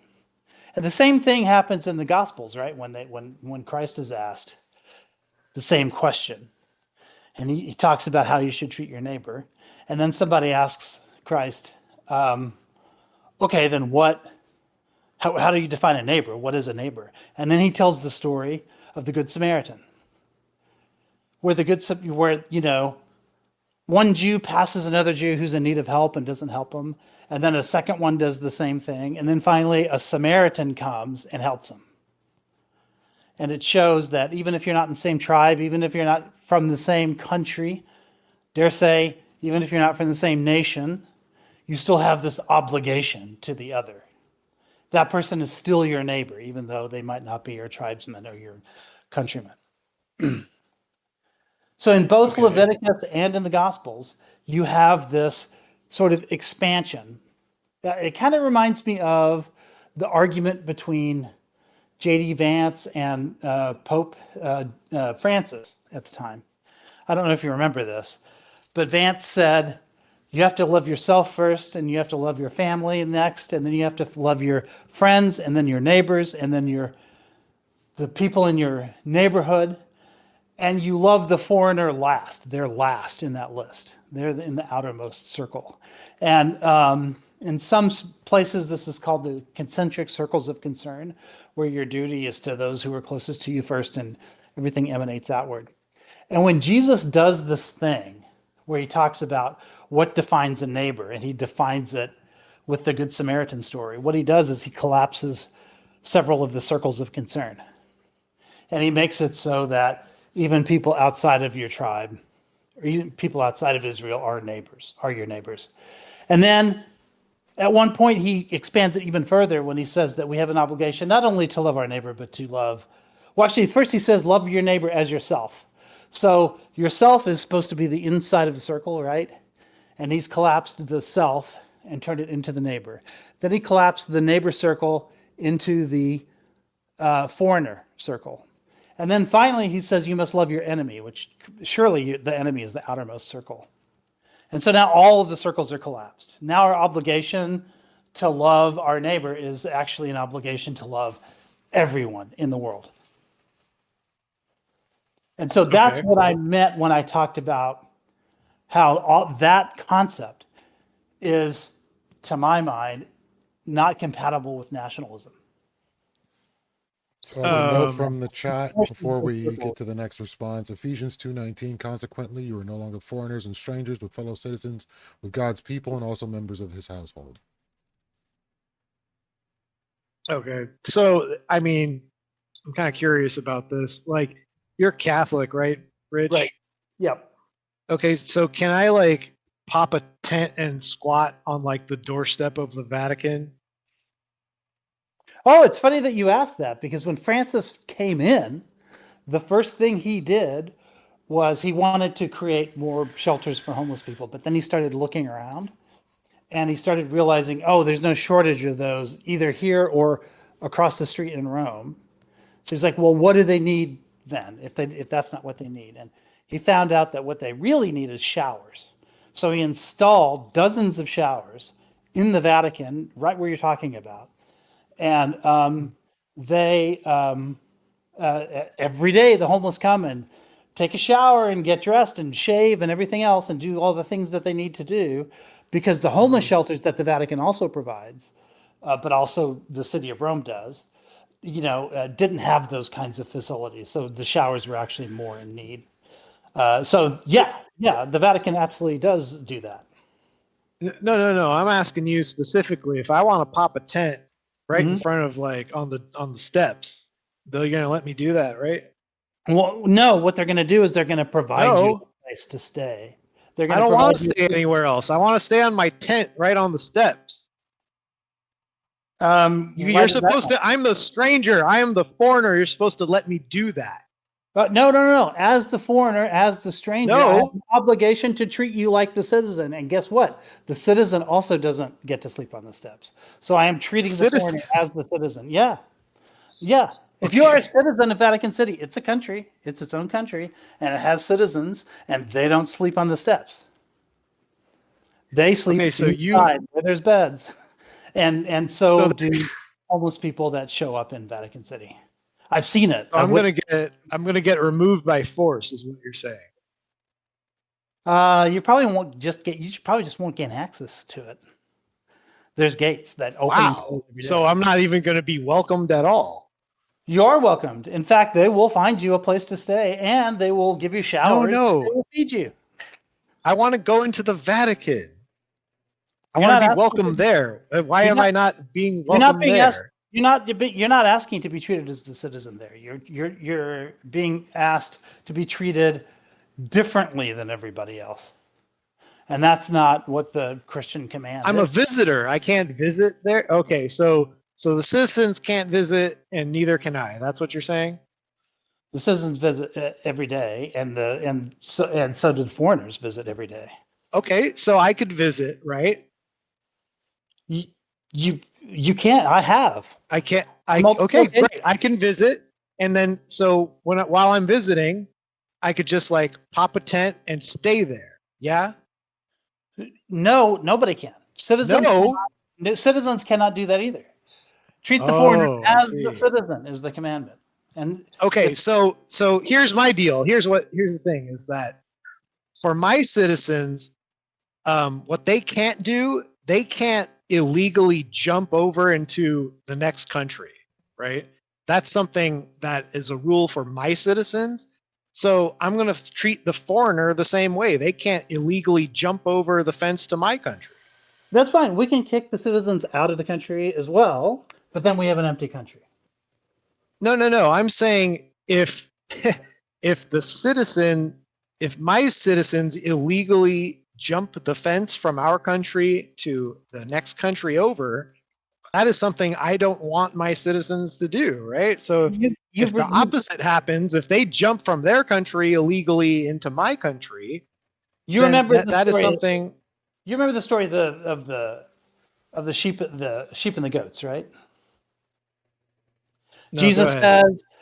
says, I was hungry and you fed me. I was in jail and you visited me. All of that. And then at the end, he says, therefore, you get to go into heaven because you did these things for me. Or he said, I was hungry and you did not feed me. I was, homeless and you did not give me a place to stay, so on and so forth. And therefore, you don't get to go into heaven. In fact, this is the one time, it's the only time that Christ is asked, how can you get into heaven? And he gives an answer, like a clear answer. He says, okay, well, here's how. And if you walked by that stranger and didn't do anything for him, then you don't get to go into heaven. It's as simple as that. Because it turns out that person that you walked by was Christ, and you would not help Christ. And then they say to him, but Lord, when were you hungry and we did not feed you? Like, when did that happen? And he said, well, whenever you see the least of these, you must see me in their face. That's what he means. So the least of these is the homeless person that we walk by on the street or whatever. Hold on. This is not. This is. I'm having an issue with this. There's like a lot of conflation here. It's so the thing is that God like has a nature, right? So I don't think he can violate that nature just because he's embodied like in Christ, right? Like I think he has, he's limited to what his human form can do or whatever, but I don't think like Christ is gonna like break into my house, and then if I respond negatively, he's gonna be like, "Oh, well, what the heck? You're supposed to welcome me in. And why does it matter if I don't think he's gonna crash through my window, set off my alarm, all that stuff, right? I think he's gonna probably knock at my door and ask if he could come in, or ask if he If could he get did, a dollar to eat, right? Or like, what would you but do? let me, huh? If he did, what would you do? If Jesus walked into your house right now, what would you do? If he walked up to my house and he politely knocked on the door and asked for some food or something, I'd probably help him out. No, yeah, but I'm saying if Jesus just was in your living room right now, like, what would you do? At first, I mean, I'd have to see some ID, probably. Like, okay, so you would test the Lord your God. I mean, you put him to the shouldn't test. he? What this seems like against his nature, right? Like, if he were to just appear before me, doesn't that take away my free will to believe in him? I mean, look, I didn't make that rule. The idea that bad hypothetical God is in the Bible. Like, now listen. Hold on, I have questions about this. Like, you're not engaging with my question, Rich. Is that I'm asking you, like, when somebody like forcibly breaks their way into my house, I don't think that person is going to be Jesus Christ, right? I don't think he's going to behave in that type of way. And you know what? I think if he did, and I responded negatively, I don't think he could really blame me. And if he did, whatever. But I just don't believe that's the nature. Here. If Jesus judged you, you said you would respond in some way, and then you just said whatever. Like, what's the whatever? No, like, I'm saying, what's he going to do? Judge me for? I don't think he's going to judge me for negative reacting to him, like breaking into my house, like in the middle of the night or something, right? Like, so the thing is, the helping of the stranger, it's supposed to be voluntary. It's not supposed to be coerced. So if you don't believe in Christian nationalism, Rich, in a way, it's all coerced, right? I mean, if we're saying literally what he was saying in Matthew 25 was that if you don't help that stranger, you're going to hell. Like, he literally says, you step to the right, and you're one of the sheep. Step to the left, you're one of the goats. And the goats are going so you have a choice. Yeah. So you have a choice. You don't think being sent to hell is coercion? You have a choice. You don't have to believe in hell. Okay, fine. Great. You have a choice. All right. You have a choice. You must help the stranger, or a bad consequence will happen to you. But it's your choice whether or not you have that consequence. Yeah, sure. But that doesn't mean that someone who breaks into my house is the stranger I gotta help. Well, according to Matthew 25, it is. So if someone violently like breaks into my house, it's my obligation to help that person. And Jesus does say to put down the sword, right? There was somebody literally like coming to seize Jesus, and Jesus says, "Put down the sword," against the Roman soldiers, right? Yeah, I mean, he's literally not. Didn't he also say to sell your cloak if you don't have a sword, to sell your cloak to buy one? Yes, because there are times like he uses the bullwhip against the bankers, right? Well, it's cords. Yeah. Yeah, but same thing. Yeah. Well, he didn't use it on the bankers. The words were for the humans, and the whip was for the money animals. lenders at the temple. Right. The ones who are like literally when I walk into a mega church right now, I'm thinking, man, where's my bullwhip? Especially when they're like selling things like right there. Like, it's exactly what. And I didn't want to move it to another subject, but no, yeah, but I'm just kind of wondering like how this makes sense. Like, it's supposed to be voluntary. That's what I'm saying, is that it's your choice. Like, you see the stranger, you got to make the choice. It shouldn't be. How's it coerced? Like, you mean like taxes? Is that what you're talking about? Like, we shouldn't have to be coerced. No, I'm saying if they. No, I'm saying if we vote to, like, okay, if they forcibly they come into the country illegally, right? Yeah. They don't ask to come in. Like, I'm not asking to come in, I'm coming in. Like, that's basically how it is. It's not you're not given a choice. That's not illegal immigration, though. That what you're describing there is is what they're told, both by treaty and by statute in the United States, legal behavior. Now, if you cross the border, well, it depends on why. Put it that, because there's about half. There's about half and half here. If you cross over to make an asylum claim, that's not illegal. That's allowed, and it has been allowed since the 1950s. We all know that there's a difference between the Remain in Mexico policy, which was changed and now I think has been reversed. And that is what I had an issue with, because it de facto led to a practice of catch and release. And that is what led to like that huge influx. Now, look, if you want to seek help, go ahead, do that. But there's a long line, there's a waiting list. No, and it doesn't not American make law. American law doesn't say. American law gets changed. It gets changed all the time. But it's a statute. It's statutory law. In order to reverse this, that would have to be done by an act of Congress. It can't be done by, say, an executive order. Right. He did it like with an executive order, right? And then it's not going to hold when the next person comes in. But it doesn't even hold. It doesn't even hold while he's in. Like the courts aren't necessarily enforcing it right now. But the fact is that statutory law overrules an executive order. Like that's just always the case. And until Congress withdraws us from the treaty that obligate the post-Holocaust treaty that we signed, then we have to take anybody who steps foot on American soil automatically gets treated as though they're a citizen, with the exception of they can't vote. Why is that, Rich? Okay, so that is something that people have a problem. Because it's called the UN. It's got a long name. It's the UN, on the status of refugees. Something UN Conference on the Status of Refugees. 1951 is when it was convened. Okay, but this is like separate from what logically that these things can be reversed and changed, and they can be, but it requires an act of Congress.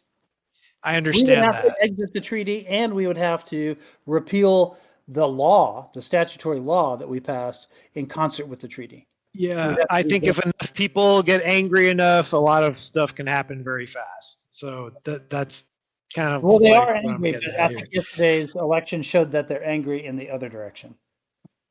Yeah, like I said, Zionism is a losing position these days. It kind of like when Trump won initially, it looked like Zionism. I'm talking about yesterday's election was about several things, but one of the things that it was about our very aggressive deportation policy, and there was an 11-point shift. Now, keep in mind, Hispanics have been moving towards Trump from 2016 until 2024. In every election, Hispanics were voting 3 or 4 points more than in the prior election towards Trump, to the point where it shifted a total of about 20 points.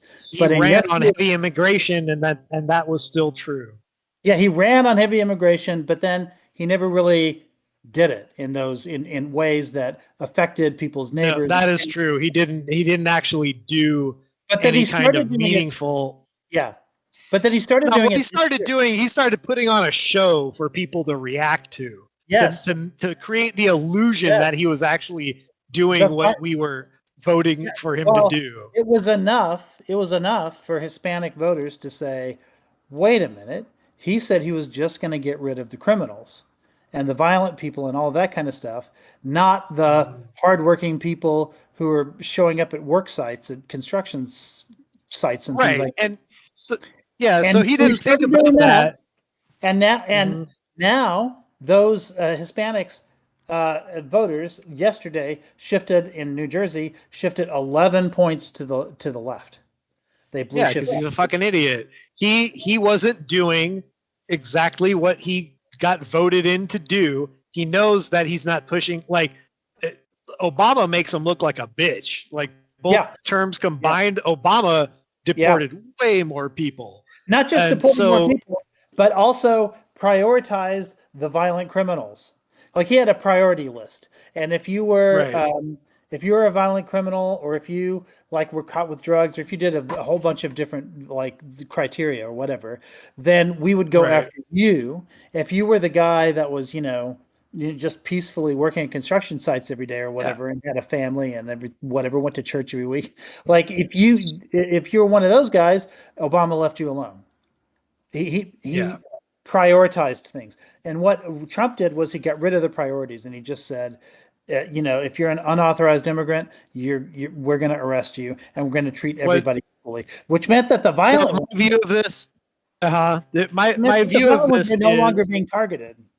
I agree with you, but for different reasons. I think maybe you might agree with me, but I believe that Trump is very much tied into like a billionaire class that profits a lot from low wage labor, like Yeah. illegal labor. And Well, we know that from the tweet. because We know that from so the tweet where because he said that. Yeah, he said, yeah, exactly. yeah, It's not even like he tries to hide it, right? Yeah. So it's kind of like he ran on this promise that he knew he was going to turn his back on, like he was going to do an about face on. And he was like, well, hey, we kind of need them to run my friends' businesses. Guys, that's cool. Right. And then, and Mar-a-Lago.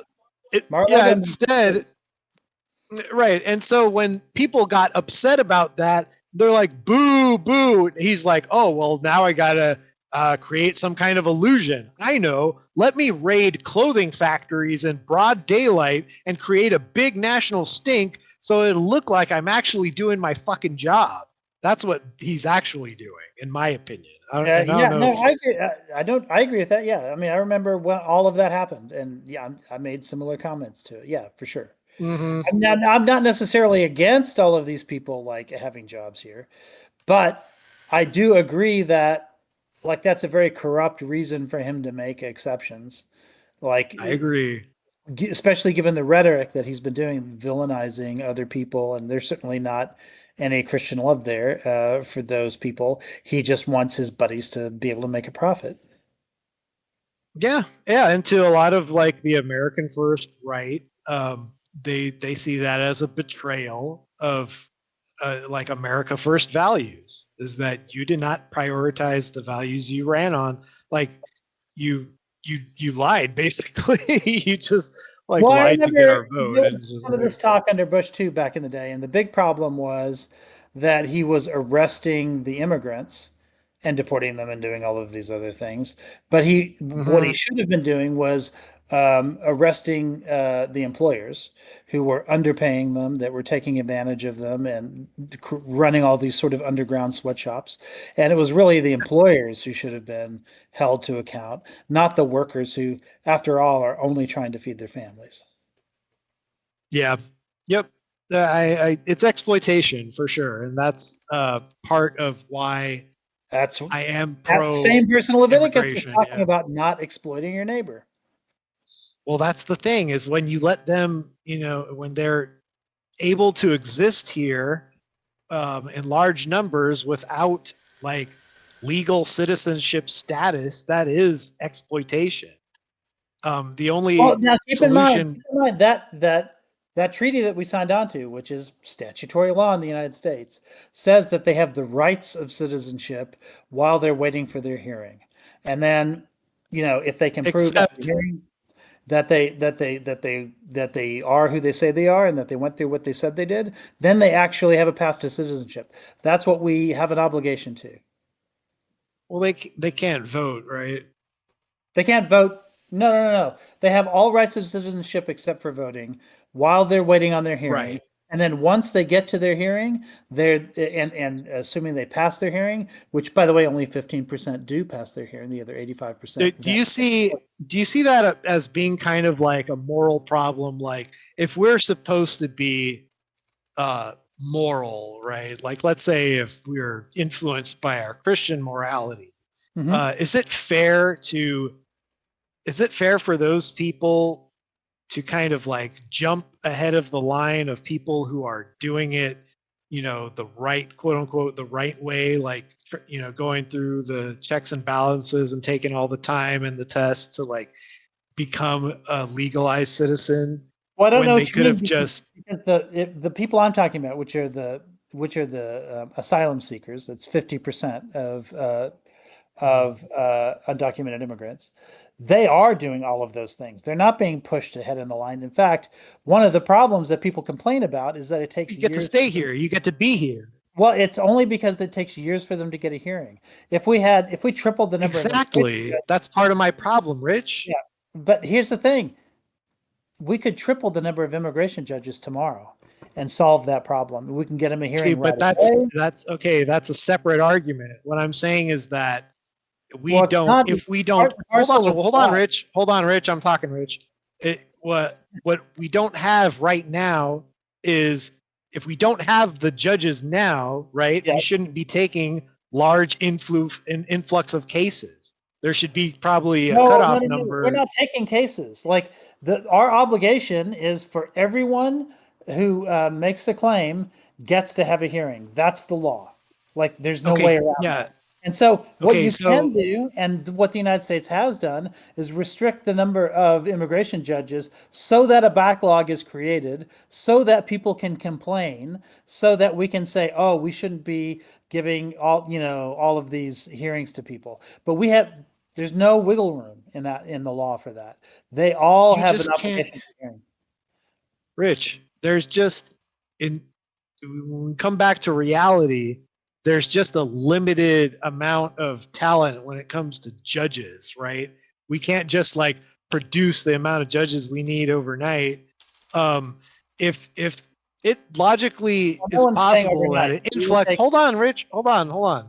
I'm saying that's the problem, right? Is that the immigration, the people coming over and seeking asylum is happening a lot faster than it takes for us to make judges, right? The judges to accommodate that. That's not true. Now, Yeah, what's going to happen is if we don't have enough to like process them at the moment, right? Whatever the thing is that's holding it up, whether it be like a government hold up, whatever it is, right? If these judges are simply not legally available to process all these cases and a backlog keeps getting longer and longer, and all these people are entitled to stay in this country for as long as they are existing in the backlog, right?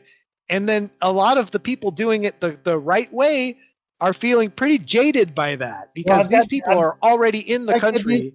I've got good news for you. The American Bar Association reports that roughly 40,000 new JD graduates graduate every year. And there are only 3,000 to 4,000 new jobs for them per year. So there's a massive glut of attorneys and people who would be qualified to go into these jobs. We could triple the number of immigration judges, no problem, and practically overnight, because we have the people with the skills and with qualifications to do so. The only reason we don't is because Congress refuses, I'll let you guess which side of Congress refuses, to allocate the resources necessary in order to do that. But if we did that, the backlog would go down from 3 years to about 3 months. And then 85% of them don't win in their court cases. So 15%. Do you believe in democracy, Rich? Qualified, but yes. Okay. Do you like the system we have now, or would you change it? Well, I would change it, but it depends on what you mean by now. I like the way it was until about 2 or 3 years ago. But yeah, sure. If the Republicans are representing their constituency when it comes to immigration issues, and the people of the country just vote that they don't want to take on a huge influx of refugees or whatever, what's wrong with that? If that's part of the process, if that's a natural outcome of the democratic process, how is that wrong? I would argue that if you were to have a referendum, in fact, I'd be fine with doing this right now, have a national referendum on whether or not we should triple the number of immigration judges to handle this backlog of cases. I'm pretty confident that the American people would vote for that. That's fine. What I'm asking you is a totally different question. which is if the American people want to limit the amount of people coming in, refugee or otherwise, what is wrong with them, voting on that, like, and getting that? I don't know what you mean. Like, you're talking I'm about a saying national. if we wanted, let's say if we all voted that we could only have immigrants that are smarter than us and taller than us, like we could logically make that happen, right? Via the democratic process. Well, there would be the country is founded on multiple principles. One of them is democracy being a broad, overarching principle. Conservatives talk all the time about why we're. Are you going to answer the question, Rich? Are you going to keep on like? I am asking. Can you just answer the question? Okay. It's B. Can they do that? Yes or no? No. Is that logically possible? Hold on. I was giving you an answer where there was an A and a B and a C, and my answer to you was B. But if you don't want to hear what B means, then I can just tell you quickly that it's B. So you want to answer my question with a question? No, I wasn't going to ask a question. Okay, what is it? Explain. I'm sorry. Okay, the explanation was I got you wrong. When we were founded as a country, we understood that people had rights. And I think you believe in rights as a consequence, right? And you can't just have an election and vote. Oh, you don't? I believe that rights are like a construct. Yeah, a human social construct. Yeah, I can buy that. Most of my atheist friends would agree with you on that, actually, because they don't believe. It is an atheist concept. Yeah. Yeah. That concept is atheist. I mean, what we had as a country, we are, our own Declaration of Independence says that we are endowed by our Creator with rights. But if you want to say that those rights are man-made, like, it actually works quite well. Show me where the rights are in the Bible. I guess we could, There are plenty of rights. Like you can look at the Ten Commandments and see several rights. Like, for instance, a mother and a father have a right to be respected by their children. I don't know. No. I don't know if that's a right. That's a choice by the child. It's commanded of them, but it's also a choice. They don't have to do. It's commanded of them, but it's a choice. It is a choice. Rights are a choice too, right? You can choose to violate somebody's rights and not violate somebody's rights. It's still a choice. A right just means that you have a moral obligation to me. And we had a moral obligation to God to respect our mother and father, right? So they have the right to that respect. Now, I have a choice to violate that right and not respect them, but that is a right that they have that was granted by God in the Ten Commandments. It's not automatic. It's not given. It's not like, No. Rights have to be fought for. Of course. Yeah. Rights are, yes. I mean, we fought an American Revolution in order to get the rights that are spelled out in our Constitution. Yeah, of course, there's not a single right that's just guaranteed. That's not a right. To me, a right is a privilege absent a duty. Okay. So a mother and father doesn't have to do anything to earn their right to the child of respect from the child. Right? I didn't say that. I didn't say they didn't have to do anything, but I mean, according to the rules, they don't necessarily have to in order for you to. There's no qualification presented in the commandment, right? It just says you must honor your mother and father. It doesn't say honor your mother and father if they were good parents. It says honor your mother and father. Okay. Now, you still have to be grateful in the 21st century that maybe there should have been some nuance there. Maybe there are some parents who should not be honored. Like, I can engage in an argument like that if that's the case. I think I could be wrong. This could just be my interpretation. It might align with what the Orthodox believe. I don't know, but I think the honor thy mother and thy father is just that you have to give thanks to them for you being alive in a way. I think in a way, no matter what, Sure. Yeah, no matter what other issues you may have with them, I think you still need to honor them for giving you life. I think that's what it's. But the point is, it's a getting at. moral obligation, right? I would argue that a right is a moral obligation that we have to give somebody the thing that they want. And some of those moral obligations are not what Jefferson described as given to us by our creators. Some rights are given to us by government. Like, for instance, the right to vote. That's something that's granted by the United States federal government. It's granted by the Constitution. It's a right that we have. We don't earn it, but we only get it if we're a citizen. Like, there's qualifications to that right. So I'm just trying to answer your question. Because I don't want to dodge the question. What I'm saying is that when we founded our country on this Constitution, yes, we created a democracy, but we also created a set of rights. And the federal government has to ensure that those rights are given, particularly the Bill of Rights, which is the first 10 amendments to the Constitution. It guarantees those things, and those things cannot be simply voted out. I mean, technically they could, if you decided to repeal the Constitution, which would require something like a 75% vote, What about the Second Amendment? That's like one of the most neutered amendments that we have in the Constitution. I mean, there's guns everywhere, at least where I live, at least. Yeah, but I can't own a bazooka. I can't own like a fully automatic. We defined AK-47. We defined what is meant by arms, right? Like at the signing of the Constitution. Arms is arms. Arms is whatever I could arm myself with, right? No. I mean, for one thing, the word arm is in it, right? So, you're not picking up a tank with your arm. Put it that way. Well, arms is saying, yeah. Could I put on a? What about if I get a? It is true that the Supreme Court uses certain precedents to define words, right? So none of these rights are without any qualification. You have a right to free speech, but you can't, yell fire in a crowded theater, that sort of thing. Exactly. Because this is what I'm talking about, Rich. What I'm talking about is that you want to talk about what the country was founded on, and yet a lot of the things that the country is founded on are neutered heavily. I'm not making the claim that all rights are absolute and without qualification. What I'm saying is that there are rights that cannot be undone by a simple majority Democratic vote.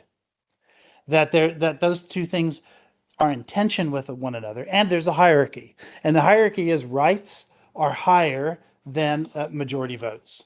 And this is one of the reasons why conservatives like to say over and over again that we are a republic and not a pure democracy. Right? We're a democratic republic.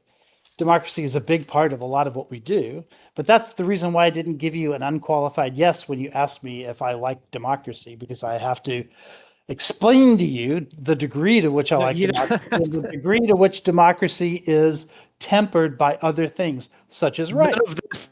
All these things, these rights and all that, like all the things that you mentioned, they can all just go away real fast. They can, but they shouldn't. That's the point.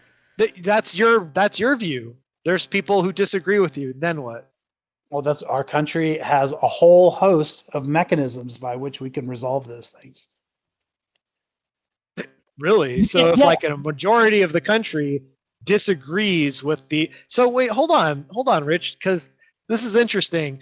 In up until 1964, with the passing of the Hart-Celler Act, did we drastically change our immigration standards, right? So back then it was kind of like, we were only taking in people who are taller, better looking, and smarter than us, and then we lowered those standards. So if we were a country that always had the same standard up until fairly recently, how could you say it's like against? Nobody says we've always had the same standard. For most of our history, we had no immigration restrictions at all, and people could come and go as they please for 150 years in this country before we decided to pass things like the Chinese Exclusion Act and things like that. There were times when we had some pretty racist, restrictive policies on certain populations, but during most of our history, we had no restrictions at all. And a lot of that was because we are ourselves a nation of immigrants, and we would rather have Europeans in North America and even Mexicans and Asians in North America than the Native Americans that we were trying to displace at that Yeah, time. but hold on. You just said it changed. The standards changed a bunch of times. So Yes. what do the rights matter? It seems like no one cares about it because they change the immigration standards all the time. Those kinds of rights didn't exist until after the Holocaust. The 1951 UN Convention on the Status of Refugees established rights for asylum seekers in this country. That's when it happened. Didn't happen in 1951 in the United States because it took us a while to sign it. It happened, I think it was LBJ that signed it, and the Senate that ratified it. It's so interesting. Yeah, it's so interesting. So that's kind of pretty recent, in the country's history still. And so I don't think prior to that, I think the founding fathers more aligned with my immigration policy. It seems like founding fathers allowed everyone in. There was no immigration restrictions in the days of the founding fathers. Well, I mean, like according to the documentation, to what they wrote out, it seems like for the longest, the people in power and what the people were voting for was a certain kind of immigration policy that stayed relatively, more or less. Yeah. At that time, there was no immigration policy. Just anybody could come and They go. had to make one eventually. Yeah. They made one eventually. Yeah. Chinese Exclusion Act, late 19th century. Before that, you're right to say that before LBJ signed that document, we had very different policies. And one of the things that our policies did was when boatloads of Jews came over escaping the Holocaust, we said we didn't believe their story and we turned them around and sent them back to the labor camps. Well, we just didn't have a dog in the fight. Right. And so.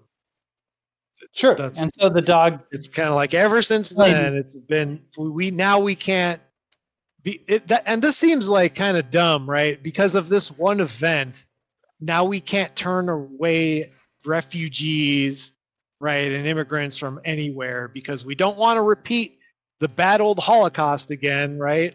I think this is a terrible guilt trip that is invalid and doesn't apply to every single country that is trying to come. It's not discussed in court, right? 1 second.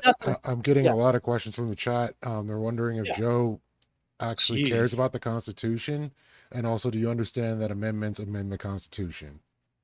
I'm a Christian before my country. I don't really care if the Constitution can't even protect itself from changes or getting massively neutered like the Second Amendment. So the Constitution doesn't even believe in itself and has no defense mechanism against itself. It's just a social construct.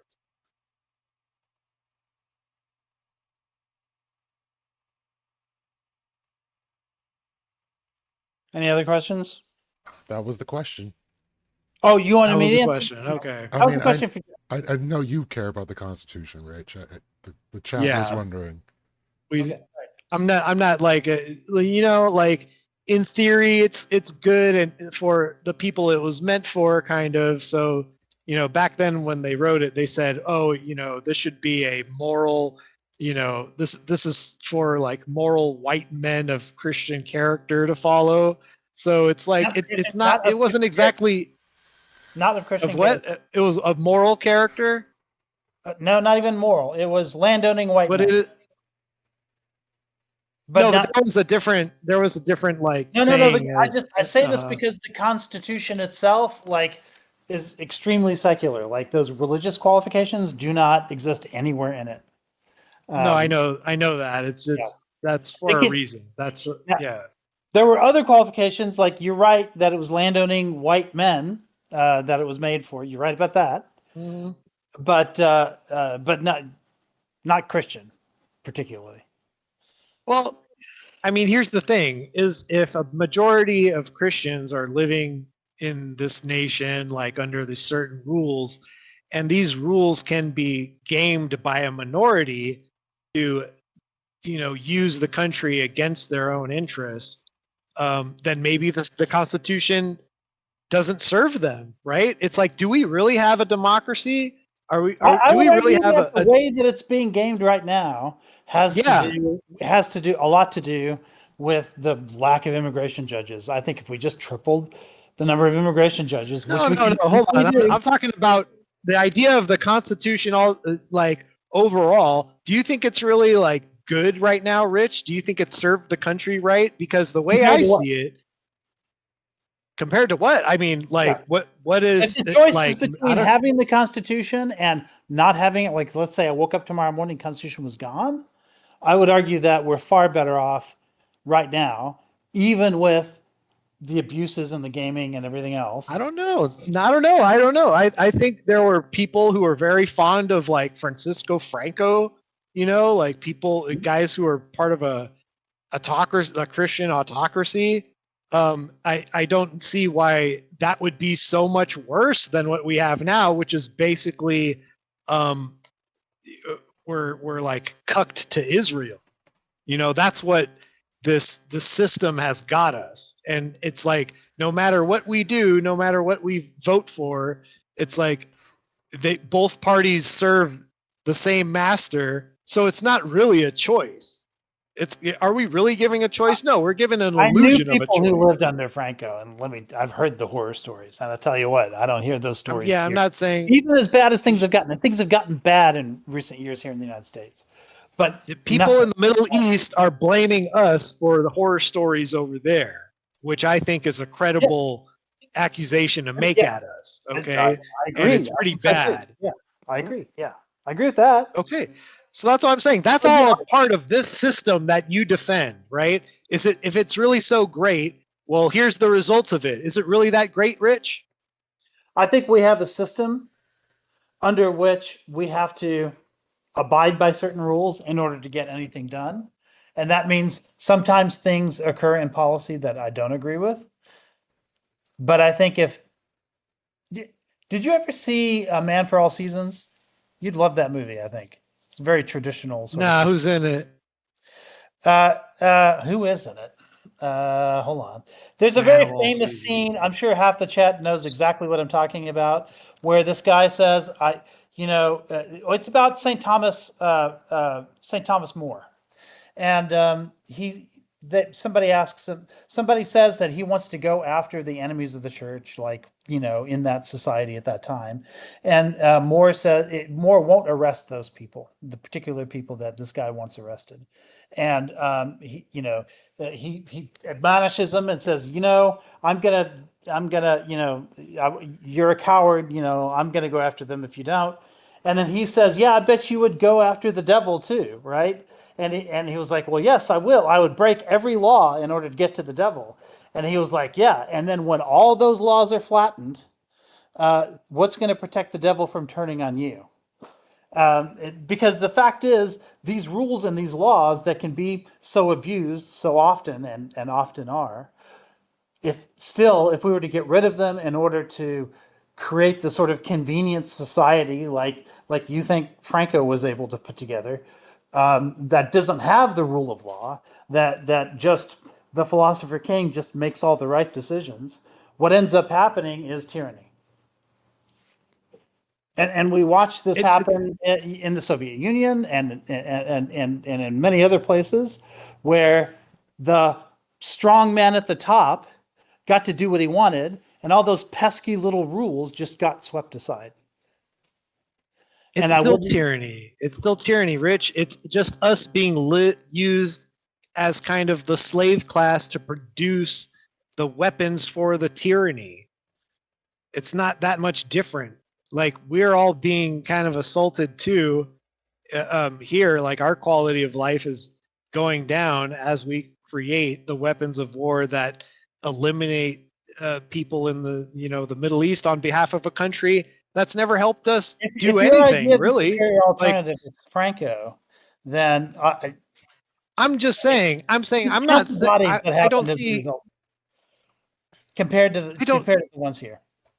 we don't really know. We don't really like. The thing is, I think if we just, whatever, we became more isolationist, a very high bar to pass for immigration, very low interventionalist, like when it comes to foreign policy, especially in the Middle East. I just don't see that much negative coming to our, I mean, look, if I your don't, only I don't see. argument was we should reduce foreign aid to Israel, like I don't have a problem with that. The idea that we should prefer like Franco to the United States Constitution, I just don't understand where that's coming from. I just don't. It's just an analogy. It's just kind of like to I don't think me, it's an analogy. the It was an status example. quo. It was an example because I see the status quo pretty terrible right now. In my opinion, I think it's pretty abhorrent how we're kind of like cucked to do all this killing, and we're a majority. Where we are now is terrible. But I would exhort you to read history. Yeah, it's terrible because the system was gamed. The system was gamed to be terrible by people who just don't have the same moral. They're not restricted by the same morals, right? That we are. They're not. So they're going to game the system in their favor to a degree that we wouldn't, right? And that's the problem. And that's why it's so cucked, is because we don't take charge over, what we are the majority of, right? If Christians are still the majority of this country, we should not be serving these countries that are against Christian values, that are against our interests, that we're pouring our blood, sweat, and tears to produce money and weapons for things that go against Christian values. It makes no sense. You're talking about a country that is majority Christian, and yet the kinds of let's take Israel for example. The American policy on Israel is largely because of evangelical Christians in America. It's not because we have way more evangelical Christian Zionists in America than we do have Jewish Zionists. Way more. This is a Christian policy, not a That's Jewish. This dispensationalist movement is a small section of Christians. It's not there. Yeah. I know I'm Catholic now, okay, but I grew up Southern Baptist, and I grew up with this idea that if we supported Israel, we would be hastening the end times, and Jesus could come back in all of his glory and all of that stuff. Like, it wasn't just the Southern Baptists that believed it, it's evangelicals across the country. And it became far more popular in the 90s and the early 2000s, but it was already like in the 80s, which is when I was growing up. Well, yeah, in the 80s when I was growing up, it was already starting to take root, this idea. So this idea that like Christians deciding things would somehow cause us to stop supporting Israel. I mean, it's just not true. It's not. Hold on. This is obviously not a majority of Christians agree on this. It's a minority. And it's changing. It's shifting. Right now, Rich, everything's changing. That by the next election, like this is my belief, you're going to see an anti-Israel candidate win. That's my prediction. Okay, things so are changing rapidly. Carlson, like stuff that's been happening, like this little revolution that's happening in the party. I think it's kind of hard to ignore. Yeah, I mean, it is big. It's big. It's not only happening on the right; it's on the left too. It's like the one thing that both sides can agree on. I'm hoping that movement can go in a positive direction and not turn into anti-Semitism. I'm not super confident in that based on the people that I grew up with who subscribe to this dispensationalism, but we'll see. I mean, you would have to be talking about there's some fundamental beliefs in evangelical circles that would have to be overcome, like big time. And I just don't know. I don't know what's going to happen. Like, thing is that amongst Christians, like, they could have that theological debate, and it's healthy for the Christian community for those debates to be had. And I think, God gives us the logic to find our way to the truth through discourse and debate and looking over the history and the, the writings. I think we can get there someday if we just have those healthy engagements. I'm not too worried about that. But I just don't see what I'm just saying simply is that I respect the Constitution for what it is and that it's there and that it is the governing current document of the country I live in. But I'm not I don't cherish it over my Christianity. I always put my, God first, country second is what I'm saying. Although, the First Amendment is also what protects your right to religious belief.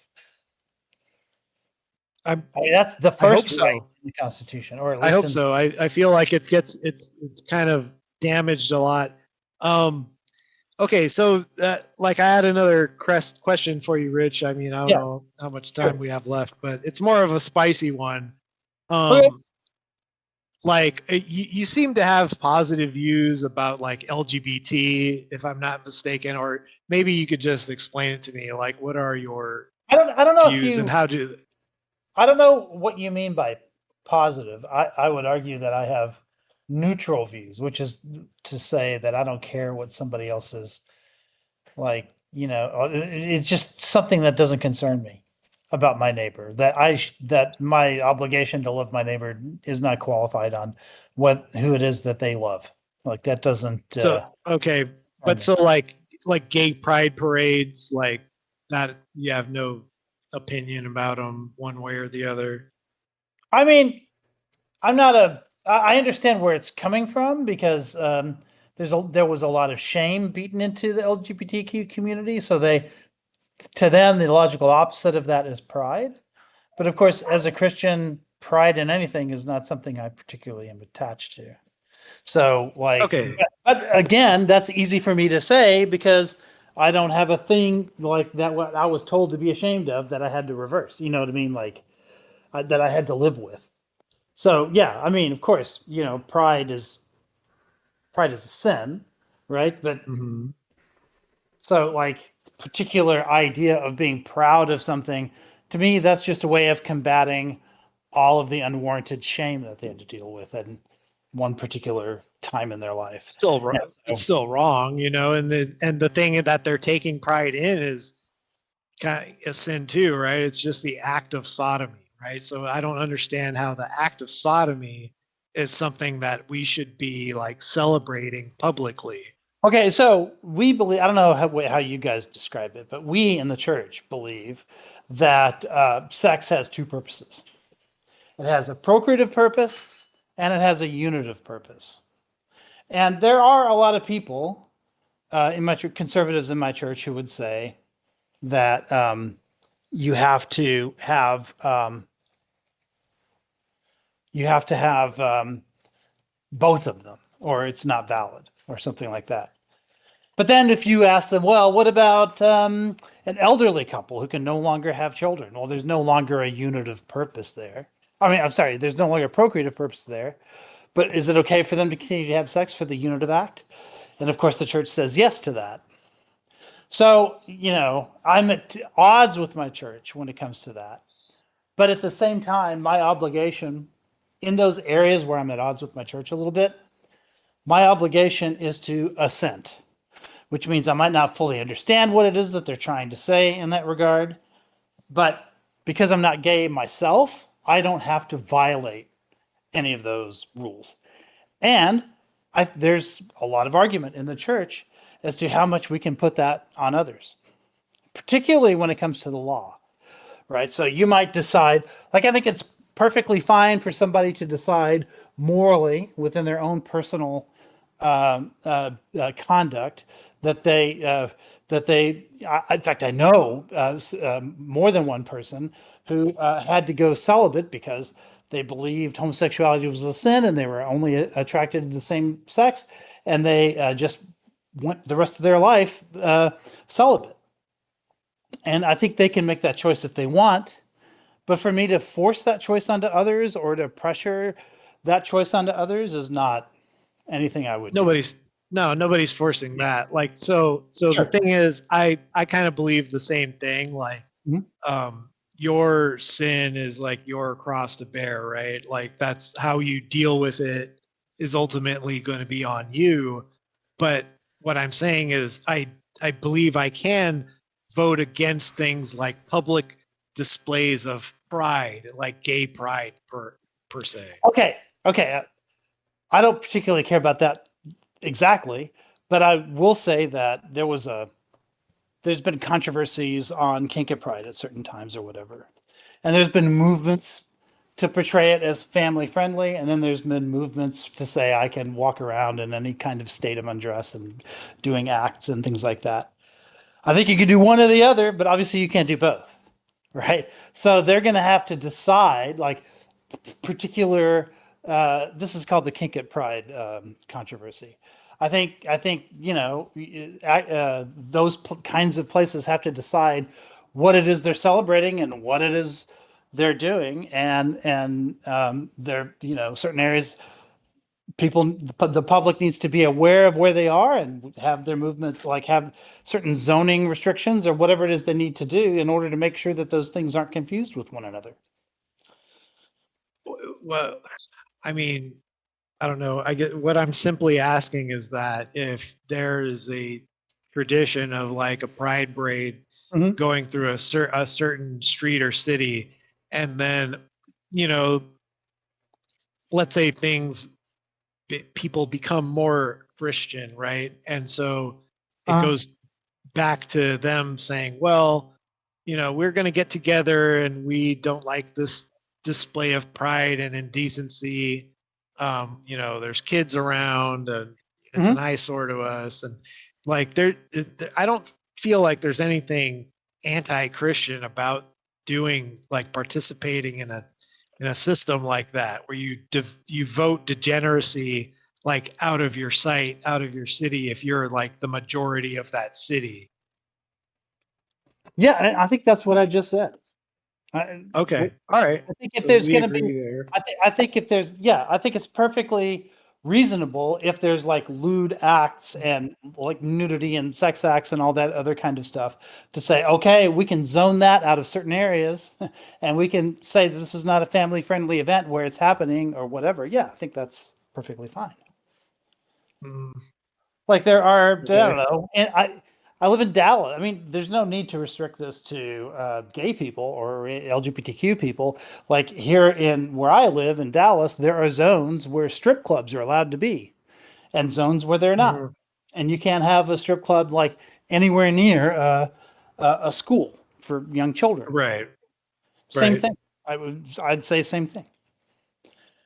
Now, there are gay pride events that are considered family friendly where that kind of lewd behavior is not allowed.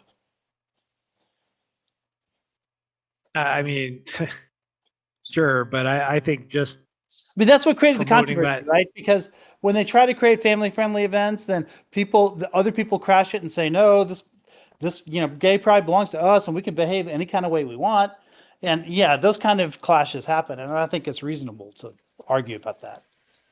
And say, yeah, you can't behave that way, in these parts of town or something like that. Yeah, I think that's fine. Yeah. Okay. I mean, sure. That I think we agree there. This is just kind of one off the top of my head. Like, should we put the Bible back in schools? Well, this may be controversial to some people, but I've taught the Book of Job in public schools. However, the parents that objected to be teaching it were never the atheist parents. It was always the Christian parents, because there are a lot of aspects of that story that this is just like in the founding of America, which is one of the reasons why the First Amendment was created, was because different kinds of Christians have different interpretations of things. And so if you teach the Bible in a public school, you're automatically going to have parents from different denominations, from different views and different backgrounds are going to get mad at you for one reason or another.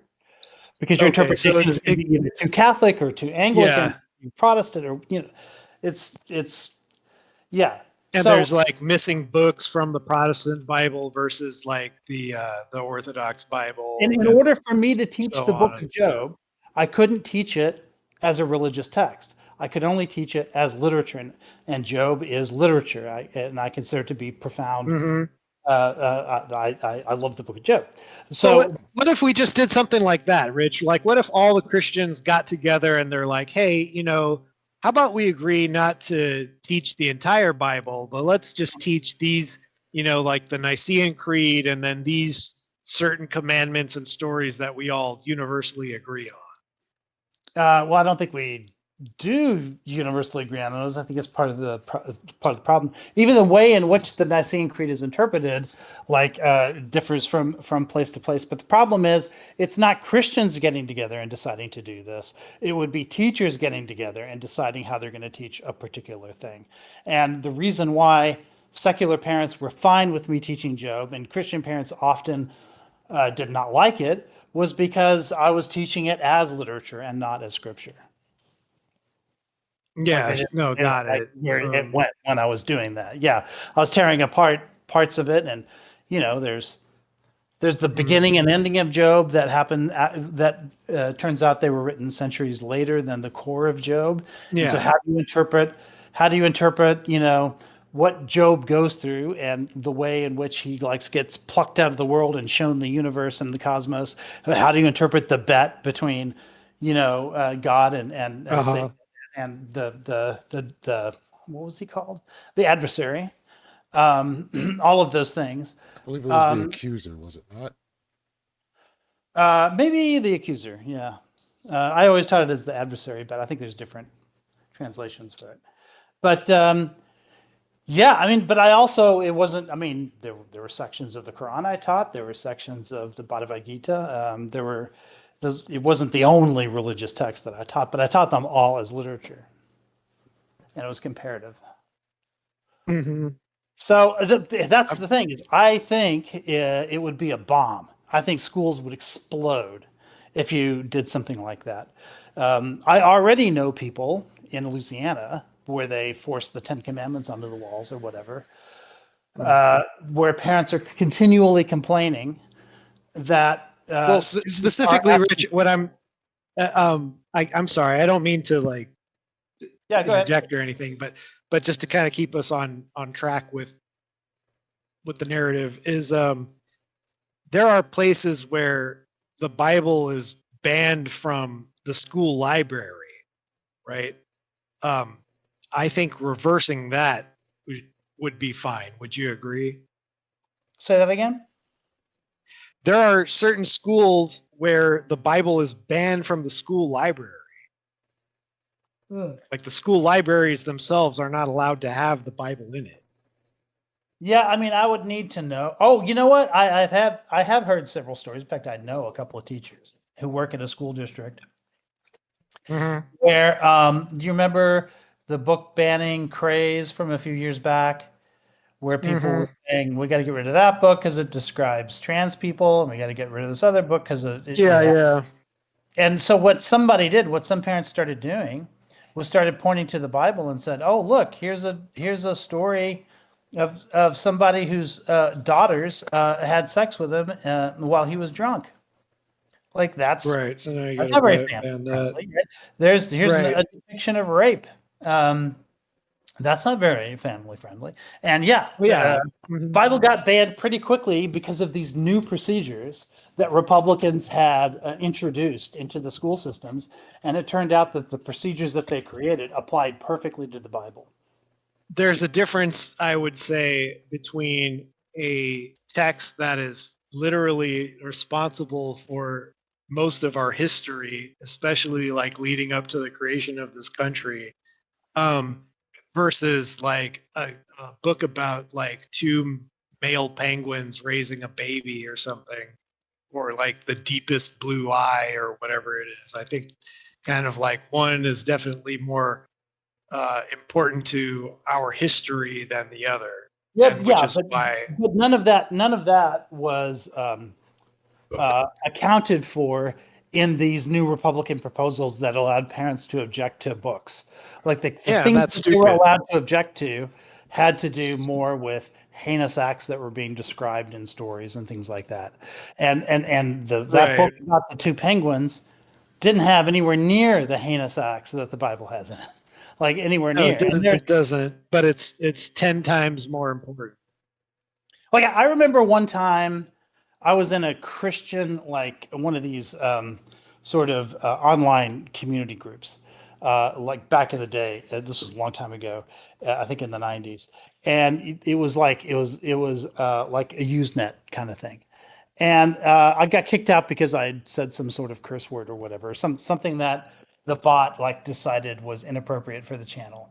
So after the ban was over and I came back in, I used another bot. There's another bot in there that was a Bible bot where you just put in the verses and then the verses like pop out. And every time I put a particular verse in, the one bot, the profanity bot, would kick out the Bible bot for violating the rules. So basically this Christian group was this Christian group's own sort of bot policy banned the Bible because it was following its own rules. Like that's the problem when you get to these like policies where you want to sort of ban things, the rules that you come up with in order to ban it very often will backfire and will end up banning the things that you don't want banned. Like that's one of the beauties. Yeah. Well, that's why I believe in exceptions, right? Exceptions to the rule, and there are justifications to that, right? That I would clearly have to include the Bible. This is what I mean by like you need a rules-based system. This is why I like the Constitution. You can create a rule that will allow the things that you like, but it has to be a rule. And because it has to be a rule, then some people that you don't like are going to have the benefit of that law, right? So that was what police, like St. Thomas More is police talking about when he says, "Don't knock down the all of those laws because then the devil can come after you." That's what he meant by that. Yeah, sure. Protection of law has to go. It has to work for the people that you don't like as well. No, I get that. I get that. But the thing is that, a lot of times it's going to work for. It's going to work whoever someone's going to be oppressed, right? Like, there's always going to be a percentage of people who don't agree on a certain. That's necessary. I don't think we have to oppress anybody. There are rules that people don't want to follow, for sure. To me, you're oppressing somebody if you're not doing it on that theory. Like some people are oppressed, right? Like some people who want to engage in necrophilia are oppressed because we don't let them do that, right? Like, I don't think that's true. I think they don't have a right to that behavior. So they're not. They feel right. They feel oppressed because they don't have the right to be themselves. Oppressed. That's different than saying they are oppressed.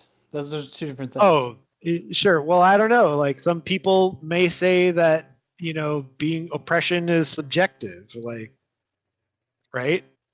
Because there are some people who like. I felt oppressed during COVID, like during a lot of those COVID lockdowns and restrictions. Sure, but you told me in the past that you're not a relativist. And so like this idea that oppression and feeling oppressed are no different. I think there is real oppression, and I think there's the perception of oppression. I don't think they're the same. I think you can distinguish. Exactly, yeah. But so I think if people argue against like Christian nationalism, oh no, Christian nationalism is so bad because it's going to oppress the people that don't believe in Christianity. And it's like, well, I don't believe that we're oppressing you. I think we're making your life better. Yeah, the problem is because we tried it. We tried it for 400 years in Europe, and we just had 400 years of religious warfare. Because it's really a majoritarian thing. Because once you get a certain number of people under the Christian umbrella, then they start self-dividing, and they're like, okay, you should be a Catholic or a Protestant, or you should be a Protestant. Now they start oppressing the Catholics. Then the Protestants if they're in the majority and they manage to, or the super majority, and they manage to like keep the Catholics out of the public square, then it's one kind of Protestant against the other kind of Protestant, and that's what happened to the Danbury Baptists. The famous Jefferson's letter to the Danbury Baptist, which explained the wall of separation and why the founders wanted to create it and put it in the First Amendment, was because the Baptists in the area of Danbury, in Connecticut, on the border of New York, they were afraid that in this new community that they were starting, that the Anglicans, who had larger numbers and more power in that particular area, would make their kids in school pray Anglican prayers. And what ended up happening was Jefferson wrote a letter to them and said, "Oh, this new constitution that we're writing will stop that from happening because we have something called the wall of separation." And the wall of separation is going to ensure that the school cannot introduce Anglican prayers or any other particular kind of prayers to your kids, because the schools will be a place where none of that is taught. Because we don't want to take your church's right away from educating your family and your children in the way that you wish. We believe that this right belongs to the church and not to the state. And so we're going to Right. No, protect that all makes from the sense. state. But Yeah. what I'm saying is that someone is always going to feel oppressed, even though they might not actually be oppressed. So let's say if we do something that most Christians agree on, right? Because I think Christians are more in agreement than not, and they agree that, hey, you know what? Whether you're Catholic or Orthodox or Protestant or whatever, it all seems that we don't like gay pride parades, and now they're gone. But guess what? Those people probably now feel oppressed because they're not allowed to have their gay pride parade. I think you'd be Are surprised. they really oppressed, or are they, because I don't think they are, but they believe they are. So who's right? You've already told me that in a Christian nationalist system that you support, everyone has the right to vote, not just Christians. In that case, certainly Christians can get up and say, all right, this is what we think our community standards should be. Everyone can go to the town hall and argue about it. And if they, as a group, decide that, we don't want to zone the gay pride parade for this particular area or whatever, they can do that. But they can do that now. They can do that today. But the thing is, most Americans. Hold on, Rich. I gotta correct you a little bit, because most Americans correct you a little bit. Don't care that much about it. Yeah, that's a problem, because most of Christian Americans. We're mostly Christian identifying. What? We're mostly Christian identifying in this country. Yeah, I understand that. That's a problem. And right. So what if I'm trying to move towards, which is a lot like what people like Andrew Wilson are trying to move towards, is spreading Christianity on a social level first, so that it's more of a social movement. That's where the real power lies, in being a social movement. Because 2,000 years. Yeah, great. So I'm saying is that, you have to get back to doing that, and that more people need to do that. That's all that it is. And you have to do that by showing them that it's better than atheism. It's better than secularism. So you engage the atheist and the secularist in debate, in like verbal combat, things like that. You sway people over to your side because they look at their side as being logically bankrupt.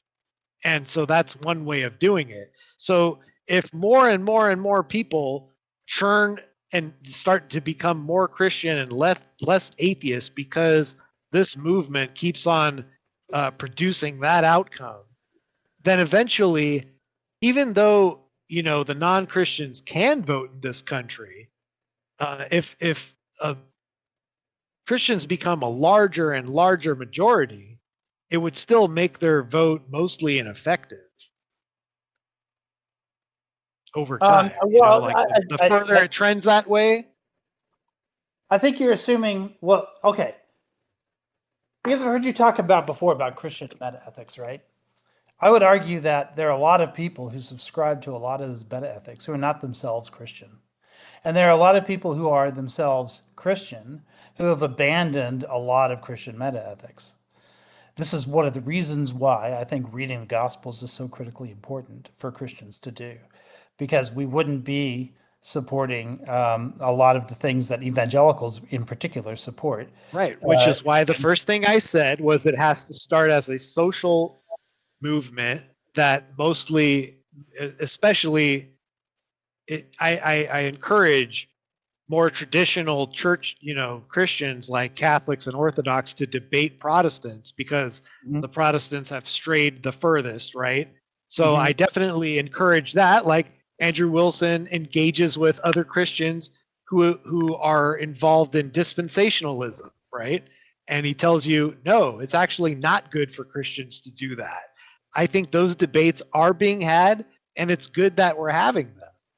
And at the same time, while we're correcting those people, we could also go against atheism and secularism at the same time. I think we could, walk and chew bubble gum at the same time. I think could correct our own side while also advocating for our side against the.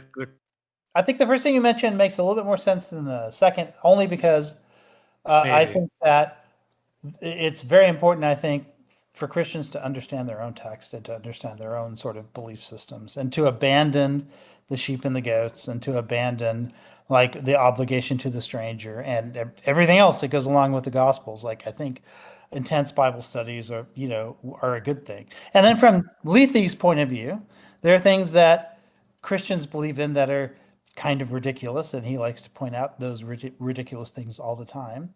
For us to like slavery, how we love slavery, Rich. We sure love us some slavery, right? Or or Noah's Ark, if you think that that's literal, and things. Then the list is very long. But my point is, it's good for us to sort of abandon the childish things that we're supposed to abandon, right? That we're told to do away with childish things, and to start engaging in a serious and an adult way, and stop trying to fit the Bible just into our political ideology. Like that's one thing that we would need to do. I agree with you there. Yeah, I reject that wholeheartedly.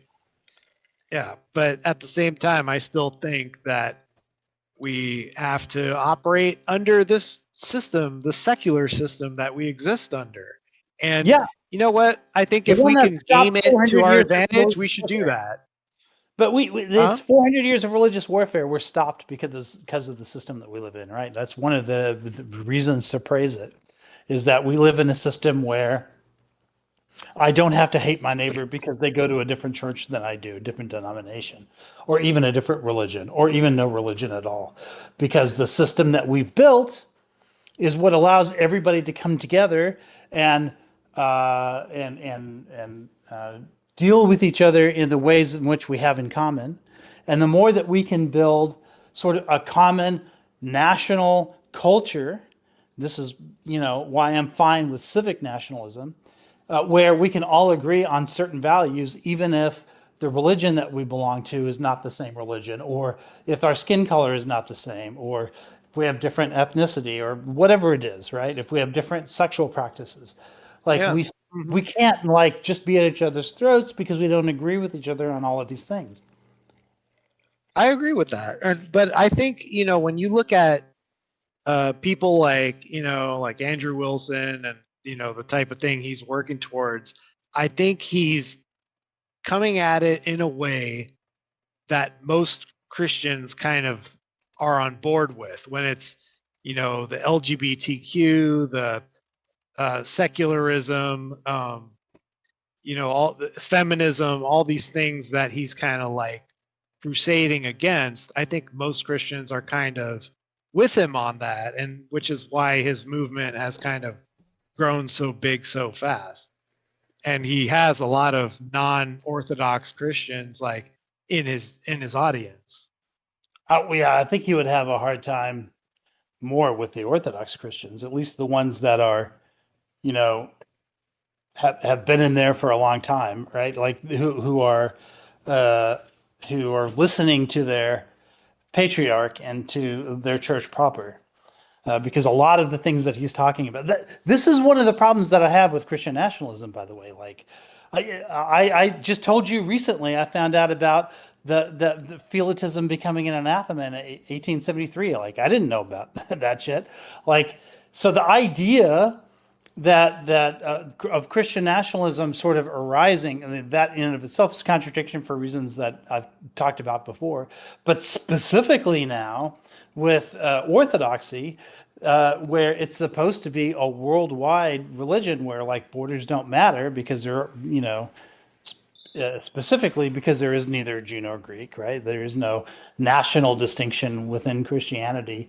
The idea of, like, I understand the idea of Christianity like globally as a whole, right, as one body of Christ. But the idea of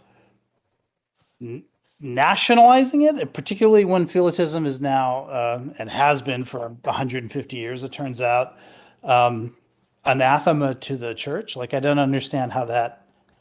Well, but even the Orthodox Church practices this type of territorial identity, especially when it comes to their churches, right? It's not like they rent out, a renovated Best Buy or something.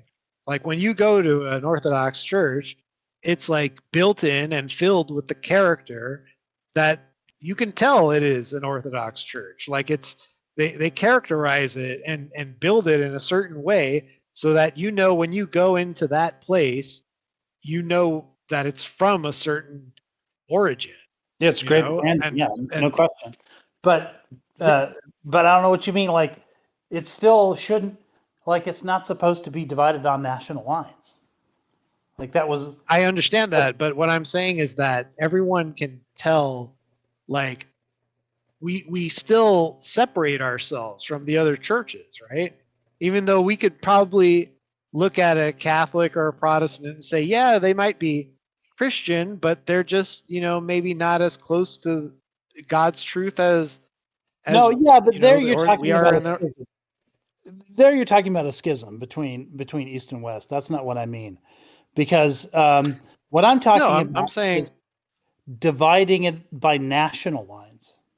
Like, of course, a schism is also heretical. Like, we're not supposed to be in schism. And as a catechumen, I cannot take the Eucharist, right? Like, I cannot receive the Eucharist in the church, and that's because I'm not necessarily initiated correctly, right? Like, there is a process to be. Now, is that to say that, you're unworthy or you're not God's child? It's not to say anything like that. No, of course it's just not. saying, it's just saying that this is a place. We do the same thing. Yeah, you can't. Yeah. I mean, no, I know. That's why I'm using this example, because I know you get it. It's like, at sometimes you want to say, yeah, we don't want to other ourselves and this and that, and yet our churches do it. We recognize who's a Catholic, right? We recognize who's an Orthodox, who's a Protestant. Like, you can say that, oh, there's no Jew nor Greek, no this, no that, but yet at the same time, you're representing the Catholic Church, and I'm not. No, I agree, but that's a failure. That's not a success. And so like, you don't want to fail your way into Christian nationalism. Presumably, Christian nationalism would be your goal. Well, then, okay, like, I'm not. Now, I understand I'm not supposed to engage in any kind of apologetics here, but if I look strictly at the tree of history, the failure comes from the church that you're in. Your church is the one that schismed from the Orthodox Church. Yeah, I understand that's a perspective that Roman Catholics and the Orthodox are always going to have.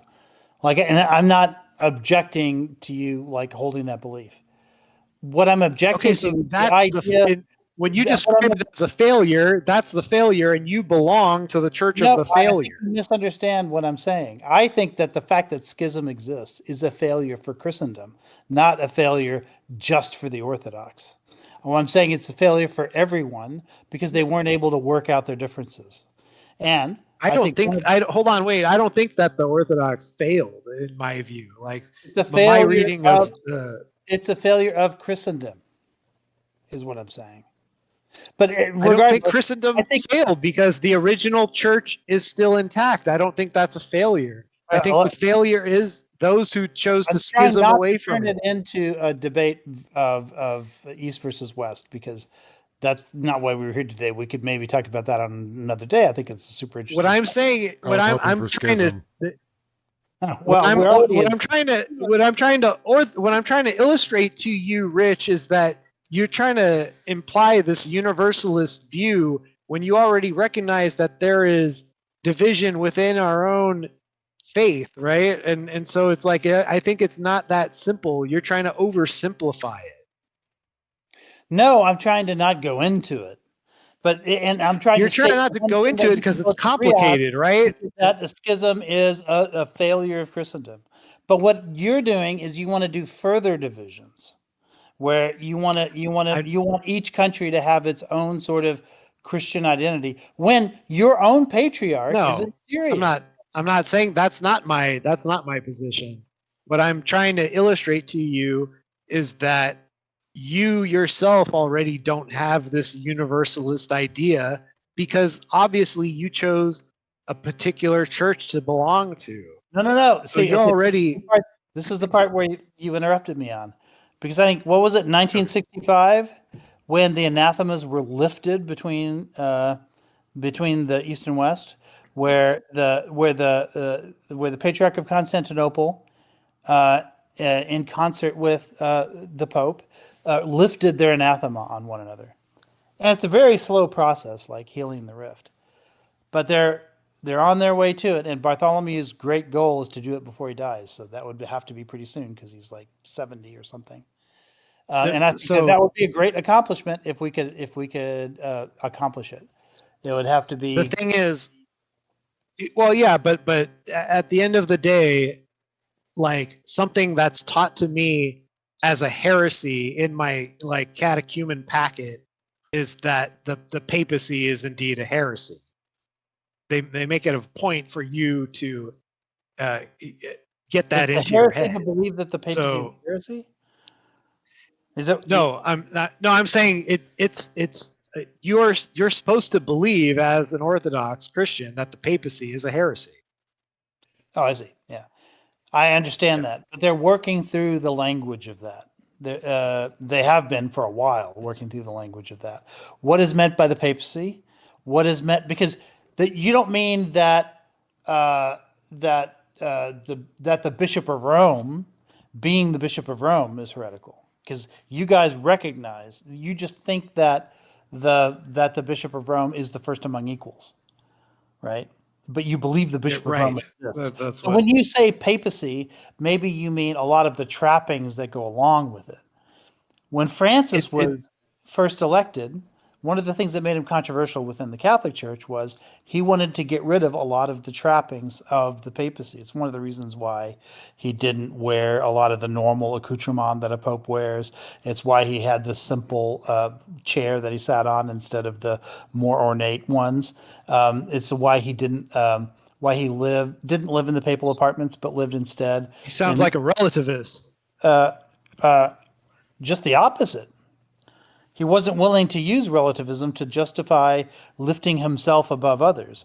It sounded a lot like First Among Equals. He was living in the dormitories with with everybody else that lived in that building, so he gave up a lot of those trappings. And so a lot of people thought that was an attempt to sort of like address some of the concerns that the rest of the church has. But he is acknowledged as occupying the seat of Peter, right? So one disagrees. I understand what the. Yeah, nobody disagrees with that, right? Like no one in Orthodoxy disagrees with that. They just believe that he hasn't sat with the other patriarchs, since the schism, and they want to they want him to return home so that they can have a church council. And every church council that you guys have had since then have been something that only applies to the participants of that council. And since Rome never participated, that you've never had a universal council that applies to all of Christendom. And so you're waiting for from the Orthodox point of view, you're waiting for Rome to come home so that you can have one of those. From the Roman point of view, it's just the opposite. That they believe that he has the keys of Peter, and that you can't have that you can't have that just because for the same reason that Christ didn't need to have like a team of people around him in order to decide some things, that Christ when Christ says something, he is God, and therefore like that's all that's necessary. And so when he passes those keys to Peter, there's no then the same thing applies. And then when he passes them to the next person, so on and so on, that's what that means. So that's the big difference. For you, the authority comes in all of the patriarchs coming together and your metropoles coming together and making sort of an authoritative decision in a council. Council, which kind of makes more sense call than it one soon. person. It's about 11:30, so Oh, yeah. we'll go till 11:30. So any closing Holy shit! I didn't even see it was that. Yeah, that time flies late when we're already. talking about the schism. Yeah. All right. Well, yeah, you said sure. you wanted the schism. I think that whole schism thing is kind of boring for most people in chat, but you said you wanted. Yeah, it is. It is. Plus, it's not something I'm super like. I only have kind of like the secular historical version, which kind of makes sense to me, which is why I even began inquiring at the Orthodox Church, is because I just, said, well, if I'm going to go all in back on my faith, then I want to get the truest form of it, and that's how I found Orthodoxy, is actually from church history. But yeah, Rich, it's been a good talk. I learned most of what I learned about the Orthodox Church by going to Orthodox churches, and they loved having me, and they loved explaining to me. Like they were very polite about what their perspective was when it comes to Rome and everything else, and I loved it. I went there for like about 16 weeks because it was just so much fun. Yeah, it's a great experience. So I encourage anyone, whether you're like of a different faith or you're atheist or whatever, like go one time to an Orthodox church. It's like pretty amazing experience. It's A class, But Rich, it was good talking. I mean, I don't know that we got to the heart of the matter, which was I don't know that. Yeah. To me, Christian nationalism is a contradiction in terms, right? Because Christianity has a global claim, and that nationalism sort of stabs at the core of the Gospels and kind of does the opposite of it. And I'd like to get to that eventually. Maybe we'll still talk about it in text or whatever. Yeah, maybe we need to like hyper concentrate on that concept. But I would say that a lot of the time the prompt for those debates is whether or not Christian nationalism is better than the status quo or the secular status quo. So under that framing, I could completely say, for the sake of argument, I agree with your characterization that it's not compatible with Christianity, but at the same time, I could still agree as a Christian, it would be better than the like liberal secular status quo. But we can save that for another time. Yeah, you would have to say, yeah. I mean, 400 years of religious warfare in Europe, like kind of like. I mean, that's just sure. If you want to say that's what's going to happen, that's just kind of like, well, this bad thing happened in the past, and that means it's definitely going to happen again. I'm not that paranoid, I guess, but I mean, I feel the same way about. I feel the same way about 20th century style communism, right? Like they tried it in Russia, they tried it in China, they tried it in Cambodia. Like they kept getting the same results, right? And that wasn't even 400 years, but that was enough for me to know that that style of governance probably shouldn't be tried again. So all I'm saying is that it's not anti-Christian to participate in democracy. It's not anti-Christian to be a authority figure like our president, right? And then it's not anti-Christian to govern in accordance with your Christian morality. I don't see an issue. But well, I don't know what you mean by anti-Christian in that sense, like because there are Christians that can do lots of things, right? Like Christians can Okay. do non-Christian things all this. Like Christians can do bad things all the time, right? So to say that evil is not that's fine, Rich. Let's be gracious and let Leith wrap up here. I know I enjoyed the conversation. I truly do. Truly did. Leithy?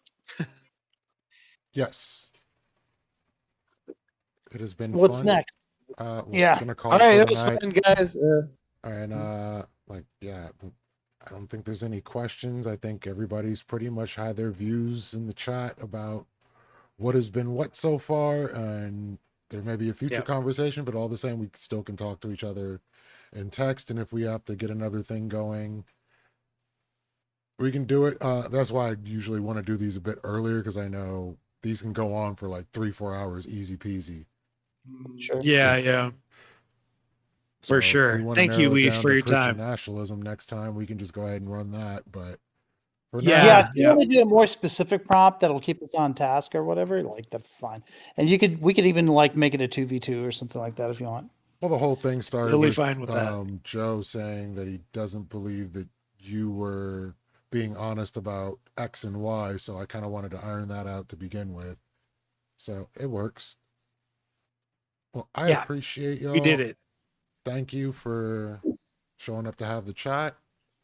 I've enjoyed myself, as you can see from my expressions throughout most of it, especially when we, ask about why, we take in immigrants to begin with. That was a really fun one. So, and to the chat, We can go more into that. I have a lot of opinions on the 1951 UN Convention on the Status of Refugees. Good deal. I know Joe appreciates that subject. And to the chat, thank you all for suffering through my nonsense. It has been a blast. As always, the chat wins, and the polls were probably correct. And I'm going to call it a night and raid out into Ranger and Rogue. Y'all have a good night, and catch you soon. Peace. Peace. All right, guys. Yep, you have a good night. And raiding now. Peace, y'all.